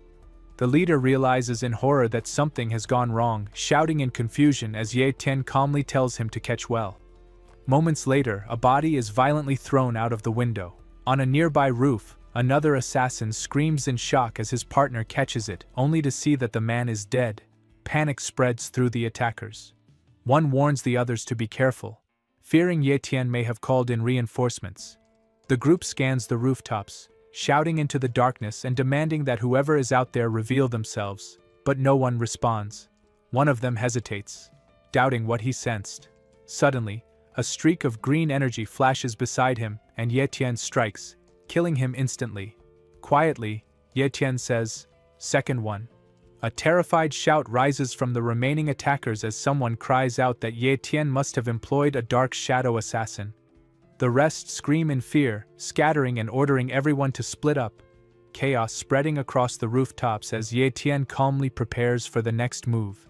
The cloaked figures scatter frantically across the rooftops, shouting in panic, unable to keep up with the terrifying speed of the glowing figure relentlessly chasing them. One assassin thinks he spots a chance to escape, but his hope turns to sheer horror as the overwhelming power closes in on him. On the street below, their leader screams desperately, trying to reach his team, demanding answers as chaos unfolds.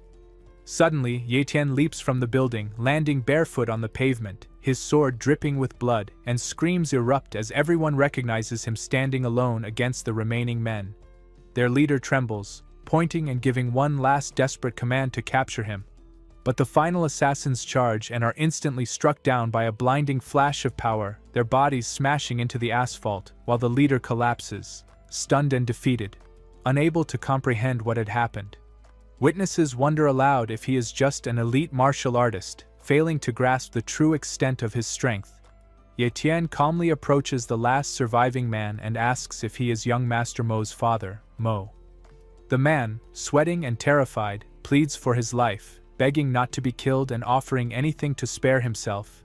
Ye Tian coldly reveals a secret that his son Xiaobei had also been killed by him. Mo panics, begging again for mercy, offering money, and calling his dead son worthless.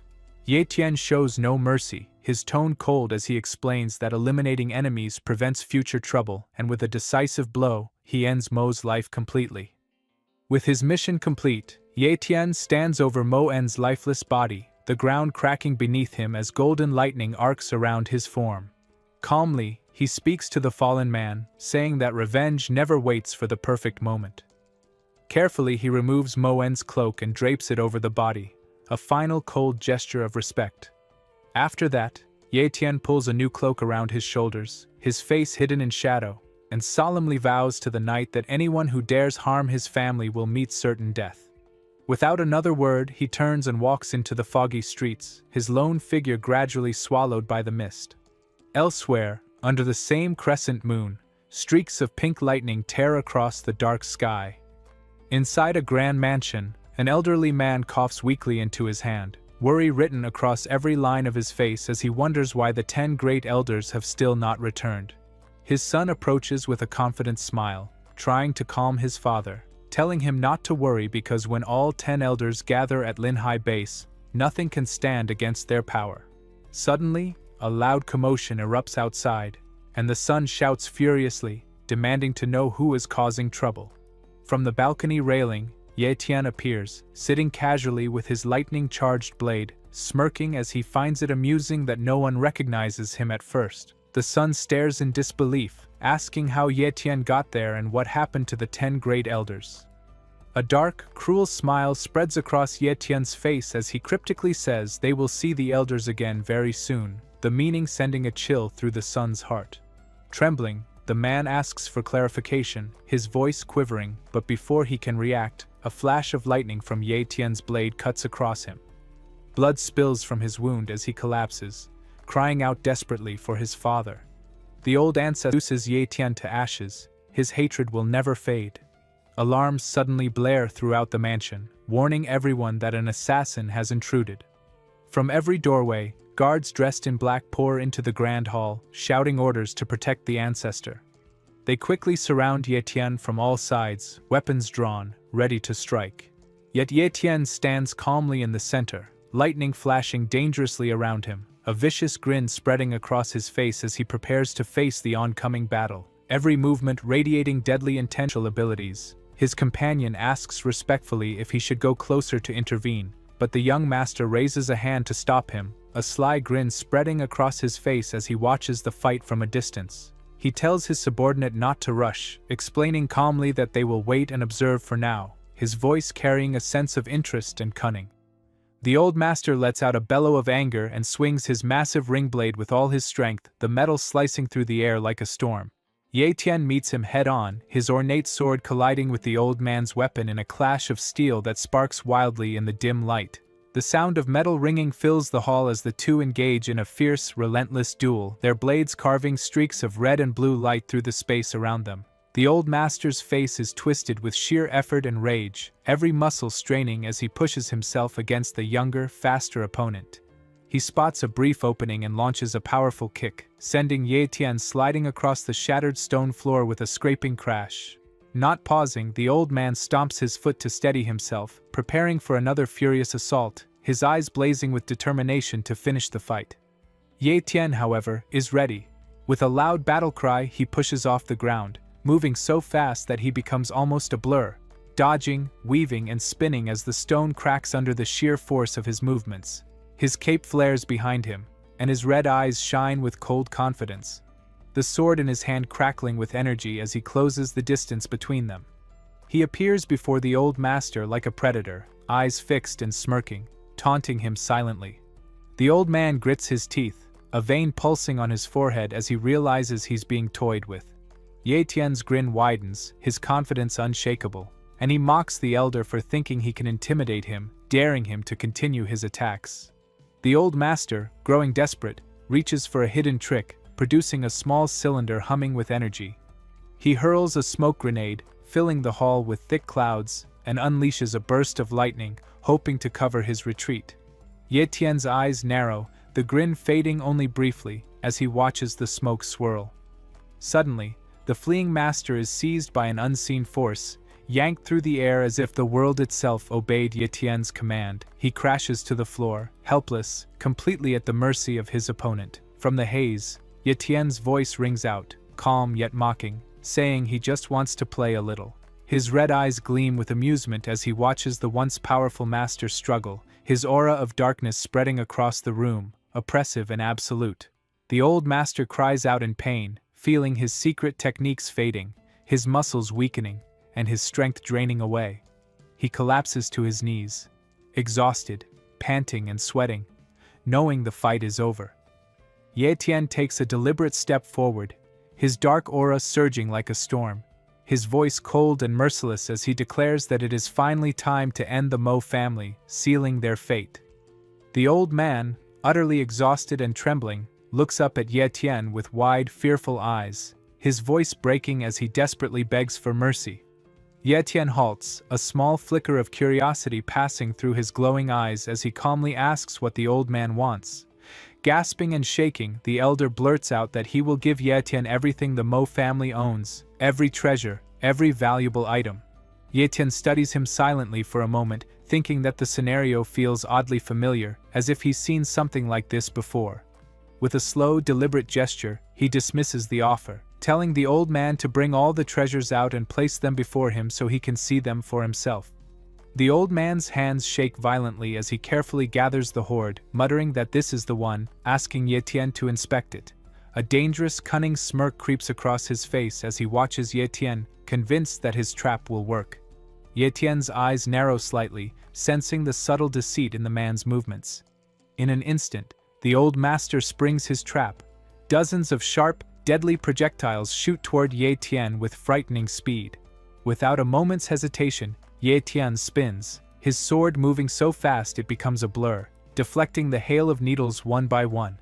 They scatter to the ground with a metallic clatter, harmless against his precision. Landing with the grace of a practiced warrior, Ye Tian shakes his head, muttering that this underhanded trick is typical of the Mo family, who always rely on deceit rather than skill. The old man erupts into a fit of insane laughter, his face twisted with wicked joy as he boasts that the needles are coated with poison, claiming that Ye Tian is already as good as dead, but his triumphant cackle is cut short. His eyes widen in horror as he sees Ye Tian standing perfectly unharmed, holding a single poison needle between his fingers. With a swift flick of the wrist, Ye Tian sends the needle back, striking the old man precisely. It pierces his flesh, and he collapses, life draining from him as his shocked scream dies in the air. In the present, someone waits nervously, wondering why Ye Tian hasn't returned yet. On a lonely rooftop overlooking a dark alley, the muscular Gale Wolf leader sits in silent vigil, his massive sword resting beside him as he scans the empty streets below, patience wearing thin. He mutters under his breath to the moonlit sky, feeling like he's become Ye Tian's little sister's babysitter, the responsibility of guarding the safe house weighing heavily on him. Suddenly, a voice breaks the quiet, remarking that it had heard his complaints. Startled, the leader turns and sees Ye Tian standing calmly before him, and he shouts Ye Tian's name in shock. Ye Tian approaches, expression composed, thanking him for taking care of Ye Yu. Leaping down from the rooftop, the leader visibly relaxes, asking if everything has been handled. Ye Tian nods simply, his voice steady and emotionless as he declares that from today on, the Linhai base will no longer have a Mo family. The leader coughs, calling him ruthless. But Ye Tian's attention quickly shifts to his sister, asking where she is and whether any assassins have found the safe house. Reassured, he is told that Ye Yu took a sleeping pill and is resting safely in her room, and his tense posture eases with relief. Gesturing toward the building entrance, the leader suggests they go inside since the rooftop is cold, and Ye Tian follows, finally at ease about his sister's immediate safety. As they walk through the quiet courtyard, the leader asks what Ye Tian plans to do now that the Mo family is gone. Ye Tian answers unexpectedly and directly that he intends to help Ye Yu cultivate. The leader freezes, repeating the word cultivate in disbelief. Ye Tian asks if there's any fast cultivation method for ordinary people, and the leader laughs, explaining that there isn't, that people must spend money to buy resources, as wealthy families do. Entering the safe house kitchen, the leader points upstairs, telling Ye Tian to check on Ye Yu, and he heads to her room with gratitude. Quietly opening the door, he sees his sister under a warm blanket, safe from the world. He gently places a hand on her blanket, filled with protective love, and she stirs slightly, a soft smile appearing. Ye Yu sits up, rubbing her eyes, and upon seeing him, her eyes widen in shock. She jumps into his arms, clinging tightly, tears streaming as she confesses how scared and worried she was, fearing he wouldn't return. Ye Tian holds her close, stroking her hair, soothing her with gentle words, promising he will always stay by her side. She looks up, trembling, insisting he must not lie, and he meets her gaze with full sincerity, vowing he never will, a single tear of relief and love sliding down his cheek. Far away, word spreads that the Mo family has been destroyed. Crowds gather, buzzing with speculation about the one responsible. Excitement grows as a new group arrives, and a bystander shouts that some amazing people have come. The crowd turns, murmuring as they recognize the Lin family's young master, Lin Mingji, and the legendary martial artist, Lin Zhe. The two men move through the parted crowd with an imposing presence, their strong auras commanding attention and inspiring both respect and fear. A woman in a red hood notices them immediately, being told that members of the Lin family have arrived. Nearby, another cloaked figure, a woman with dark hair, observes silently. Her expression cold and unreadable as the two men approach. Lin Mingji surveys the aftermath of the Mo family's destruction with a dismissive click of his tongue, smirking as he remarks that he never expected the Mo family's ancestor to fall so low. He and Lin Zi glance over the corpses lying on the cracked ground. Lin Mingji's eyes catch a small red orb near one of the bodies. Bending down, he picks it up and recognizes it as the Mo family's secret weapon, the Steel Pearl Orb, a powerful device they had relied on as their ultimate trump card. He examines it carefully, calculating its potential. Lin Zi explains that when the orb is used, even top martial artists cannot escape, yet this time the target had survived, and the orb's own needles had killed Mo Changqing instead. It is a shocking failure for such a legendary weapon, pointing clearly to the fact that the killer must be incredibly powerful, at least matching a peak great martial artist. Both men agree that such a fighter likely did not come from Linhai base. Lindsay suggests that the destruction of the Mo it with a nod, observing how the political landscape is shifting. He decides that after these forces combine, there will be a new and an old side, and the Lin family must assert leadership for the entire old force. Seeing the chance to consolidate power, he begins forming a plan to use Steel Fang's demonstration to the Lin family's advantage. He turns to his loyal subordinate, asking if he understands the next steps. The elder immediately kneels and confirms his understanding. With authority established, Lin Mingji instructs him to personally send messages to all families, inviting them to share the Mo family's resources. Elder Zi's eyes gleam with determination, ready to carry out the order. Meanwhile, at the safe house, Ye confirming that he is indeed leaving. He explains that he needs to head to Shaoqianya Forest, a place so perilous that even two ancestor masters could not survive there, and emphasizes that strengthening his combat ability is the most important thing right now. He pulls the hood of his coat over his head, a sign of his resolve. His sister and their strong muscular friend watch silently, their expressions serious and somber. She sighs sadly, reminding him that he just returned not long ago and now plans to leave alone again. Softly, she pleads with him to stay, her voice carrying both worry and affection, asking him not to go. Ye Tian reaches out and gently takes her hands in his expression softening for a brief moment. He reassures her not to worry and gives her precise instructions to practice the foundation forging body technique, take the tonics on schedule, and focus on cultivating well.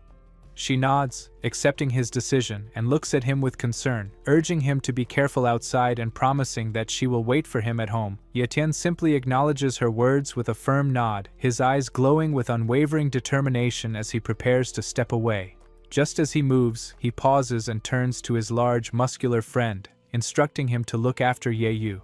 The man smiles confidently, patting his chest, and promises that Ye Tian's little sister is now his responsibility as well, assuring him that she will be safe in his care. Their quiet conversation is suddenly interrupted by the thunderous roar of engines echoing down the street. A convoy of motorcycles speeds toward them, the riders moving with clear purpose and precision. One of the bikes flies a small red flag marked with an unfamiliar symbol, signaling their allegiance. The leader's eyes widen in surprise and alarm as he realizes that a massive contingent from Steel Fang Base has arrived, far more numerous than expected. Ye Tian and Ye Yu watch from their position as the intimidating convoy draws closer, the atmosphere thick with tension as the newcomers make their presence known. The lead biker executes a daring wheelie, shouting loudly that they have officially arrived at Lin Hai Base. Behind him, a line of dark, sleek cars follows, adding to the overwhelming display of power. The leader quickly recognizes the newcomers and announces that they are members of the Sun family, his voice tinged with urgency. One black car screeches to a halt right in front of the group, sending a cloud of dust and exhaust fumes into the air. Ye Yu coughs in mild irritation, complaining about the driver's reckless antics. Ye Tian remains calm, unaffected by the display of bravado. He gently instructs Ye Yu to return to safety immediately while he prepares to leave, his focus entirely on the dangerous task ahead. With one last worried glance from his sister, Ye Tian turns and sets off, leaving the city behind.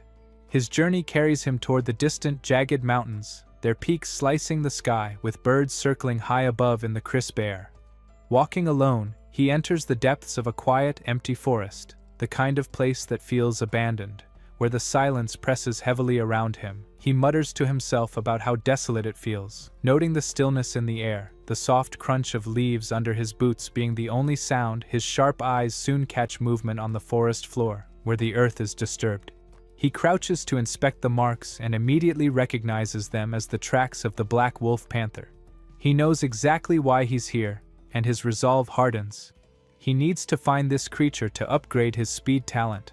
A determined smirk forms on his face as he presses deeper into the forest, disturbing a flock of birds that burst into the sky, their wings beating loudly against the quiet. He pauses for a moment to listen, feeling the pulse of the woods, and then climbs atop a cliff to get a better view of the area, scanning for any sign of movement. From the shadows below, a fierce beast suddenly lunges toward him, its body crackling with dangerous purple energy. Ye Tian's eyes narrow and his muscles tense instinctively, preparing for the fight he knows is coming. Behind the main creature, a pack of smaller leopard-like beasts moves stealthily through the undergrowth, darting between trees and shrubs. Ye Tian studies their patterns carefully, assessing every movement, when he notices something light touch the rock in front of him, a small paw. The tiny creature meows softly, startling him slightly. Confused, he kneels down and examines the little animal, wondering why such a small creature would be here amidst such danger. Then, without warning, a young girl's voice speaks directly inside his mind, making him flinch in shock. Realizing the voice belongs to a little girl, he looks at the small creature with disbelief and asks if it is the one speaking to him. The voice questions him calmly, asking why he wants it as his master. A glowing status window appears before Ye Tian, revealing the creature's astonishing abilities. Reading the details, he discovers that it is a gold silk dragon leopard, a god beast with unmatched speed, incredible endurance, and rapid recovery, far beyond ordinary creatures. Understanding the true power and potential of this beast, Ye Tian sits down with a wide grin, his expression softening as he looks warmly at it. He tells the little creature that from this moment on, its name will be Xiaojin and that it will be his first loyal beast pet. The tiny god beast seems to understand instantly, curling up comfortably beside his backpack in quiet acceptance, ready to follow him on his journey. A massive ape-like beast screams in pain, staggering from a powerful strike. Nearby, Ye Tian kneels and urgently tries to calm two small leopard cubs, his voice gentle but firm. He speaks to Xiaojin, asking the young god beast to communicate to their mother that he is not a threat, admitting that he does not have her mother's naturally gentle nature. One cub mews nervously, its small body trembling, while the mother calls out sharply from a distance, her voice filled with distress as she struggles under the weight of her pregnancy. Ye Tian remains composed, reaching into his bag and pulling out a small red pill. Holding it out, he explains that it is a recovery pill meant to restore her strength. He urges her to eat it quickly and take care of the unborn cub, promising that everything will be fine if she trusts him. Slowly, the mother seems to understand, her tense body relaxing as she accepts the pill, and she eats it with a careful, deliberate motion. Shortly after, one of the grateful cubs climbs onto Yetien's shoulder, purring softly, forming an unspoken bond between them. The tiny creature waves a paw playfully, giving a small signal of trust and loyalty just before the next phase of the battle begins. The massive ape, having regained some energy, suddenly spins and attempts to escape, its heavy footsteps shaking the ground as it lunges toward the forest edge. Yetien narrows his eyes and sneers at the sight, remarking that it thinks it can run from him, but he has no intention of letting it get away.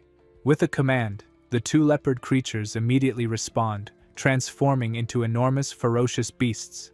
Their bodies crackle with violet lightning, their energy matching Yetien's as they roar in unison.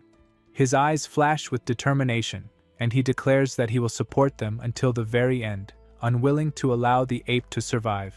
Even with his current mastery of advanced speed, he refuses to believe that a high-rank ferocious beast can escape his strike. Flanked by his two mighty allies, Yetien becomes a living storm of violet energy, the power surrounding him surging in rhythm with his resolve. The ape is trapped within the storm, its chance to flee obliterated. Yetien strikes like a bolt of thunder, his form glowing with energy as he targets the beast. His kick lands with incredible force, sending the massive creature hurtling through the air. Before it can regain its footing, the two enormous leopard beasts leap onto it, attacking with perfect coordination. Claws and fangs slash and tear with unmatched speed, each strike fueled by lightning, shredding the ape's defenses entirely.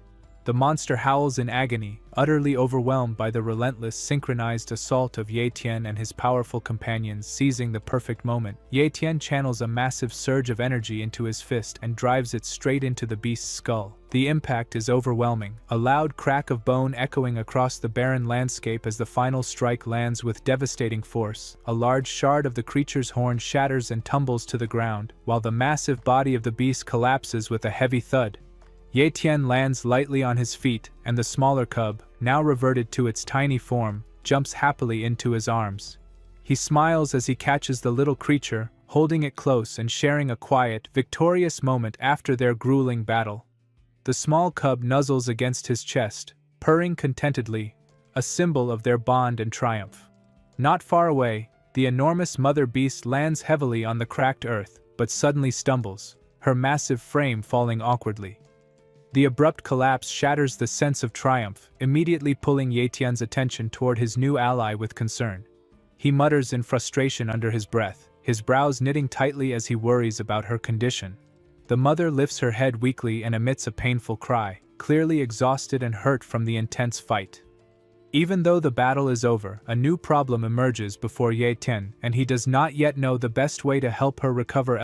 Luckily, Yetien is always well prepared, a habit that now proves invaluable. He thinks to himself that he's fortunate to always carry a variety of healing medicines, and his foresight brings a quiet sense of relief. Reaching into his bag, he uncorks a shimmering purple potion, explaining gently to the injured mother leopard that it is designed to heal internal wounds and is completely safe to drink. Carefully, he pours the glowing liquid into her mouth, and she emits a soft, faint meow as the potion begins to take effect. Watching the healing progress, a satisfied smile spreads across Yetien's face, and he murmurs to himself that this is good, feeling reassured that she is recovering. However, the brief calm is abruptly shattered as dozens of glowing red eyes emerge from the tall grass nearby, accompanied by a massive blue-furred beast with sharp tusks. From the shadows, an entire pack of monsters steps into view, forming a threatening circle around them. Quickly assessing the situation, Yetien understands that these creatures intend to replace the leopard's parents and seize control of the forest for themselves. Purple lightning sparks around him, his energy surging as he refuses their challenge, declaring firmly that he will not allow them to take over. In an instant, he transforms into a streak of light, launching himself at the nearest monster with blinding speed. His strikes are fierce and relentless, shattering the ground as the lead beast collapses, utterly defeated under the force of his attack. The mother leopard, watching the display of overwhelming power, steps forward and addresses the terrified pack, declaring that from now on, Yetien is their king. The remaining creatures lower their heads in submission, acknowledging his dominance and refusing to challenge him further. Later, under a calm blue sky, the small cub gently scolds its mother, reminding her that her body has only just recovered and that she shouldn't be exerting herself by walking so far. The mother, grateful but determined, lets out a soft, affirming meow, continuing forward with quiet resolve. Curious, Yaetian wonders aloud whether the mother is trying to offer him a gift, prompting the cub to clarify their destination as they near a secluded cave. The cub explains that they have already arrived and that the object of their search lies within. Inside the dimly lit cave, a soft, mystical glow illuminates the space, emanating from a single, radiant plant. Yaetian examines it closely and quickly recognizes it as a rare spirit herb. Fascinated by its beauty and potential, he studies the shimmering blue flower intently, thinking about the kind of effect it might have. His excitement growing as he reaches out carefully to pluck the mysterious herb for closer inspection, eager to uncover its secrets. The spirit herb glows softly, its ethereal light pulsing as Yaetian's fingers move closer, drawn to its energy. His mind drifts back to the moment when the second cub was born. He kneels beside the mother, urging her with gentle encouragement to push harder, to focus her strength and hold on as the tiny head begins to emerge. The newborn cries out for the first time, announcing its arrival into the world, and Yaetian, filled with joy, cheers quietly that a new forest king has been born. He watches over the mother and her tiny perfect cub with a mixture of pride and relief, soaking in the beauty of life in the wild. Returning to the present, the spirit herb before him has fully matured, its flower now a deep, glowing red, radiating a faint warmth. Yaetian inhales its sweet, rich aroma, marveling at how ripe and potent it seems, and exclaims softly that it must be perfectly ready. With careful hands, he plucks the glowing berry-like fruit from the stem, noting the eagerness in the cub's eyes. He chuckles, teasing the little creature for being impatient, before lifting the fruit to his mouth and swallowing it whole, curious to feel its effects immediately. Almost instantly, a searing, burning energy courses through his body, forcing a loud, guttural scream from his throat as the herb's immense power floods his system. He collapses onto the cave floor, convulsing moments. Yaetian's eyes snap open, a new clarity and strength shining within them. He slowly rises, clutching his head as the herb's energy stabilizes inside him, reshaping his very essence and filling him with overwhelming power. A glowing status window appears before his eyes, displaying the remarkable abilities of the gold silk dragon leopard that he has now absorbed, confirming the fusion of their strengths. Feeling invigorated and renewed, Yaetian stretches his arms and tests the limits of his transformed power, moving with fluid grace. Turning to the leopards, he expresses his gratitude, explaining that they will part ways from this point forward and acknowledging the gift they have given him, which has greatly enhanced his abilities. The mother leopard meows softly, conveying her understanding and acceptance. Just as Yaetian turns to leave, the newborn cub leaps suddenly into the air toward him, unwilling to let him go. Smiling gently, Yaetian catches the tiny creature, assuring it warmly that he will take it along to meet someone who will surely appreciate it, his heart light as he carries the little companion with him. In a chaotic memory from the past, a warrior in shining, ornate armor battles monstrous beasts, his sword cutting through the chaos with precise, deadly movements. The clash of steel and the roar of creatures fill the stormed battlefield, leaving a trail of destruction. Shaking off the memory, Yaetian feels a warning echo in his mind, cautioning him that the world outside is extremely dangerous. He ignores the voice, his resolve unwavering. With a small cat perched on his shoulder, Yaetian channels a surge of energy, vaulting effortlessly across the rooftops of a ruined city. Moving with incredible speed, he leaps from a great height and lands gracefully on the crumbling concrete, the impact cracking the ground beneath him. The violet aura around his body fades as his boots make contact, and his gaze sweeps over the devastation. The ruined buildings and scattered bodies paint a vial filled with glowing red liquid, explaining that it contains high-tier monster blood, capable of restoring strength. Carefully, he feeds the elixir to Zhang. Watching as color gradually returns to his friend's face, Yaetian folds his arms, listening intently as Zhang recounts the grim events. When Yaetian asks if the attackers were warriors from the Iron Fang base, his tone grows sharp and dangerous. Weakly, Zhang confirms it, explaining that monsters completely destroyed their base, forcing over 100,000 survivors to flee, leaving everything in chaos. Pressed further, Zhang admits that although the Lin family remains in name, they are only figureheads, and true control has already shifted. Ye Tian's eyes narrow as he gazes at the dark sky, confirming his fears. The takeover has already occurred. His thoughts drift to a calmer, brighter memory, a time in a training hall filled with focus and discipline. There, a young student clad in full protective gear lunges forward, striking with a bamboo sword. The instructor blocks with his own weapon, shattering it instantly from the force. The student collapses, frustrated by another defeat. Yet the instructor offers an encouraging smile, praising the student's talent and effort. The student, Yeyu, returns a warm smile, admitting that the progress is thanks to the instructor's excellent guidance. Yeyu takes off her helmet, her face shining with sweat and a big, happy smile. She sits down for a moment to catch her breath, enjoying the quiet after the intense training, but the calm is suddenly broken by slow, deliberate clapping echoing through the dojo entrance. Surprised, Yeyu turns and that the area has been secure. He then presents an ornate red metal token, explaining that after Ye Tian left, a girl named Xiao Yu came by and delivered it, saying that once the Iron Fang base saw it, they would not dare to cause any trouble. Ye Tian narrows his eyes as he recognizes the token, identifying it as a martial pavilion mark. Gale Wolf holds it up and admits with a faint smile that nothing serious has happened requiring its use, but his expression suddenly turns grim as he hesitates. Ye Tian senses the change in tone and presses him to continue. Gale Wolf's face darkens as he explains that someone named Sun Feng has been repeatedly approaching, challenging Ye Tian to a deathmatch. The air grows tense as Gale Wolf elaborates that Sun Feng is one of the 4 top geniuses of the Iron Fang base, a warrior who constantly seeks elite fighters and has never been defeated. He warns Ye Tian to proceed carefully, stressing that this opponent is extremely dangerous. But before he can finish, he notices Ye Tian already stepping away. Gale Wolf calls out, asking if Ye Tian is even listening. Ye Tian glances back over his shoulder, a wicked grin spreading across his face, eyes gleaming with excitement. He casually says it sounds interesting, clearly thrilled and ready for the upcoming battle. A motorcycle roars loudly down the empty street, its tires screeching sharply as it comes to a sudden stop just a few feet from a young man in a purple coat.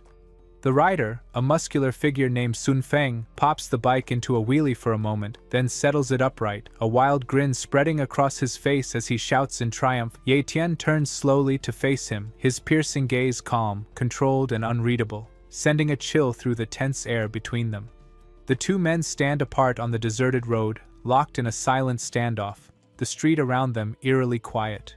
Sun Feng's arrogant smirk never falters, his confidence radiating like heat as he eyes his opponent. Breaking the tension, he finally speaks, saying that Ye Tian has returned at last. Ye Tian responds softly but firmly, confirming that he has. The biker shifts, planting one boot on the ground to signal his seriousness, his stance conveying both authority and challenge. He announces that he knows exactly why Ye Tian has come and immediately lays down the terms of their duel, demanding that Ye Tian meet him at Minghui Plaza at 10 a.m. the next morning. The wager is a bronze-rank blade skill, and Sun Feng's tattooed face creases with a mocking grin as he provokes Ye Tian further, daring him to appear. A faint purple glow begins to shimmer around Ye Tian's hand as he slowly clenches it, the aura crackling with controlled energy. His expression hardens with determination, and he answers with quiet confidence that he will indeed show up. The purple energy intensifies, sparking like lightning between his fingers as he whispers to himself that tomorrow's duel is not something to fear, it's something he is genuinely looking forward to, fully ready for the challenge. The next morning, Minghui Plaza is alive with activity, crowded with spectators buzzing with anticipation. Sun Feng is already there, reclining confidently in a chair before the towering merit monument of the Lin family, his posture calm and arrogant. The crowd murmurs among themselves, impressed and intimidated by him, noting that he has never lost a duel and always picks a new, symbolic location to fight. People whisper about his opponent, speculating nervously that the unlucky challenger might be someone named Ye, until one confirms the name, Ye Tian, and adds that he's still just a kid. Others chime in with Sun Feng's true intentions, suggesting that the young fighter isn't the only one in danger, and that the monument itself will likely be destroyed as part of Sun Feng's usual method of crushing the influence of powerful families, a signature tactic of the Iron Fang base. In the crowd, a young blonde woman fidgets anxiously and asks her taller, steadier companion if Ye Tian is on his way, admitting that she's worried for him.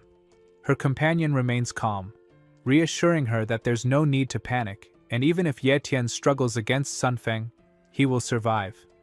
Ye Tian's sister soon arrives, shielding her eyes from the bright sun and expressing shock at the enormous crowd, asking why so many people are watching. Her companion explains in a serious tone that Sun Feng deliberately makes every duel chaotic, seeking attention and spectacle. Feeling nervous and overwhelmed, Ye Tian's sister pleads with him to reconsider, saying the duel looks far too dangerous.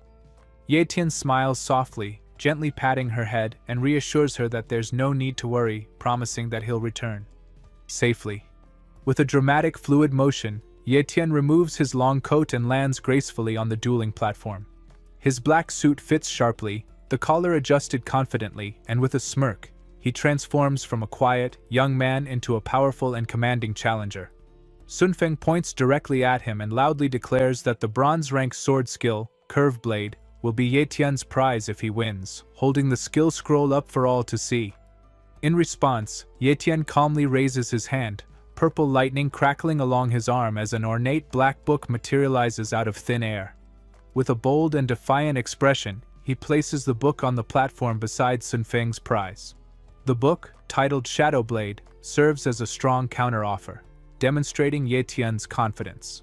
Sun Feng's expression twists into anger at the audacity of Ye Tian's move, calling him arrogant as he draws his katana with a sharp metallic hiss.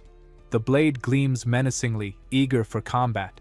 With a sudden surge of explosive strength, Sun Feng kicks off the ground and propels himself into the air, launching a furious, high-speed attack. The crowd gasps loudly at the speed and intensity of his assault, while from the sidelines, Ye Tian's sister and her companion scream in terror, their hands raised as they plead for him to be careful. In the bustling city square, a fierce duel unfolds, capturing everyone's attention. Sun Feng, a muscular man wielding a katana, propels himself into the air. His body coiled with power and his intentions clear, he shouts aggressively, signaling that his opponent should face the full force of his attack, and swings his sword in a massive, deadly arc aimed to slice his target in half. But Ye Tian, calm and composed, moves with effortless precision, sidestepping the strike so cleanly that Sun Feng's blade cuts only through empty space. The attacker's eyes widen in shock, sweat rolling down his forehead as he stares at the young man who dodged so easily. Anger flares within him, and he mocks Ye Tian, shouting sarcastically if his zodiac sign is the rat, because all he seems to do is evade. In desperation, Sun Feng unleashes a flurry of wild, reckless slashes, each one meant to overwhelm. Yet Ye Tian remains untouchable, slipping past every attack with minimal, precise movement. Frustration mounting, Sun Feng resorts to a forceful kick, aiming to break through Ye Tian's defenses. This time, however, Ye Tian doesn't move aside. Instead, he counters with a single, devastating punch. The strike is so powerful that the stone beneath them cracks and splinters, sending Sun Feng flying through the air and crashing into a stack of wooden crates. The crowd gasps in disbelief, one man yelling that Ye Tian sent Sun Feng flying with just one punch. Ye Tian watches coolly and taunts, asking if he still seems like a rat. Now golden lightning crackles around Ye Tian's fist as Sun Feng rises from the debris, eyes blazing with renewed determination. He acknowledges Ye Tian's skill and declares that he will no longer hold back. Gripping his katana tightly, a blue aura bursts along the blade, illuminating his fierce expression. Ye Tian studies him carefully, noting the charged energy and the precise technique he is about to unleash. A wave of distortion suddenly shoots from Sun Feng's blade, moving across the plaza with incredible speed. The attack tears through the air, kicking up dust and debris before colliding with a massive stone monument. The force shatters it into rubble, the echo of the destruction rolling across the square, demonstrating the lethal power of the wind. A man in a brown suit barely escapes, staring wide-eyed and muttering that the sword skills are unbelievable. But Sun Feng freezes in disbelief, unable to comprehend how Ye Tian dodged the attack. Standing calmly across the plaza, Ye Tian comments that it was worth letting the fight drag out. Realization dawns on Sun Feng, and his shock quickly turns into fury as he demands if Ye Tian had been holding back to observe his sword technique. Ye Tian smirks, cold and mocking, admitting that of course he did. He explains that he never considered Sun Feng a true opponent, and that the fight was merely to watch the demonstration of Sun Feng's skill, words sharp and humiliating. Enraged beyond control, Sun Feng lets out a roar. Furious that Ye Tian dared to insult and provoke him in such a way, Sun Feng digs his foot hard into the cracked pavement, lunging forward with a final desperate attack. His shout echoes with deadly intent, demanding Ye Tian's death as he swings his sword down in a deadly arc. But Ye Tian reacts with unbelievable speed, his body flashing in golden lightning as he intercepts the razor-sharp blade, not with a weapon, but using only 2 fingers. The sword halts instantly, its tip hovering just inches above the ground, leaving Sun Feng frozen in utter shock and disbelief. With a cold, effortless motion, Ye Tian flicks his wrist, sending Sun Feng crashing into the cobblestones. The impact is so powerful that the ground shatters once again, echoing through the plaza. The crowd stands completely still, awestruck as Ye Tian towers above the defeated Sun Feng, his fallen sword lying useless on the ground. Calmly adjusting his cuff, Ye Tian dismisses the battle with a bored tone, remarking that it wasn't even interesting. Below him, Sun Feng groans in defeat, sprawled in the crater he created moments before, his pride utterly shattered. It is clear to everyone that the fight is over. The stunned spectators erupt into wild cheers. One woman shouting excitedly that Sir Ye Tian was incredible and that his performance was beyond amazing. Nearby, a woman with long dark hair watches quietly, a knowing smile on her face, completely unfazed by the chaos around her. Ignoring the noise and excitement, Ye Tian walks over to the wreckage and effortlessly lifts a heavy wooden table, revealing a small bound book hidden beneath it. He picks it up and sees the title, Wind Slash, and a satisfied smile spreads across his face as he examines the hard-earned reward for his skill and effort. Suddenly, a cheerful voice calls out, and Ye Tian's sister rushes toward him, her eyes sparkling with excitement and admiration. She grabs his arm eagerly, exclaiming how amazing he was and asking when he became so strong.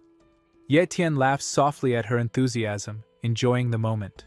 She looks up at him with a hopeful smile and asks that when they return home, he must teach her too, so she can grow stronger and learn to fight like him. As the 2 siblings walk away together, the man in the brown suit, Lin, watches them leave silently, his expression unreadable.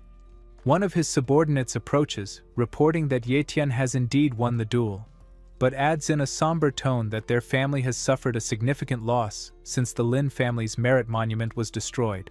Asking what actions they should take next, Lin pauses, weighing the situation carefully, his face serious and thoughtful as his older bodyguard waits quietly for instructions. Finally, he gives his order, telling the bodyguard that there is no need to continue protecting him over the next few days and that his priority now is to guard Ye Tian's sister. Lin's gaze drifts across the still waters of the city canal, his expression hardening as he contemplates the future, knowing deep down that this victory will not go unchallenged and that the Sun family will certainly come back seeking revenge, making it clear that more trouble is on the horizon. Inside a spacious, elegant room, Ye Tian carefully studies a scroll, a smirk spreading across his face as he realizes the immense power it holds. He notes that the Wind Slash technique boosts his attack power 6 times, understanding now why Sun Feng's strikes had felt so devastating. Holding the very secret behind his rival's strength, he absorbs the knowledge thoroughly before setting the scroll down on a polished table. Stretching his arms above his head with a satisfied yawn, he feels a surge of renewed energy and confidence from his recent victory. He walks slowly across the luxurious room, the soft carpet under his feet grounding him while his mind races with ideas of the next power he wants to acquire. With a casual flick of his finger, Ye Tian summons his status window, only to be reminded of its cooldown restriction. He mutters in mild frustration, frowning as he complains to himself about having to wait 30 more days before he can copy another talent. The holographic display glows with apex and high-tier abilities, a constant reminder of his current limits, yet it also excites him as he envisions his next steps. Shaking off the irritation, he adjusts his collar, already focused on his plans and the future challenges that await him. Meanwhile, outside in the training yard, a young woman named Ye Yu swings her practice sword with fierce determination. Each strike whistles through the air, cutting through a training dummy with sharp precision, her movements smooth and disciplined, showing her dedication to mastering her skills. The team captain observes her from a short distance, his stern gaze reflecting both discipline and a hint of admiration at her intensity. After delivering a final strike, Ye Yu leans on her wooden sword, breathing heavily as she grabs a water bottle, twisting the cap with hands that tremble slightly from exertion, and takes a soft smile spreads across her face as she whispers that it looks beautiful, clearly delighted by its design. The captain's stern expression softens, and he explains that it is meant as a protective charm that she should never lose. Ye Yu beams warmly, thanking him sincerely and promising to take great care of it, her excitement and joy evident in every gesture. Suddenly, a teammate rushes into the yard, her face tense with urgency, calling out for the captain as she approaches. Catching her breath, she reports that she has important news. The Sun family is actively inspecting shops, preparing to launch a new business. The captain immediately focuses on her, asking for details, his attention fully captured by this latest development, while Ye Yu listens intently, curiosity and concern flickering across her face. The captain pauses, resting his hand on his chin as he considers the news, thinking aloud that the Sun family seems to be starting a business and are keeping calm for now, yet sensing the danger. As he passes the alley, his eyes sharpen, a red glint revealing that he has detected the alien's presence. Without slowing down, he continues walking in the middle of the street, a faint purple aura spreading beneath his feet. A sly smile appears as he thinks sarcastically that the Lin family is certainly generous for sending a powerful martial warrior to guard his home. Pulling his hood up to hide his face, he prepares for whatever comes next.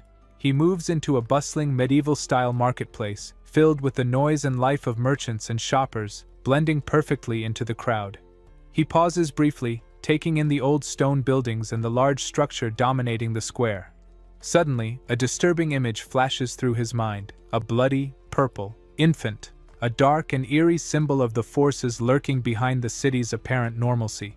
Nearby, a cheerful voice announces a grand opening with all items half off. Sun Feng stands proudly in front of the new shop, greeting a man with a mustache who congratulates him and wishes him success.